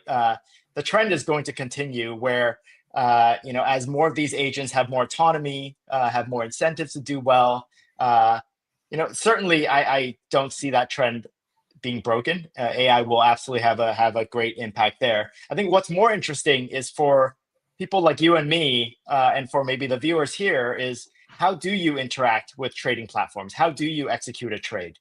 I can easily foresee a scenario where you just kind of talk to your agent, your AI agent, and they kind of ingest your wants and your strategies and your needs and try to formulate a plan to execute that trade. That leaves a lot of questions to be answered. We're still far from this, in my opinion, because when you're giving these AI agents your assets, what happens if they mess up, right? Who are you going to blame? What happens if there's a hack? Again, who are you going to blame? And so at OKX, we're trying to take a very pragmatic and focused approach to incorporating AI and AI tools. One, we're making sure that users have, so at OKX, everything we do is we try to build things that are tangible for users, right? We're trying to solve users' problems and not just, build things for the sake of it. So for AI, for us, it's really doing things behind the scenes, which is things like fraud detection, trying to highlight bad activity, trying to prevent scammers, trying to do a lot of things that protect the ecosystem, protect the integrity of the trading markets, but also, exposing. We don't call it AI, but a lot of our tools and automation, our bots and things like that are available for users are pretty close, right? They take your intent and you can program them and instruct them to essentially trade on your behalf already. But they're not full-blown AI agents that just do whatever they want. And so we're trying to figure out where that fine line is and to make sure that users actually get tangible benefits. So I guess it's like a technical update of what we get now, right? So it will make some evolutionary path from assisters helping and then maybe replacing with some features with AI. Okay, down the road, yeah. So the question to you personally, how does your team handle the implementation of innovative ideas? So how do you recognize whether something is long-term trend or just short-lived hype? Do you have a checklist maybe or some specific criteria for that? So how can we learn to spot trends early from you? I think for us, our focus is on the user. And so we keep a really close eye and our ears open for what users are looking for in both the product experience, but also what users are actually wanting to see on the platform. So, for example, on Twitter, X today, we have teams of people that are just watching, paying attention to what people are saying about our product, but also what tokens are people are interested in seeing, what tokens that are yet to come that people are interested in seeing. And then once you get sort of these early signals, we dive a little bit deeper, look at where developer activity is, for example, and then assess whether we want to make these new projects and applications. Are they suitable for the user, right? Are there safeguards that we need to build in to make sure when they become accessible either on our exchange or via our OKX wallet, users have the right sort of education and also the right sort of understanding and technological sort of guardrails to make sure that they can access it safely. So it's a multi-step process, but most importantly, it's just listening, being in touch with the community, and joining things like this, right? Seeing what people are chatting about. Okay, got it. Thank you. No magic formula, unfortunately. Yeah.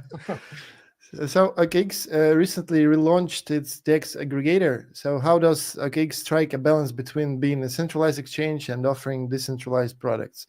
I guess you also focus in the users, but I want to hear it from you.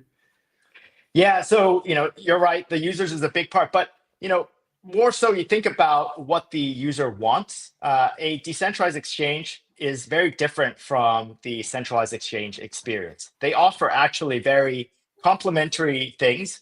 Both at the core are offering users the ability to make a transaction, trade, but the type of assets that are available on each side are different. The pricing may be different. The liquidity might be different. The speed at which you execute may be different. And more importantly, on the decentralized side, you get to custody and hold your own assets. And you could very quickly and seamlessly use those assets into other decentralized applications. That's not possible at all on the centralized exchange side. And so, again, it's trade-offs. We try to make sure that users have choice when it comes to accessing crypto, and that it's easy no matter which path they choose. And so ultimately, we want to make sure that both paths are very viable and they work well for our users. So I guess it's a must-have for a big ecosystem project like OKX to have both centralized and decentralized facilities, because some users need centralized services, some decentralized, so you have to cover all of them. Right, and you see people actually use both, right? Not everyone wants to store maybe all their assets in their wallet, and others prefer to have the exchange or our exchange custody their assets on their behalf. So it's just allowing it's just a choice for the users to pick. For sure. For some reason you need Dex, for some reason you need SEX, so it's quite reasonable. Okay, so this same questions for you about the market. So which markets do you consider the top priorities for OKX business growth? And what share does the Ukrainian market represent in OKX global user base, if you can share this information? And how actively you plan to expand your business in Ukraine? So at OKX, we're a global company. We're very fortunate to provide services to users all around the world. And recently, we just announced our launch into the United States. So that's been a very exciting thing for us. Ukraine is a key strategic market for us. It's a very important market. And one of the reasons why is really, as seen by your audience and also, what you guys do here is there's just a real high sense of crypto literacy and digital literacy and enthusiasm amongst, the population for crypto assets. And we're seeing that in our data too. Ukraine has been, over the past 2 years now, one of our fastest growing markets. And it's great. We're looking forward to do more here, actually. It's really a key example of how, when you build the right products and you offer the right education, you really get an engaged user and community. And we want to be really deeply ingrained in that community. And so from the product side, what we're trying to do is to add new features to tailor specifically for Ukrainian users, local language support, for example, expand. We already offer support for the local currency, but, expand some of that throughout our product suite. And then also, of course, work with partners like you, again, to further that message. I think there's still a lot of people globally, not just in Ukraine, but globally that are that still find crypto to be hard to understand and maybe have heard incorrect or negative things in mainstream media. And so we still have an uphill battle to fight. And ultimately, that education then needs to lead to easy to use products, right? Whether it's the exchange or the wallet or the Dex, these are all fairly complicated and new things for the users. I guess that's still in 2025 the most challenging question is onboarding new people to crypto, because it's still difficult for them, and we have to learn them, to study, to make them easier to onboard in crypto. Yeah, what's cool though is we are seeing users go straight from bypassing the exchange into the OKX wallet, for example. And so, they're able to get crypto from their friends and other ways now. And so it's pretty cool to see. And so we've got work to do, but we're very excited about where that's heading. Okay, thank you so much for coming. You're very welcome in Ukraine whenever all is finished here. You're always welcome on our offline events. We held Encrypted conference every summer. So Nice. you're welcome. So see you here in Ukraine, or maybe on some conferences like Token 2029. I hope so. Thank you. Thanks again. Okay, bye-bye.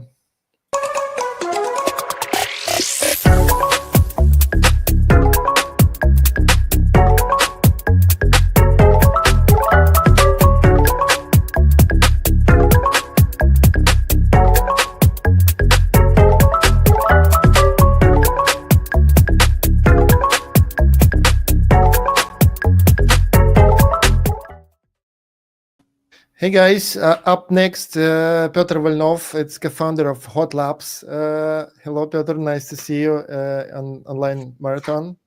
Nice to see you, Ivan. He will speak on why chain-abstracted dApps will win and look into the future of decentralized applications. So the stage is yours. I'm adding your presentation. You're welcome. Awesome. Hello, everyone. My name is Peter, and I'm a co-founder of Hotlaps. And in Hotlaps, we built a bunch of product for infrastructure of chain abstraction apps.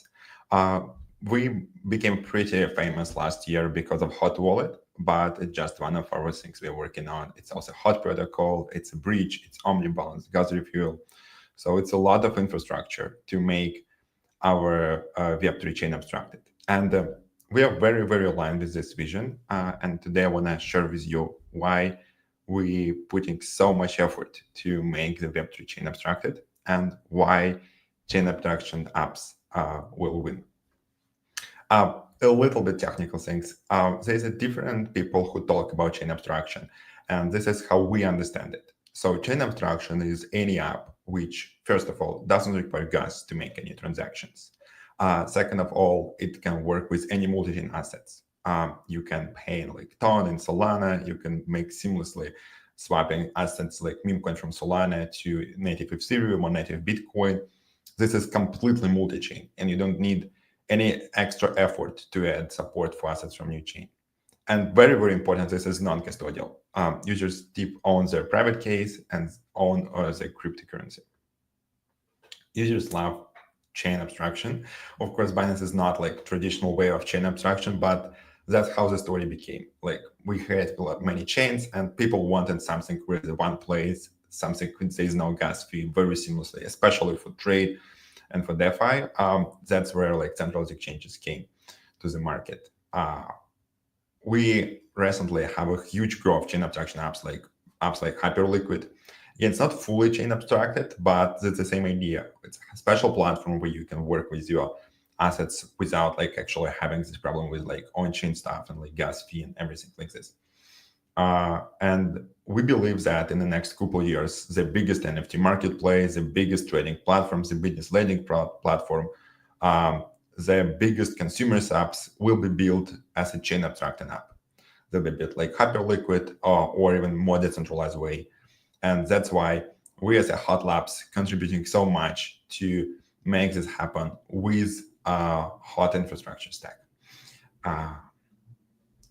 The chain abstraction app, as you was able to see on the previous slide, it's a lot about the balance. So many developers, we start doing chain abstraction. It's so convenient. We are making our Binance app. We will just use Postgres database to store all users' balances. Or we will use our own private blockchain, our private validators, our closed code base like Hyperliquid does. And that is something where we actually lost the idea of cryptocurrency. We lost the idea of Web3, of decentralization, and any like potential regulation problem will be affect all users. That's something what we believe should not happen. We really try to keep this balance and push industry into direction where we, of course, have chain abstraction, but also invest a lot about technology and cryptography to keep it decentralized. That's where we came to the hot Omni. This is how we see hot chain abstraction. So we see this as still working on top of some blockchains. We work with Near blockchain. This is a perfect blockchain for very huge capacity, very cheap transaction, very cheap storage. This is a blockchain with sharding. That means it potentially can store state of every blockchain in the world in as a part of the one blockchain. And this is a perfect place to build chain abstraction. We are happy, so we're able to work close with the Near team to make it work. They're all chain abstraction hot work on top of special contract, which deployed on Near protocol and which can control assets on all other chains. And for users, you can sign your message with your passkey or with your any wallet, and you can submit your transaction to OmniBalance, and you can do any operation inside, or if you want to withdraw your native tokens, you will be able to claim it on chain. Also, there's a very powerful stuff on Near. There's a light clients for Bitcoin, Zcash, Ethereum. That means that we can actually create trustless bridges where we can confirm that this transaction actually exists on a Bitcoin mainnet before we work with this with OmniBalance. And this doesn't require any extra gas fees. This is a lot about interfaces. So chain abstraction is not only about engine, it's about how we onboard people there. And we believe that we should not create completely independent platform. We want to start with connecting to existing Web3 users. And today users sound like Phantom Wallet, Hot Wallet, Rabbit Wallet, MetaMask. So we made this system design that any of this wallet can connect. We work with the Near Intense team to make it work this way, and this is actually very, very great seamless experience. So you can use your any wallet. You can use your Rabbit wallet, for example. You can just sign message there, and any message from this wallet can be used as instruction to work with OmniBalance. So you can connect your Ton Keeper. You can deposit Ton on OmniBalance. You can swap it with Trump coin. You can trade it. You can loan it using your Ton wallet. And this will happen somewhere on background on Near blockchain and our huge contract of OmniBalance, but you never will feel this. You will just sign messages inside your Rabbit wallet or Ton Keeper. And this is a very, very great experience how we onboard any people to your chain abstraction app or to our in general hot chain abstraction engine. There's already more and more interfaces who became to build on top of this same core. This is a Hex interface. This is a Near Intense interface. This is an Infinix interface.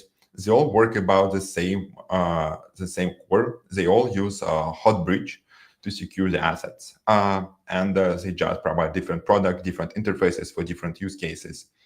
But we will, I believe, see a lot more chain abstraction apps coming in the next days, and all of them will work on top of their hot chain abstraction engine. If you're building chain abstraction, the app, you can actually now create a special smart contract on Near, which supports chain abstraction standard. And any users will be able to use their wallet, like the Rabbit wallet or their passkey, to communicate with your apps with no any gas fee. So the user deposit money once on the OmniBalance, and then he just sign transactions, which completely gas free.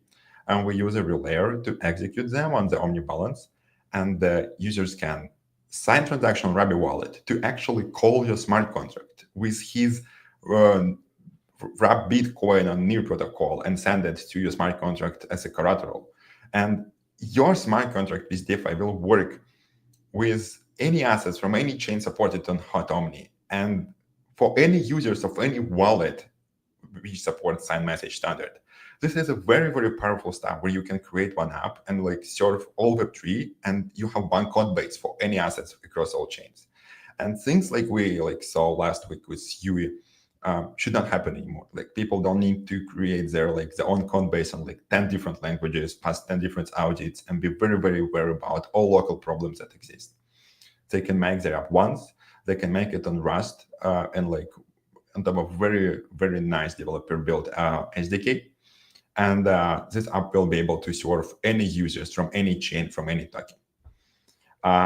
And these final users will not even feel they're using the chain abstraction app.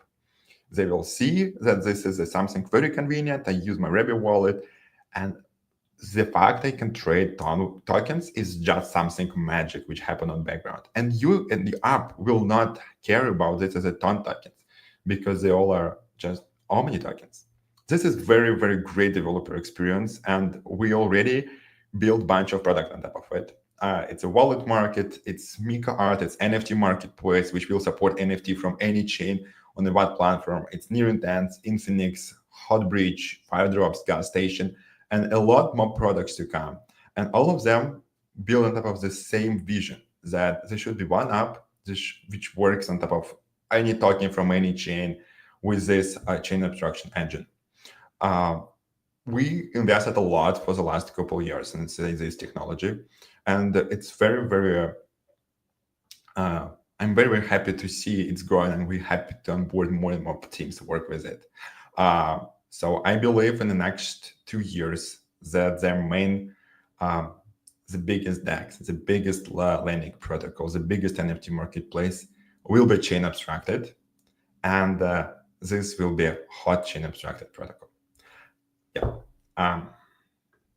Thanks for presentation, guys. Go jump to Hot Wallet, jump to our website, check our documentation. Let's make Web3 chain abstracted together.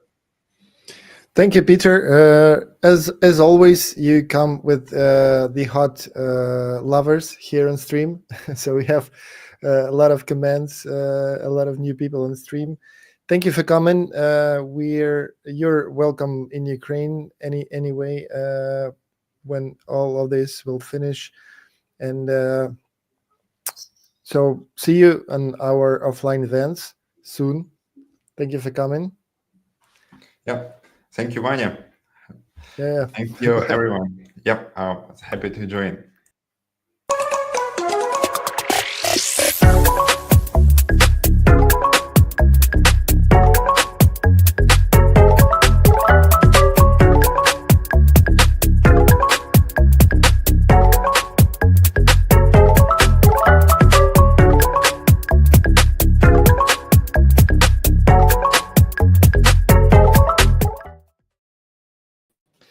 So let's welcome Edison, co-founder of Cudis.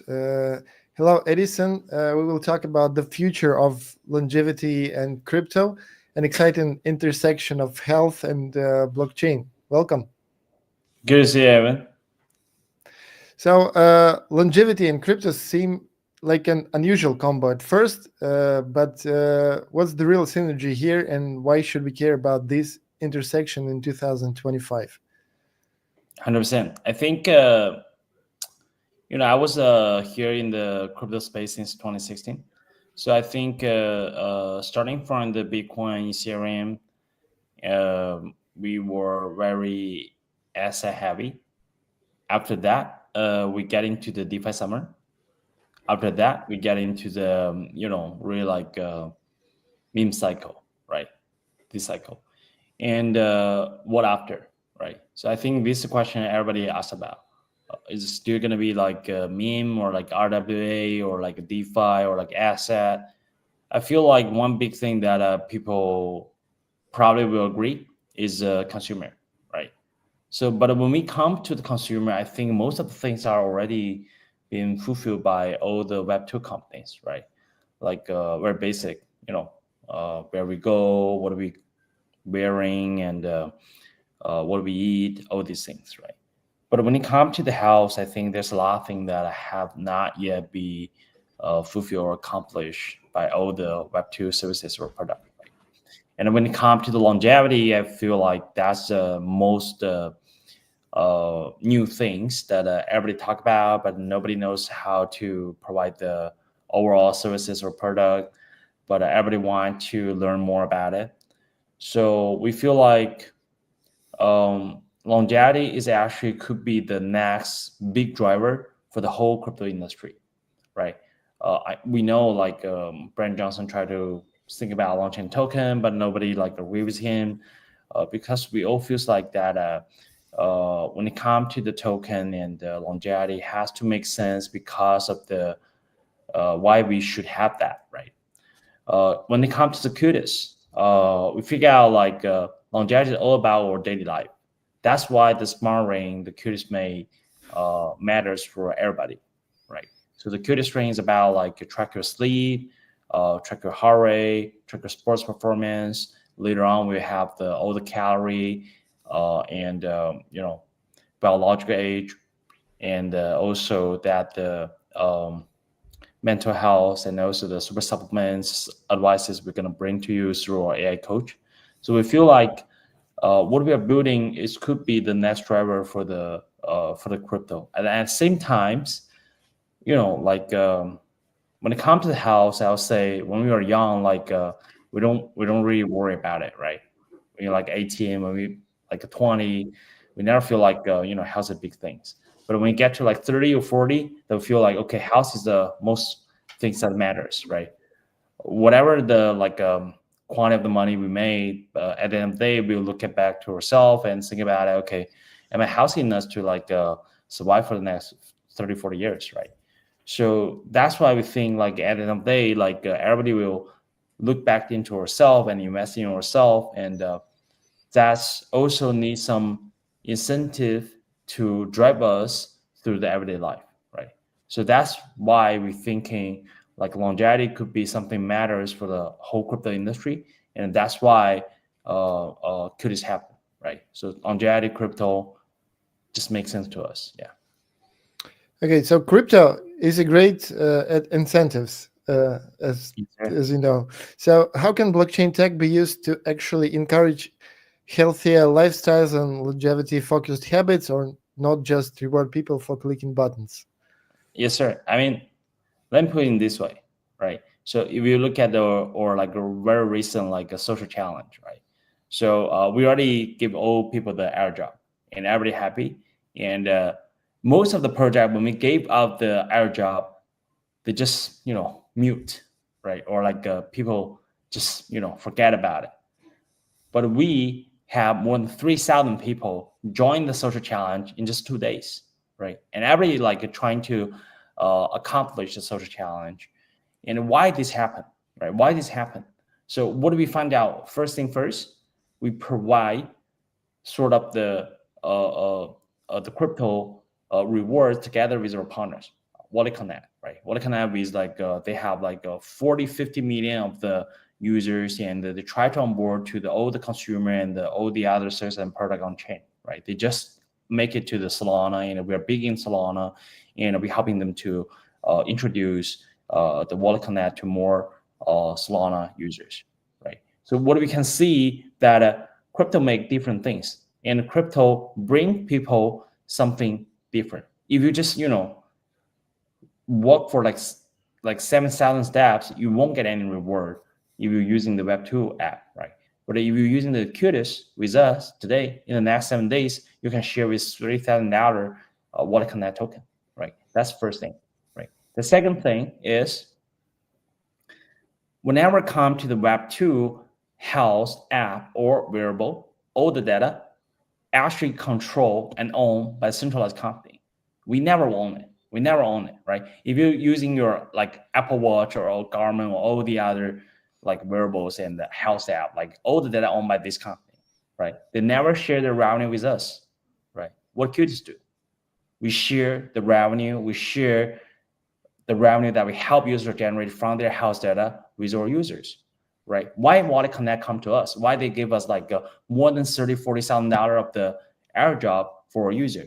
Because they know we have the real user, right? Because they know we have the user that they are quality, not just because they buy our ring, but that they can see that those users, they're using the Web3 native product, and at the same time, they take care of themselves and they care about everyday life, right? So I think at the end of the day, all the crypto services will definitely, directly connect and influence with our daily life, right? We pay with it, we use it with it, and we make money, and we stay ourselves alive with the crypto. Yeah, so that's why I feel like that's something the Web2 or say the previous company they didn't bring us, but what we're trying to bring to all the users. I'm totally on your side because I'm health lifestyle ambassador in our team. I try to push all the guys to make sports, to yeah. yeah. So as I understood you correctly, so crypto incentives is just gets people attention, and then if the people want to make their life healthier, they will do it with crypto. Okay, so and also you use all the advantages of Web3 infrastructure to not store the personal data, because it's huge issue for centralized companies, because the health data is very personal and it's gold, and if you held them, it's like evil corporation if you held the millions of personal data. Totally agree. Okay, we have a last question. So there's a growing talk about the longevity economy and trillions in value around aging populations. So where do you see crypto fitting into this economic shift? Yeah, so what I feel like that we don't really know that how to get to the longevity. I feel like longevity is like a human being's like ultimate goal and dream, right? I think, but at the same time, I don't feel like that I want to live to like 100 or 140 if I cannot do anything else. If I just alive, but I can do, maybe when I got 100, you got 100, that we still can do some like podcast or live stream like this. We feel happy because we are doing something, right? I think that's something really matters. When I talk to my grandparents, they're like 90 already, right? I ask them like what they feel about it every day. They feel like, okay, I just want to go out, play with my friends, play some cards and have a dinner together. I'm able to walk. So all their needs is really, really simple, right? So what we are here to trying to build something with that is that we'll try to first raise the people's awareness about like you need to take care of yourself early than you think, right? You don't actually take yourself after when you're 60, 70, 80, you feel like, oh, I'm actually weak and actually old, and then I need to spending some money on myself and take care of myself.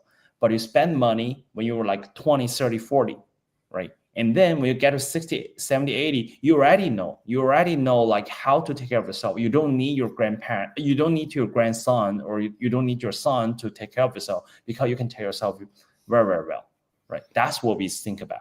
We talk to a lot of government, and they feel like when they're like the whole like population over there, like when they get to like elder, like 70, 80, they're gonna spend a lot of money on the healthcare for all these older people, right? So what they think about it is they want to spend money earlier, right? That's why we feel like we are on the right path, because we see something as the whole society facing the problem, right? And how to get people to really think about it, right? I'll bet here, if we don't do this, nobody in the crypto gonna care about health. Nobody, right? We kind of like very feel one, like we talk about health spells, right? We try to use crypto as one of the incentive to getting people know about it. Like health is important. How many founder we lost in this cycle? I would say more than dozen, right? More than dozen. Like we all experience very stressful, and we all forget about ourselves, right? So why we are here? Because we feel like if we try to build this industry into a huge one, right? We need to get everybody be aware of that health is your real asset, is your best asset, right? If you can survive for a longer time, according to like Warren Buffett, right? If you can It's all about quality of life, right? Yes, sir. Yes, sir. If we just make like 15%, but we can make like 40, 50 years until we still alive, that we can make a huge amount of money, right? So I think people are missing this part, right? So that's what we feel like, that help people to stay in the court. That's very important. And how to do that? You need to take care of yourself, right? You need to take care of yourself, starting from using some wearable, take care of your sleep, and eat something healthy, do some sports. Very, very simple, but very necessary and essential. For sure. Thanks for your mission. I think it's very important. I wish you all the good luck and very success in your field. Thanks for joining us. You're always welcome in Ukraine on our offline events, which Ian. is still hosting despite the war. So every year in Kiev, you're welcome in Ukraine. Thank you for coming, and see you soon. Bye-bye. Thanks, Steven. See you soon.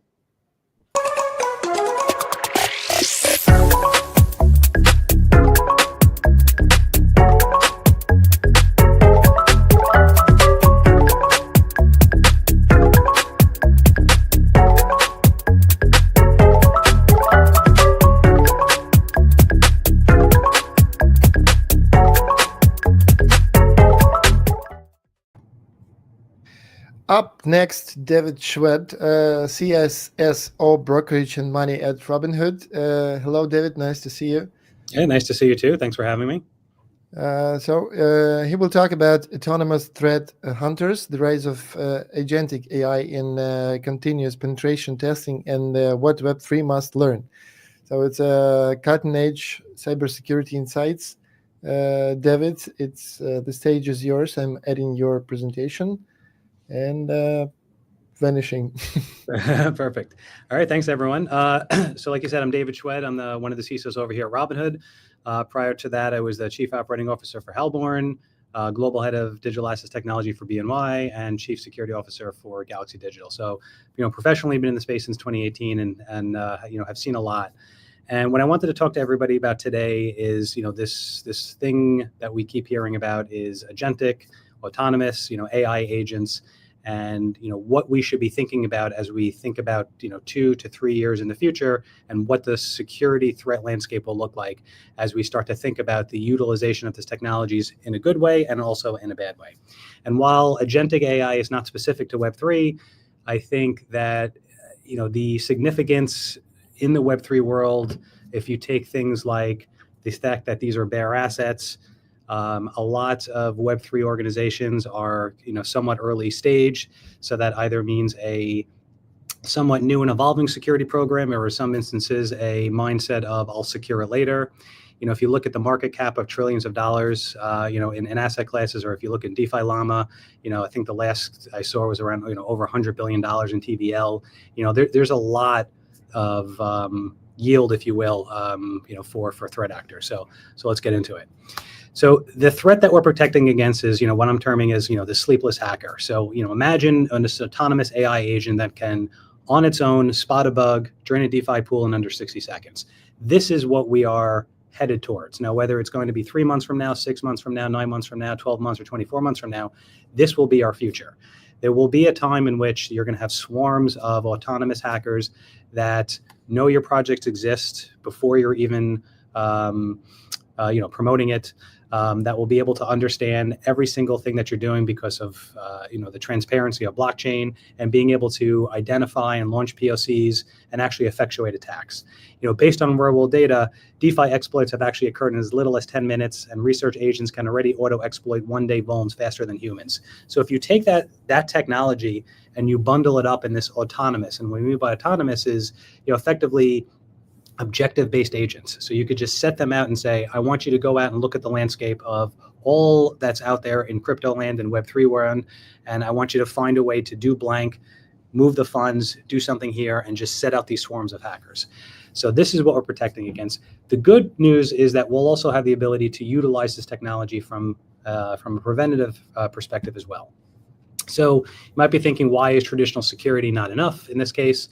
If you look at what a traditional security program is you have ad hoc code audits. Humans are not real time. We're going to be facing 24/7 automated attacks. We have 3 million plus open cybersecurity rules, so there's a talent gap. So if you look at a traditional security program, it's centered around code audits, which might be once a quarter, might be once a year.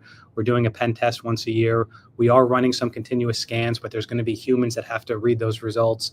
So traditional security is really not enough for this 24/7 automated autonomous agent. So again, back to what is agentic AI. It's the ability for these agents to sense, reason, act, and then adjust and repeat. So it's a self-improving hacker. real world multi-source situational awareness. It congestionally is going to start ingesting live code repos, being able to look at the mempools, read and analyze different logs, API, social feeds, sensor data. So it's giving this agent a 360 view that no single human or even a group of humans could ever monitor in real time. And this is to be able to scale up infinitely. So superhuman data throughput, pattern matching, analyzing terabits of data at machine speed, can spot correlation or anomalies across millions of signals and instantly incorporate new findings into the next action. And again, back to my earlier point of adjusting and repeating. So it's constantly learning, it's constantly evolving. So if it finds that it hits a block in one sense, it's going to pivot, learn, and move on. So again, I mentioned there's the good and the bad. So let's start with the bad. So from an AI, we have hunting vulnerabilities. It can write exploits and it can pivot in seconds. Again, we're understanding from a deep stake social engineering, so as close as the human gap. And again, I mentioned swarming, so multi-agent cooperation. So you can just infinitely scale up the amount of resources and the amount of information it consumes on the attacker side. Now, on the defender side, we have access to that same underlying technology. So we have this autonomous detection and response. So just like we have autonomous hackers, we can have autonomous incident response agents as well. So we can have the same sort of technology that is looking for those autonomous agents that is also able in real time to detect and respond and strengthen your security posture. You can have continuous AI red teaming, so you can have pen test on autoplay, and again, take those findings and strengthen your existing code or your infrastructure. You can reduce your mean time to respond from hours into seconds. Traditional security operations center might raise an alert, eyes on glass will see something. They'll look to see if this is a false positive or not, and then we'll escalate, and then we can have a human look at something maybe in an hour or two. We can reduce that into seconds. And again, having AI triage 95% of the alerts, so that way we can have the humans focus on those 5% hard ones. So let's think of a hypothetical example on the offensive side. So again, autonomous, there's no human intervention. It's watching GitHub, mempool for new contracts that are written, autonomously analyze those, find some business logic bug, develop an exploit, execute steal funds, bridge funds, mixer, and your funds are gone. These are all happens potentially within seconds or without human intervention. And it can identify and attack every single DeFi or every single project that's out there. So again, we're not focusing on, am I at risk? I'm a small project. There's, higher returns for elsewhere. We can attack every single organization all at once and infinitely scale that infrastructure. On the defensive side, we can continuously autonomously AI audit in our pipeline. We can flag a refund calculation bug missed by 2 human audits and all of our SaaS and DaaS tooling. And then we can patch deploy pre-launch, and now we can save our funds. And again, all autonomously. So again, that same technology can be used for good. So when we start thinking about key risks and pitfalls, again, from milliseconds to minutes response gap. So we have AI attacks complete before manual triages are even starting. So again, back to my example from a security operations perspective, we usually have level 1, level 2, level 3 analysts. So the level 1's analyst might be just to identify whether or not this is a false positive or not, then triaging. But now we can actually build auto-contained playbooks with our agentic agents.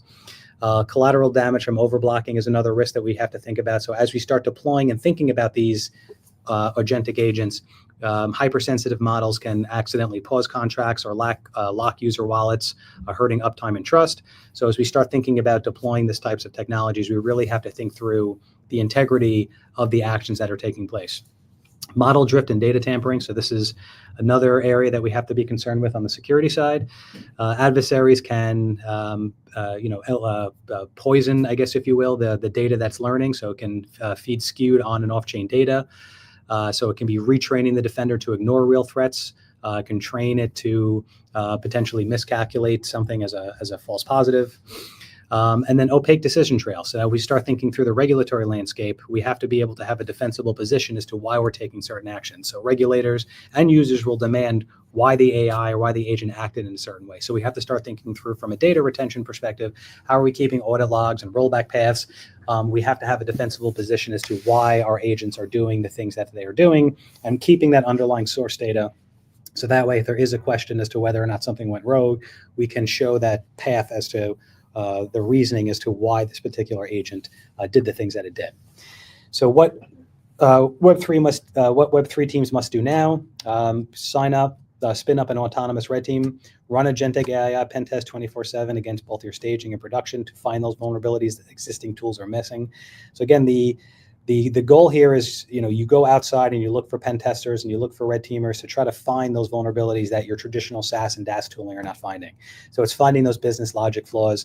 It's finding that egress point into your network to move east or west laterally, to own a piece of the device, look for key material. So it's really looking for that attack vector as opposed to a vulnerability within a particular system. You can now spin something up that is doing for your entire environment 24/7. Embed an AI sentry in your CI/CD. So again, back to that sense, reason, act on every pull request. Auto block high-risk code, suggest safe rewrites, file tickets. So again, building that AI security agent within your organization. And your goal should be to try to auto-contain things. So again, from a triaging perspective, you want to stop that bleeding. So you can predefine playbooks that the blue team AI can trigger, such as rate capping, circuit breaking, wallet sweeps, all without waiting for human approval. And you can build in your threshold from a comfort level perspective as to, if this is a, absolute 100%, this is an attack, we can start issuing circuit breakers, wallet sweeps, and you can build your agentic agents to really, again, create that defensible reasoning to really think through the attack pattern to determine whether or not this is something that it should act on or not act on. And then moving on, self-learning feedback loop. So after each incident, the AI will learn these new indications of compromise, develop these new test cases, and then repeat. So it's constantly learning from your own environment, from real-world attacks, from ingestible threat intel data. So you're constantly learning the entire landscape of all vulnerabilities. Most security programs, when they're hiring their staff, they're aware of what they're aware of. They're not aware of potentially other threats that are happening in other industries or other verticals. So when you start being able to consume all of this data in real time, you'll be able to create like these superhuman agentic agents. And again, back to the important piece here also is this governance and explainability guardrails. Multi-sig override for critical actions. You still want to create those thresholds where you're creating that defense in depth. Immutable logs of every AI decision. You have to create that defensible. Why did I do the things that I did? So that way, if there is a regulator or an auditor, you can show that reasoning as to why you got there. And you do have to have periodic audits of model drift and bias. So again, these are still nascent and new technologies, and it only knows what it's being fed. And if it's being fed potentially intentionally wrong information or inadvertently wrong information, and it starts to learn things that incorrectly. Remember, it's not human. It's learning based on the information that it sees. And if something is being tagged as high fidelity, it may think something is true that maybe is not true. So you do have to think through, as you're starting to use these things, how do you perform those human audits of model drift and bias? And this also goes back to the regulator and auditor as well. They're going to want to understand if you're taking more of a reliance on this agentic bots and these agentic agents, how are you trusting the output that's coming from it? So being able to repeat to understand why it came to a certain decision, but then also from an auditability perspective, how are you ensuring that the agents are behaving in the way that it should be behaving? So that's it. That's my presentation. I know I only had 15 minutes, so I just wanted to, goal here was to bring general awareness to the community as to what the attack landscape will look like, and to start preparing now before it's too late. I guess your second name is perfect because you had a perfect presentation, perfect speech, and perfect timing. Thank you for that. So it's almost clear because your presentation covered most of questions that I might have, and I'm glad that you were talking about AI, not about just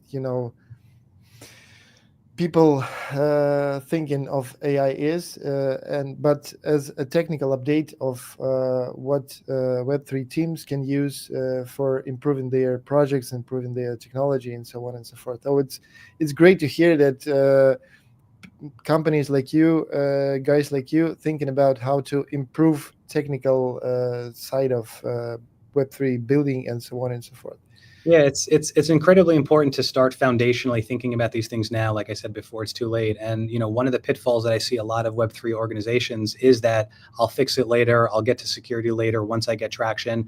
And sometimes I don't want to say it's too late, but reputationally, if there's a new DeFi project, for example, that gets owned and gets drained, that's it. Right? It's game over. So I'm not saying that you need to devote all of your funds that you just raised into security, but at least start thinking about these things now and not, again, waiting later. I'm a big analogy person. And, if you want to take like, building a house, you can't put up the walls and then decide afterwards, like, I want to look at the wiring behind the walls. Like, there are certain steps and certain order that you have to think about things. And a lot of Web3 organizations think about security, more as like a building inspector. Let me build the thing, and then let me go hire an auditing firm to come in afterwards and take a look. But that's not the proper way to look at security. It's really embedding security foundationally within the product that you're building, and really thinking through security from a cultural perspective, organizational perspective, not just solely a product perspective. Because a lot of Web3, if they are doing security, it's solely product focused and it's not company focused. Because again, that's the vector in, right? Supply chain. I may not attack your protocol directly. I may attack your organization. I may attack your founder, and then I may inject code, through that vector. So again, it's thinking through the entire threat vector. You have to think offensively, think like a bad guy. And if a bad guy is looking at agentic AI, you have to think about how they're using it, so that way you can stand up those defenses as well. It seems like a legacy of Silicon Valley approach when you create some MVP and you gain what people need and don't think about security and all these fundamental things that you have to think about. And 100% it's much cheaper to think about them as early as possible. Yes. Because when you start to think about when you're collapsed, so it's not a way to go. Absolutely. Okay, thank you for coming. It was a pleasure to hear you. So we will move next, and you are always welcome in Ukraine on our offline events. I hope that we will finish the war as soon as possible, because we all fed up with it. And the main thing that the world of Web3 and all the technology are not standing and not waiting for us to finish. So we have to move forward. That's why we're doing this online marathons. We want our community to know what's happening in the world, what's updates you have. So thank you for sharing your ideas with our community. It was very important for us. Thank you for having me, and I'd love to visit one day. Thank you. Bye-bye. Bye. So we have to wait for our next speaker. It'll be Joanna Zhenk, co-founder and CEO at Soon. We have to wait a couple of minutes for her. And I wanted to talk about our Ukrainian Blockchain Week, as we talked with David. Why is it so important? Because we were traveling around the world and watching all happening on big conferences like Token 2049 and ConsenSys and all these side events. So in Singapore, it were like 800 side events during 1 week, and it boosts the local community so much. And as I said before, the world is not standing in one point. It is not waiting for us to finish the war. So we have to move on. We have to create opportunities for our developers, for our founders, for our community, because the world is continue to move forward to new technologies, new information updates, and so on. So our goal is to boost Web3 in Ukraine through creating such an events here in Ukraine, because it boosts local communities so much. So despite the fact of the war, we will continue to do it anyway. And thanks to all our partners, our speakers, community who watch this online marathon and come to our events offline. It's very important for us and for Ukrainian community. So we are still waiting to Joanna Zhenk. She will be talking about very important and interesting topic, from infra to on-chain trading, the next wave of blockchain infrastructure. And so maybe we can have a minute or two of a break, but don't be don't be off the screen, because after Joanna we will have a very interesting meme panel. We will be talking about the role of memes in Web3 and a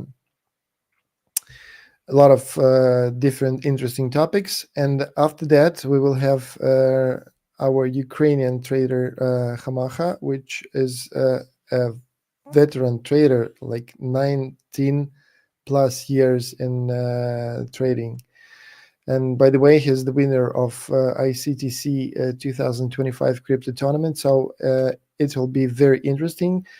Don't come off the stream and wait for our next speaker.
Thanks for waiting. I was told that less than a minute and we will have our next speaker. And yes, I hope that we can do her introduction video. And I hope that after this introduction video, she will be with us here.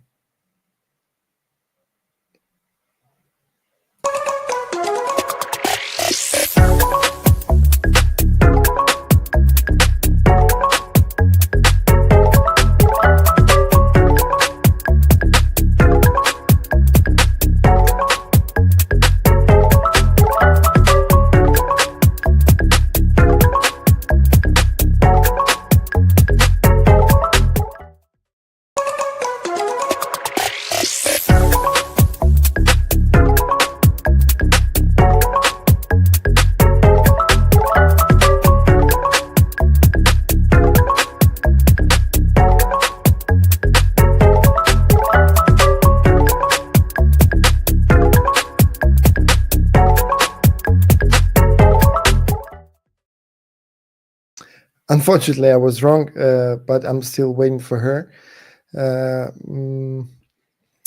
By the way, yeah, I see all the fans of Hot Steel in the comments. By the way, to the community, you can ask your questions in the chat. Unfortunately, we have no time for speakers to answer them live online, but I guess that our team can gather the most interesting questions and push them to the teams and to the speakers, and maybe we will have some answers on our website or so on and so forth.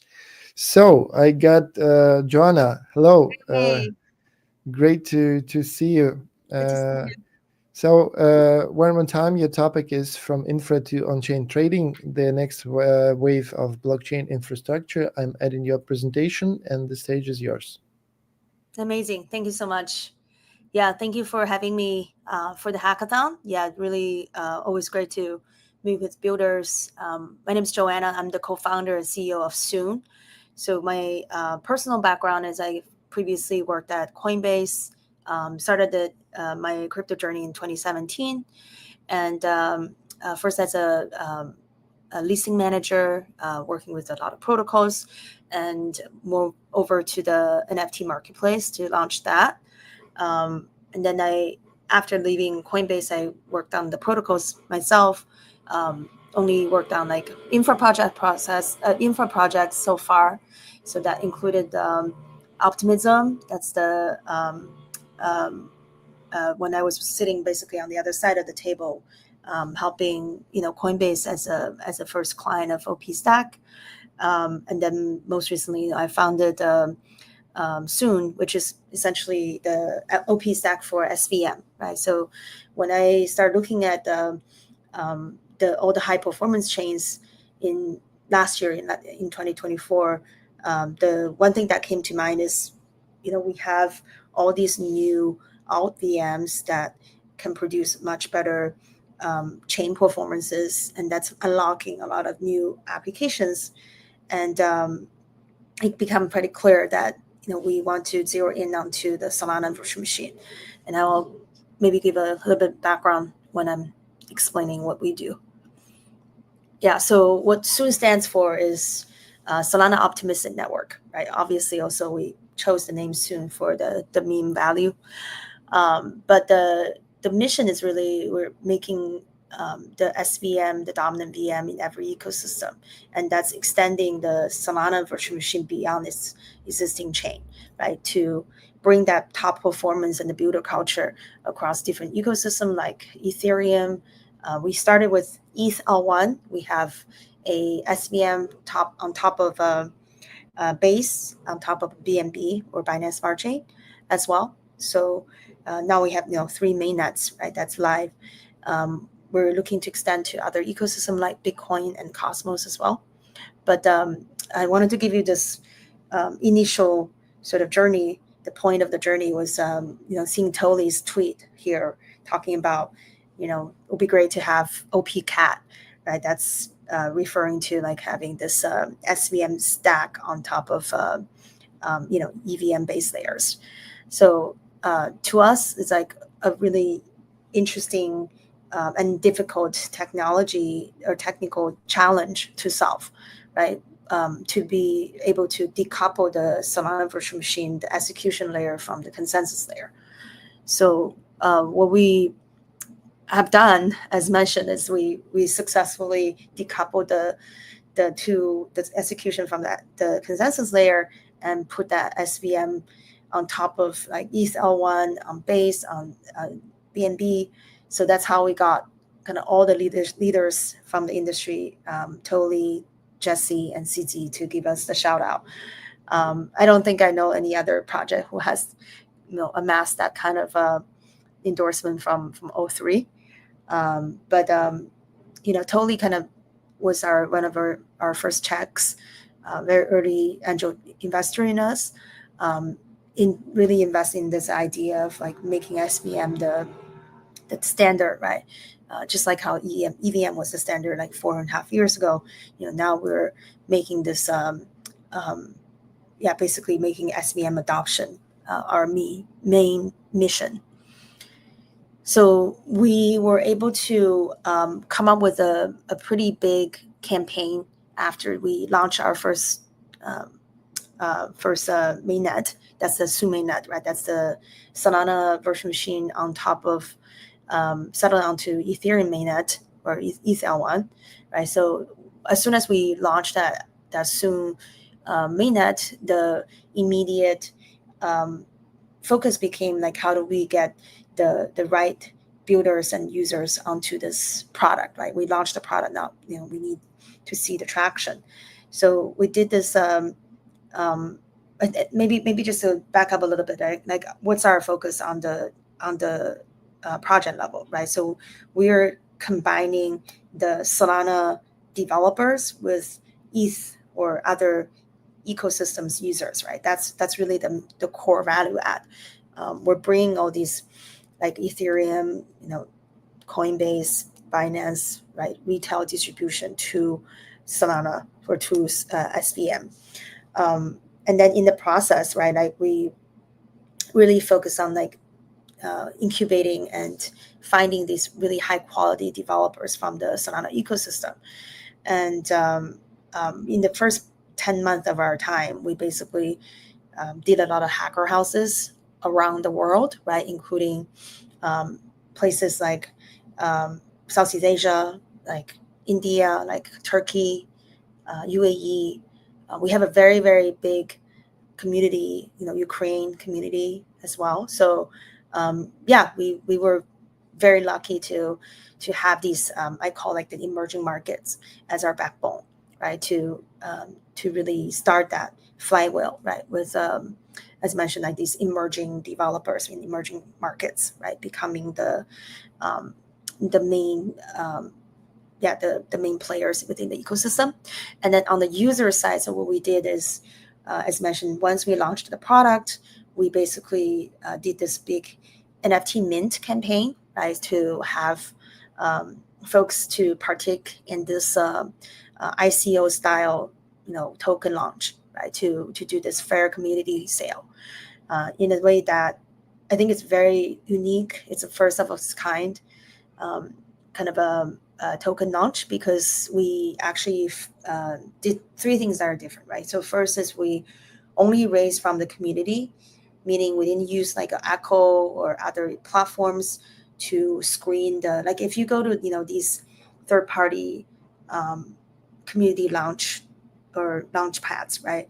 The one thing that I noticed is you have to pass certain criteria to be part of like the most elite groups, right? Like on Echo, like Kobe's group, you have to be his friend, or you have to be like certain KOLs to be part of it.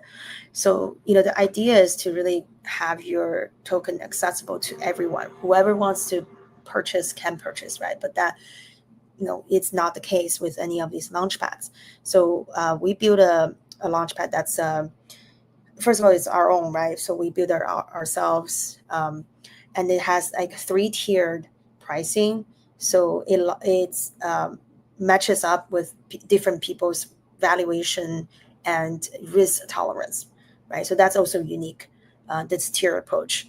So essentially, there's folks that can get in at the VC valuation, the lowest valuation, but they have to endure the 1-year lockup period. That's standard terms. And then the second tier is it's for like basically the next tiers are for like people who are more retail focused and can get shorter lockup. Anyway, so we were able to raise the 22 million from all the 3,000 participants. I think what's unique in this approach is we ended up with so many users that are becoming our beta alpha testers, right, of these new apps. So that's something that, like, whenever I talk to the developers, I think it's very unique to them that we as an infrastructure can provide that number of list of that many community members to their apps. Yeah, so I will skip this part. You guys can go in and take a look at that. There are 40 applications currently live on the Zoom mainnet. We did also recently just did our TGE and listed on all the major exchanges. What I want to get into real quick is on the tokenomics side, we reserve 51%. That is for the community. That includes the early contributors, including ecosystem partners. So it's never really too late to join the Zoom community and getting rewarded for doing so. So real quick, I want to go into the consumer app, right? So we have been really focusing heads down on these consumer app that's in a way it's a first party dApp that is currently trading on Solana, but it's going to be extended to other Soon chains, right? So my idea is the SVM is not just the end goal, right? SVM is a means to the end, right? It's what can bring these Web2 people into Web3, because SVM produces the highest TPS, the lowest latency, right? Those are requirements to have a Web2-like experience.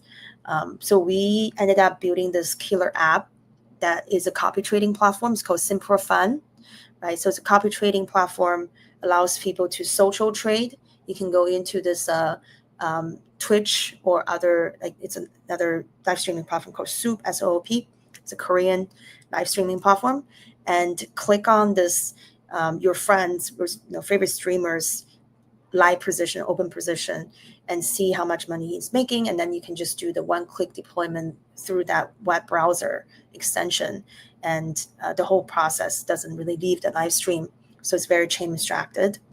And then just be able to do the one-click like copy trade deployment. So this to us is really important to see these, the activities picking up as far as like getting these Web2 people onboarded. And in the last 1 week that we deployed this live trading platform, copy trading platform, we have done 20 million trading volume. And we're adding Hyperliquid as another platform that we're copy trading on top of. So far, it's basically only on perp, right? Only trading perps, and you can copy the leverage as well, or that's an auto mode, or you can do it in a more custom mode, where you can actually change the leverage. We got a lot of trading activity from James Green, the famous whale that kind of lose and then made and lose a lot of money, did a round trip. But yeah, we also have this like a inverse copy trading feature, so you can also do the opposite of what somebody is doing. Yeah, so I think as you mentioned, right, this idea of like not only incubating new applications and have them build on soon, but also doing our own application development and then building these PMF products that we think is going to bring the Web2 people into Web3.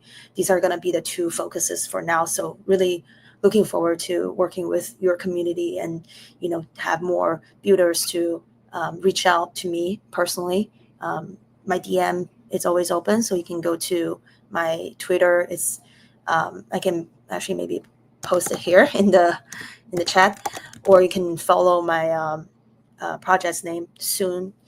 So this is my personal one, Twitter, and this is the project's name.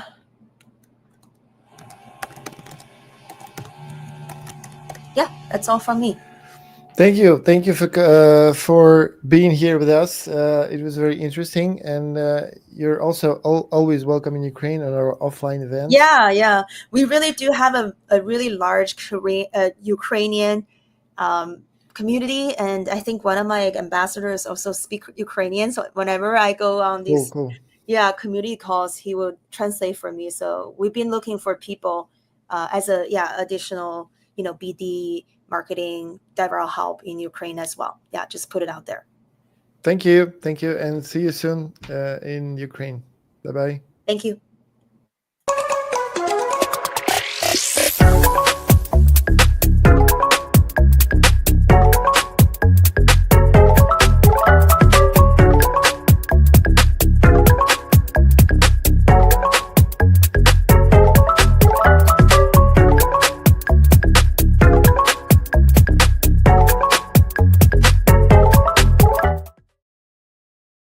So guys, now we have something special, the meme panel. So we will explore how the role of memes in Web3 is evolving, how provenance is becoming the industry standard, and how it can be a bridge to Web2.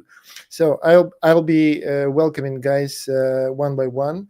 So the first is Ultron MK2, I guess, from Elon RVA.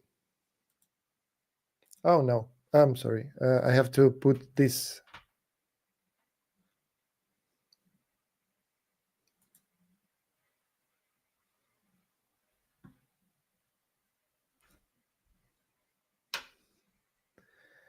Hello, Ultron. Nice to see you here. The next one is Smoke from Own the Dodge, I guess. And I have a video for him.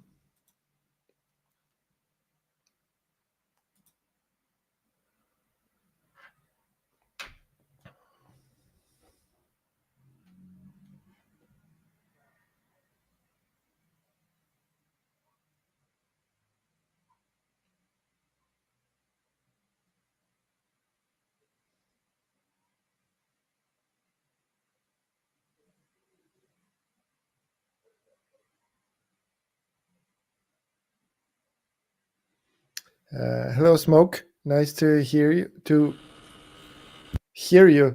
Not Hey, see great you. to be here. Hey, hello. The third one, we have Orp from Bureau of Internet Culture. He's not he's not having video, but he has I have video. video of himself. You have video. Hello. Ah, I see you have video. I'm sorry, and here it is.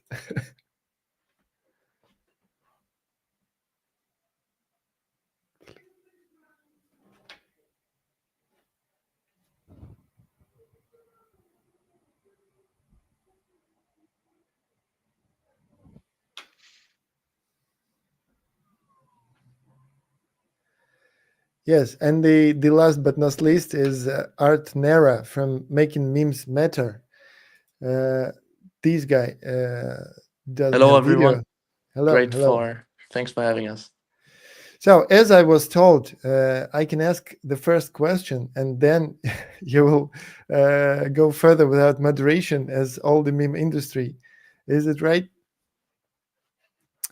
Okay, so my question is rather general and simple, but it's interesting to hear the answer from you. So, what do you think the core mission of meme coins in this particular market stage? I mean, market cycle.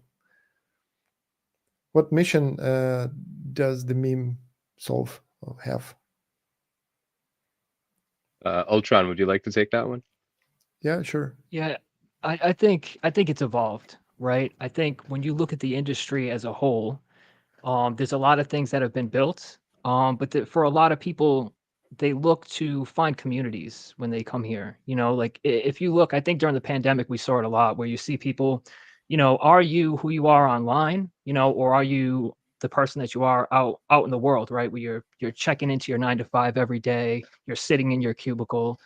I think we have dual personalities in that way, and I think the community that's built online and on the internet has value. You know, like I think there is cultural value to that, and I think you've seen that with meme coins. And for a while, it has become meme coin saturation, right? You see things like Pump Fun and these other vapor launchers go out and they're launching thousands of coins every day. And I think there's a lot of people that trade or are part of the community that have been here for a long time that say like, you know, what is the answer to meme coin saturation? You know, like what is the answer to that? And I think provenance, and we'll talk about that a little bit as we go, I think that can be the answer. I think when you look at the industry as a whole, this hasn't always been a great place for creators. You know, like how many people have ripped off Matt Fury over the years in crypto and tried to make money off something that he's created, right? So I think this hasn't always been a great place for creators, but I think it can be. And I think the answer to meme coin saturation is going to be provenance. Projects that really are based on creators actually being able to participate in the communities that are built around the things that they made and be able to actually profit off them rather than some anonymous dev who's spinning up 100 tokens a day and half of them are rugs, right? Or probably more than that. And I think provenance can be the answer to that issue. Okay. Who else want to talk about this? Well, it's a big topic. I mean, there's a lot of stuff that comes with it. I think Ultron really pinned the important points, which is kind of proving that there is value to things by saying, look, this is the original, you know, which is the whole point of IP and especially provenance.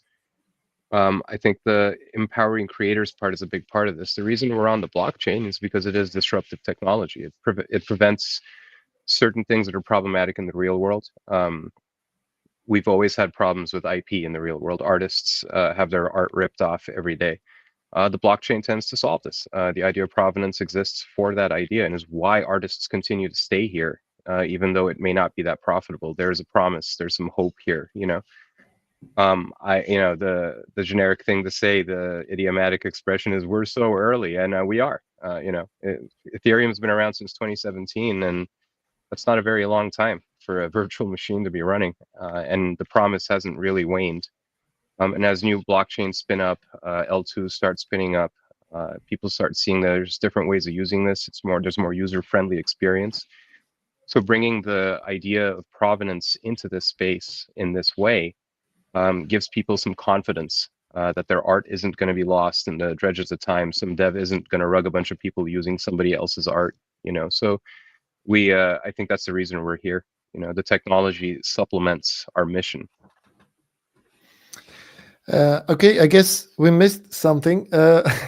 I mean, your introductions of your projects you present. So we can start from the beginning, and you can tell about yourself a bit and about what you're doing in meme industry. Okay, so we can start with the guys who are not speaking yet, like Smoke.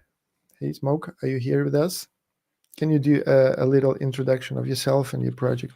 Yes. Hey guys, GM. I am Smoke. I am CEO of Own the Doge and Official Kokoro. And we are a project at Own the Doge that owns the exclusive usage of the Doge IP.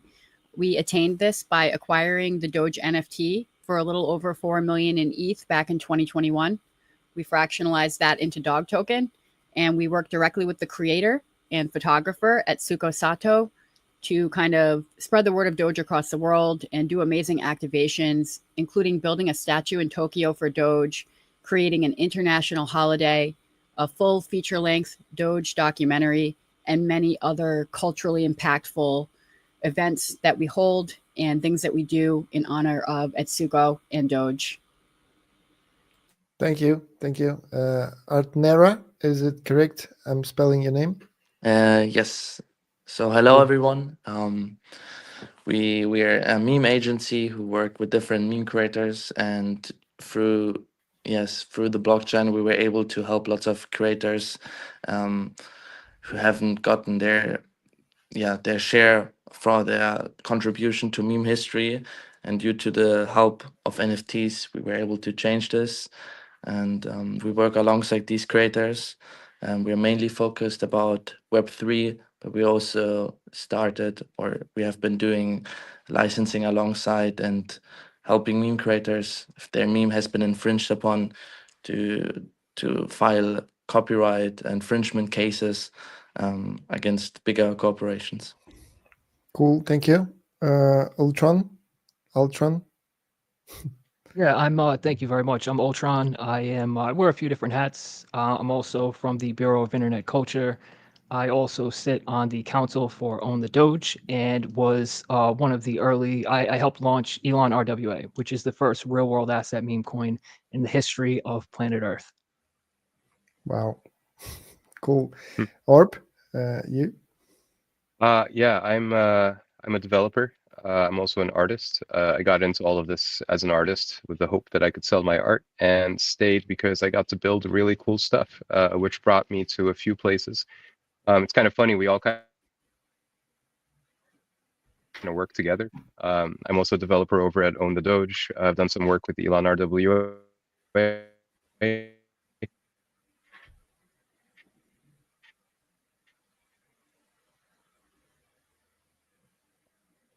Guess something with the internet connection.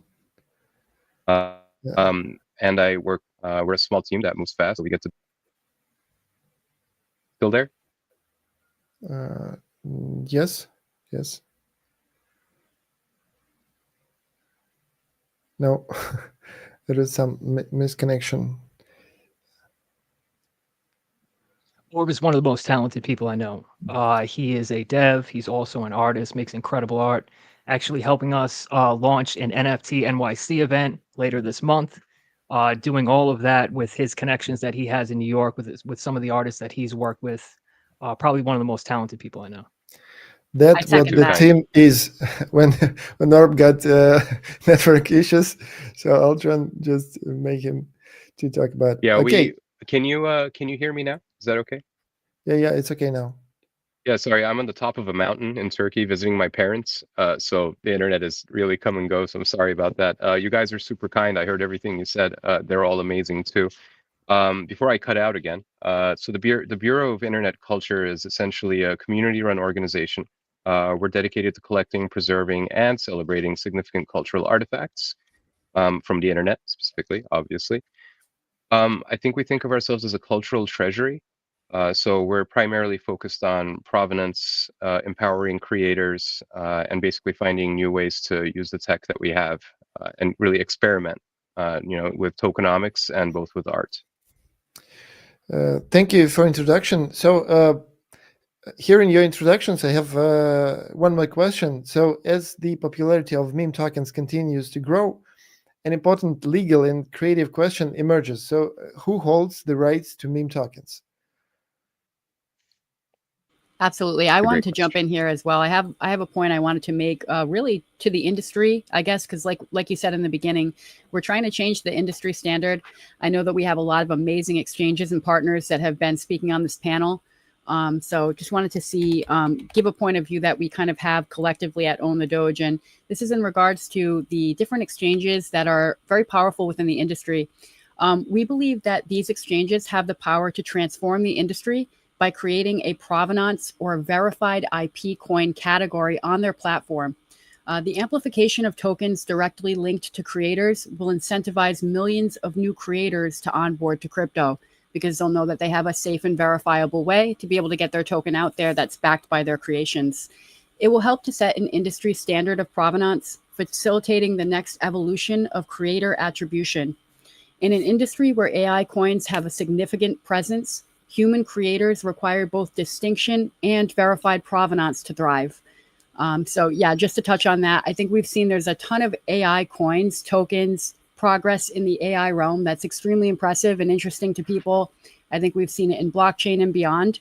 But that's why we feel that it's so important that provenance is kind of embedded into the culture to allow human creators to be able to thrive, to have a verifiable way to benefit and be rewarded for their work. And this will start at the top levels of the industry. We are reverse engineering that, but the more help we can get from the top levels, which we have seen some significant help, but we'd love to see that expedited, the better that we're going to be in this kind of new world that's shaped by both humans and AI.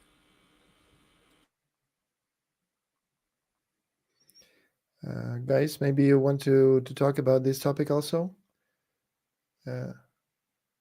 Ultron, maybe? Artnera? I think it is important. And I think when you look at the industry as a whole, as we mentioned before, the history of this industry is not friendly to artists or creators in general, right? A lot of times, especially with meme tokens, people see a meme that's popular on the internet, they grab it and they immediately run to pump fund to launch something, right? And there'll be 100 different derivatives of that, and there'll be 100 different people chasing it, and then there'll be the dev has bundled it, and they're dumping on you, and on and on and on it goes, right? And I think for this space should be more friendly to creators, right? If you're an artist, the barrier to entry here is lower than in the real world, right? If you're an artist, you're trying to sell your art out in the real world, it's a lot harder than that. You need to make connections. You got to find somewhere to display it. On the internet, it doesn't work that way. You can go into Foundation, you can just load your art and it can be seen directly. We should be appreciating those creators rather than trying to take from them. This should be a place where people can go in and share their art easily, and if necessary, be able to actually profit from it and make a living from doing this, especially when it becomes to viral stuff. Imagine you're an artist and you create something, you put it out there, and it is viral. You see it everywhere, but you don't make any money from it. You can't participate in any of these things. I think that should change. In the real world, it's not like that, right? Just because you think Spider-Man's dope doesn't mean that you can go make a Spider-Man movie and start selling it as your own thing, right? So I think as this industry changes and you're seeing more and more eyes are starting to be focused on us, as the industry changes, I think it's going to be more like the real world and people will crave authenticity. Not the 700th different iteration of Matt Fury's idea that somebody else is trying to rug you from. An actual serious project by a creator that created something that you're passionate about, that you found on the internet, that you're passionate about, that a community is built around that you can participate in. I think that is the future. And I think that's going to be the answer to the saturation that we see now with meme coins. Yeah, and I wanna build on that a little bit too, because I think the key word there is community. We work with a trustless system, but really trust is like the most highest commodity in a lot of ways, because you need to know what you're getting, you need to know who you're working with. So I think track records go a long way. So again, with the example of 100, a dev launching 100 coins and then just rugging them all, right? That's not a team, that's not a community, that's just an individual leveraging a number of different communities like alpha groups or whatever.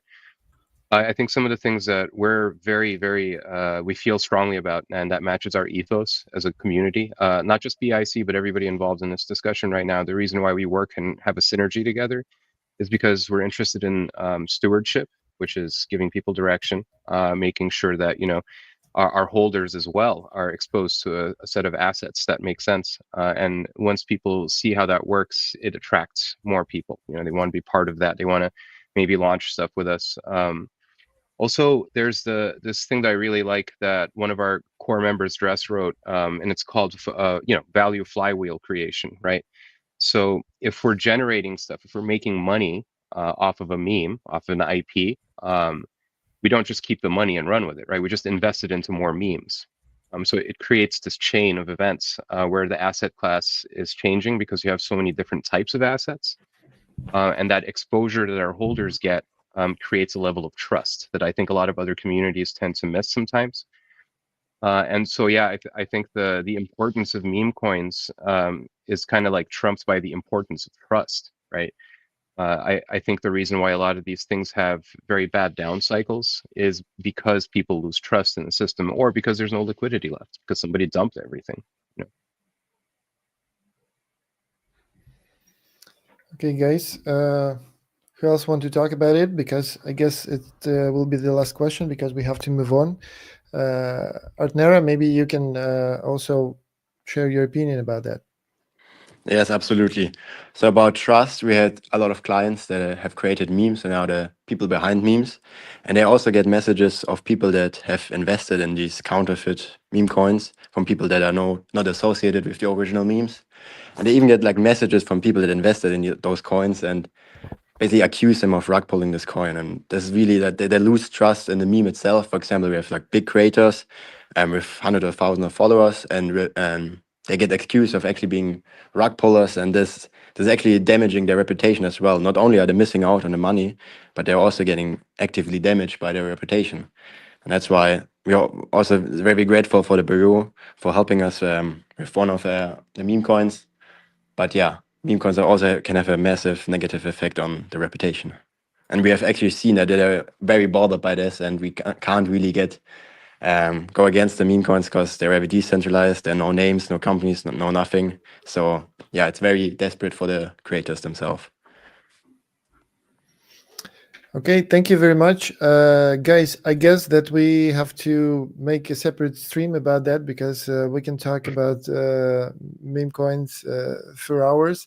And unfortunately, we don't have such time now, but I hope that we will meet on the separate stream and talk about it a bit more time. Okay, so thank you all for coming. It was nice to see your videos, to see Orb in person, and you're all of you are welcome to Ukraine on our offline events because Ukrainian meme community is very active, and I think they have to talk about topics that you are talking about because it's very important, because they think of memes just about speculation and nothing more.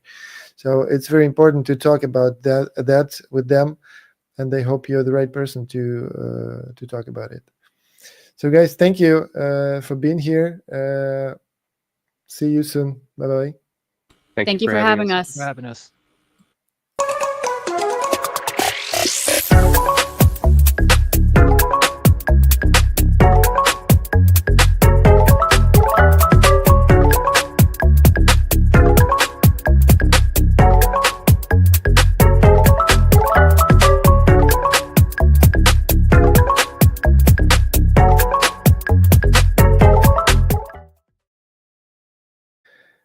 So, hello, our next speaker, I guess the amount of viewers on the YouTube channel said that our next speaker is very famous. It's Hamacha.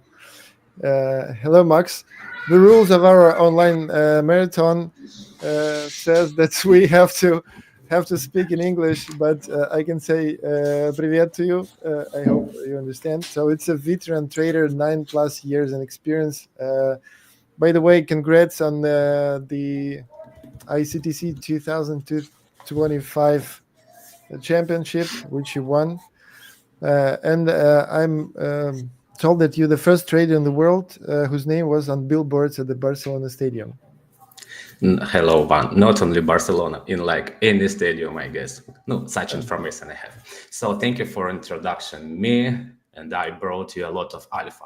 Unfortunately, I forgot to take some cigars with me, but no problem. Alpha information about futures market would be today really strong. Okay, cool. So I'm adding you the screen and vanishing from the translation. I'll wait for alpha. Oh, okay. Do it! Today we'll kill it. So today my topic is futures trading in 2025. It's different. Market is tough. You can't find access, but I will show you some places where you can trade even in these tough and tiny markets.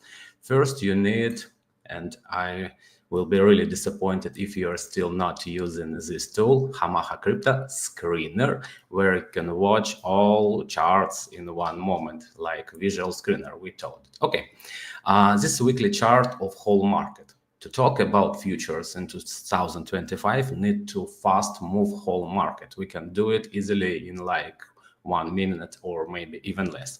So January, here we started our year. Market BTC dropped, whole market dropped, and then we got rebounds. Unfortunately, altcoins can't rebound like BTC to all their highs, but now we need to understand which market we got in past 6 months. So first 6 months, maybe even like 5 months, market was dropping. Market dropping, BNB, Ethereum, Solana, whole market was dropping. And after rebounds, we can't find like access on whole market. How you can make huge percent on your deposit if the market is not moving like it was in past.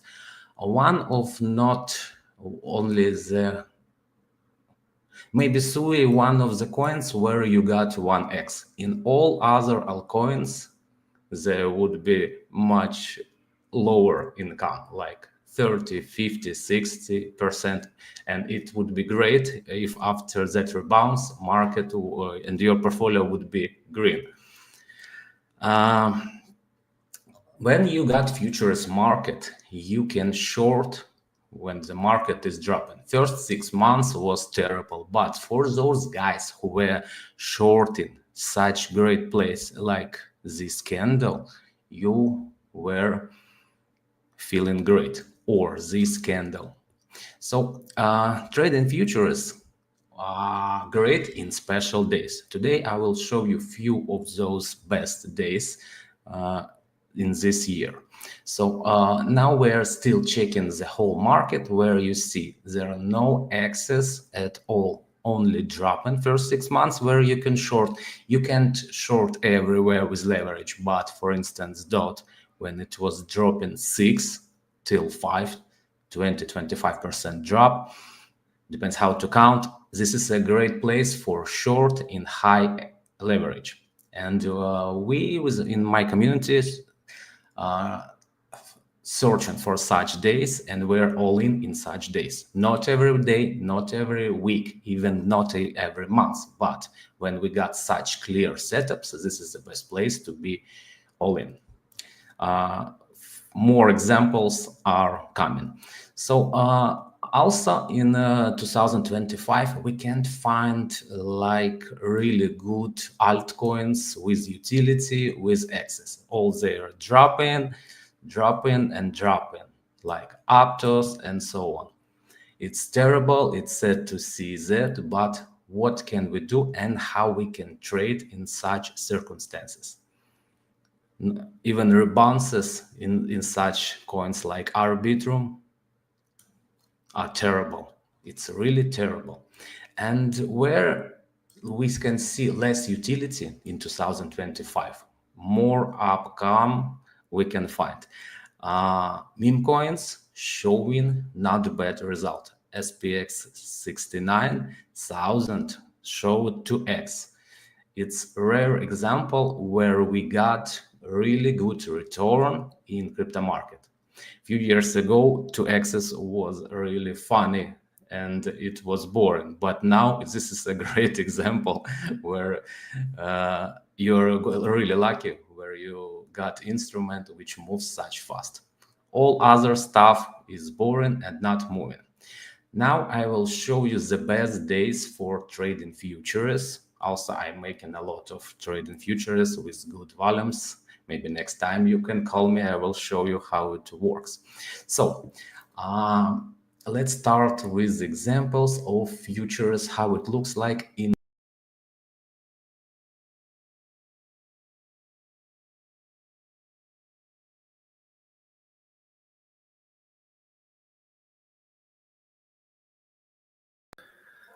Max, your devices are not connected.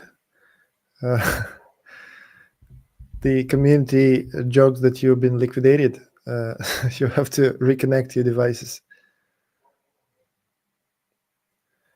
The screen is okay, but we can't see you and can hear you. Okay. Yes. Yeah, now we're connected. Okay. Yeah, perfect. Thank you. I missed it like whole point or like last 20 seconds? No, just 15 seconds. I just okay, was no here. problem. Okay, okay. So let's talk one more time. When you trade in futures, the most important part, you need to understand which market is now. It's bearish or we got a rebound. Here was a great place to go in bullish, but in these circumstances, you can only short. And in short, you can be profitable. Now we can look more closely. Let's watch fresh example. Fifth. Yeah, this day. Recently, like few days ago. This is one of the really good days where I and my community trade futures because like we got clear breakout and we got a lot of liquidations. What was in that day? I will show you. So market started slowly moving to levels. Our K level was like 103, and after like 102, it was like really terrible for guys. Let's watch 103, then 102. We even see a higher volume. So when we see on the higher volume, on the lower time frame, it's like 3-minute time frame. This is a session of that day. Market was slowly coming to those level, 103, 102. And here you got a lot of entry points shorting. Here, here, here, here, with high leverage. This is days we are searching. This is days we are trading. And now lower, you can see what was Alicoin doing in those days. It's easy setups, easy days, and it really works. And volume is higher usually in these days. BNB coin, boom, dropping. Solana, perfectly dropping. A lot of places where you can stop close, tiny stop loss, and like nice returns in high leverage, like 20x, 30x was not a big problem in such days, in such periods. Not every day, not every week, but in special days. This was a great short after the clear level where everybody see and a lot of stop losses are lower. And if you understand technical analysis and if you search such days, you will be like feeling nice in such circumstances on the market. So everything is moving, like especially top like 100 altcoins with BTC. And all charts are almost similar. Next example. January 25 or February 25. Yeah, this was insanely day. We see really strong, huge level 92. And in a day when BTC was slowly testing it, whole market was so crashed. And if your future is traded, this is one of the best days in the year where you should be like really all in. Market was moving in the day like this. One moment, 25. It was not dropping in immediately. Yeah, 92. You see that on lower time frame, candles were holding closer, and after they broke 92, BTC came to 97, and altcoins were doing like this, dropping, and for instance, you got this drop, this movement, you can retest, come second time, come third time. So it's like day trading started really great in these days. You can like take momentum, exit, reshort, exit, reshort, exit every time, because new levels are coming, price movements are great, and the market works clear, moves clear, and giving money for those professionals who wait for such situations. Really great day, really great example, and it was easy to make money on futures in that day. Second example, 25, oh, 6.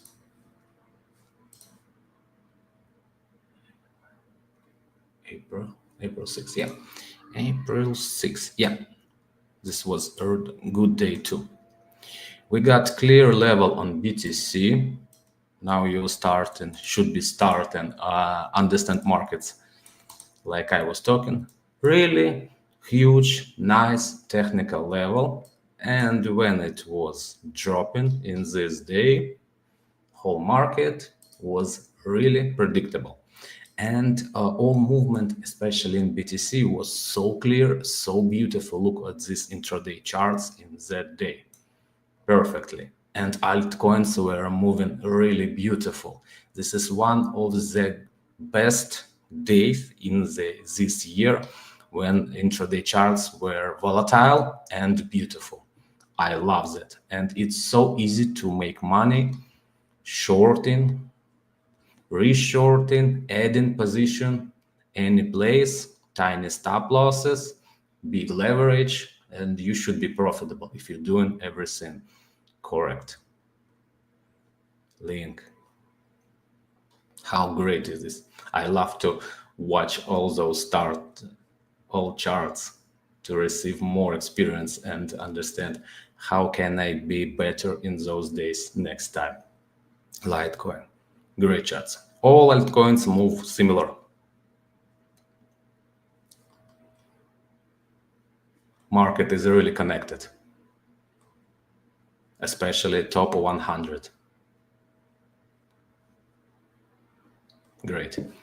And probably last example, because I don't have a lot of time, unfortunately. It was August 2024. Let's watch what we got that day. Okay. So everything like before. We got clear level here. We got clear level here. We got multiple levels here. And when market is dropping after like 55, how it was moving? 55. It dropped till 55. Then we got ask, we got resistance, and this resistance was great to be in short. First momentum, then re-enter second momentum. Two great short opportunities in one volatile day. And altcoins were doing all similar. And this is a great day to be in futures, high leverage trading, where you can make a lot of money.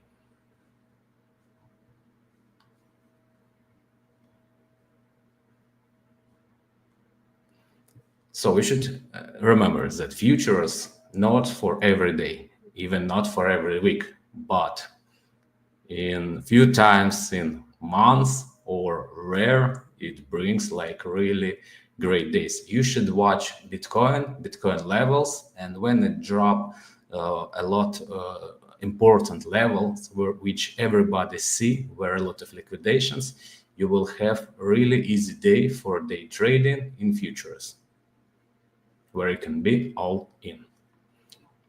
I can show this for hours, but I'm not sure if Ivan will let me do that.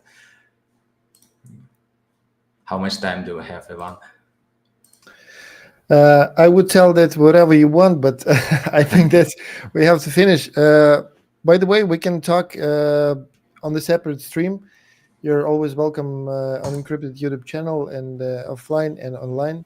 So if you have like 5 minutes after the stream, so don't leave the stream because you're the final speaker. I will have closing words, and then we can talk a little about our separate stream, okay? Okay, I will be here. Okay, thank you. So thank you for being with us today at the Incrypted Online Marathon 2025, starting Ukrainian Blockchain Week. It's been an incredible day full of groundbreaking ideas, deep discussions, and glimpse into a future of blockchain, Web3, and beyond.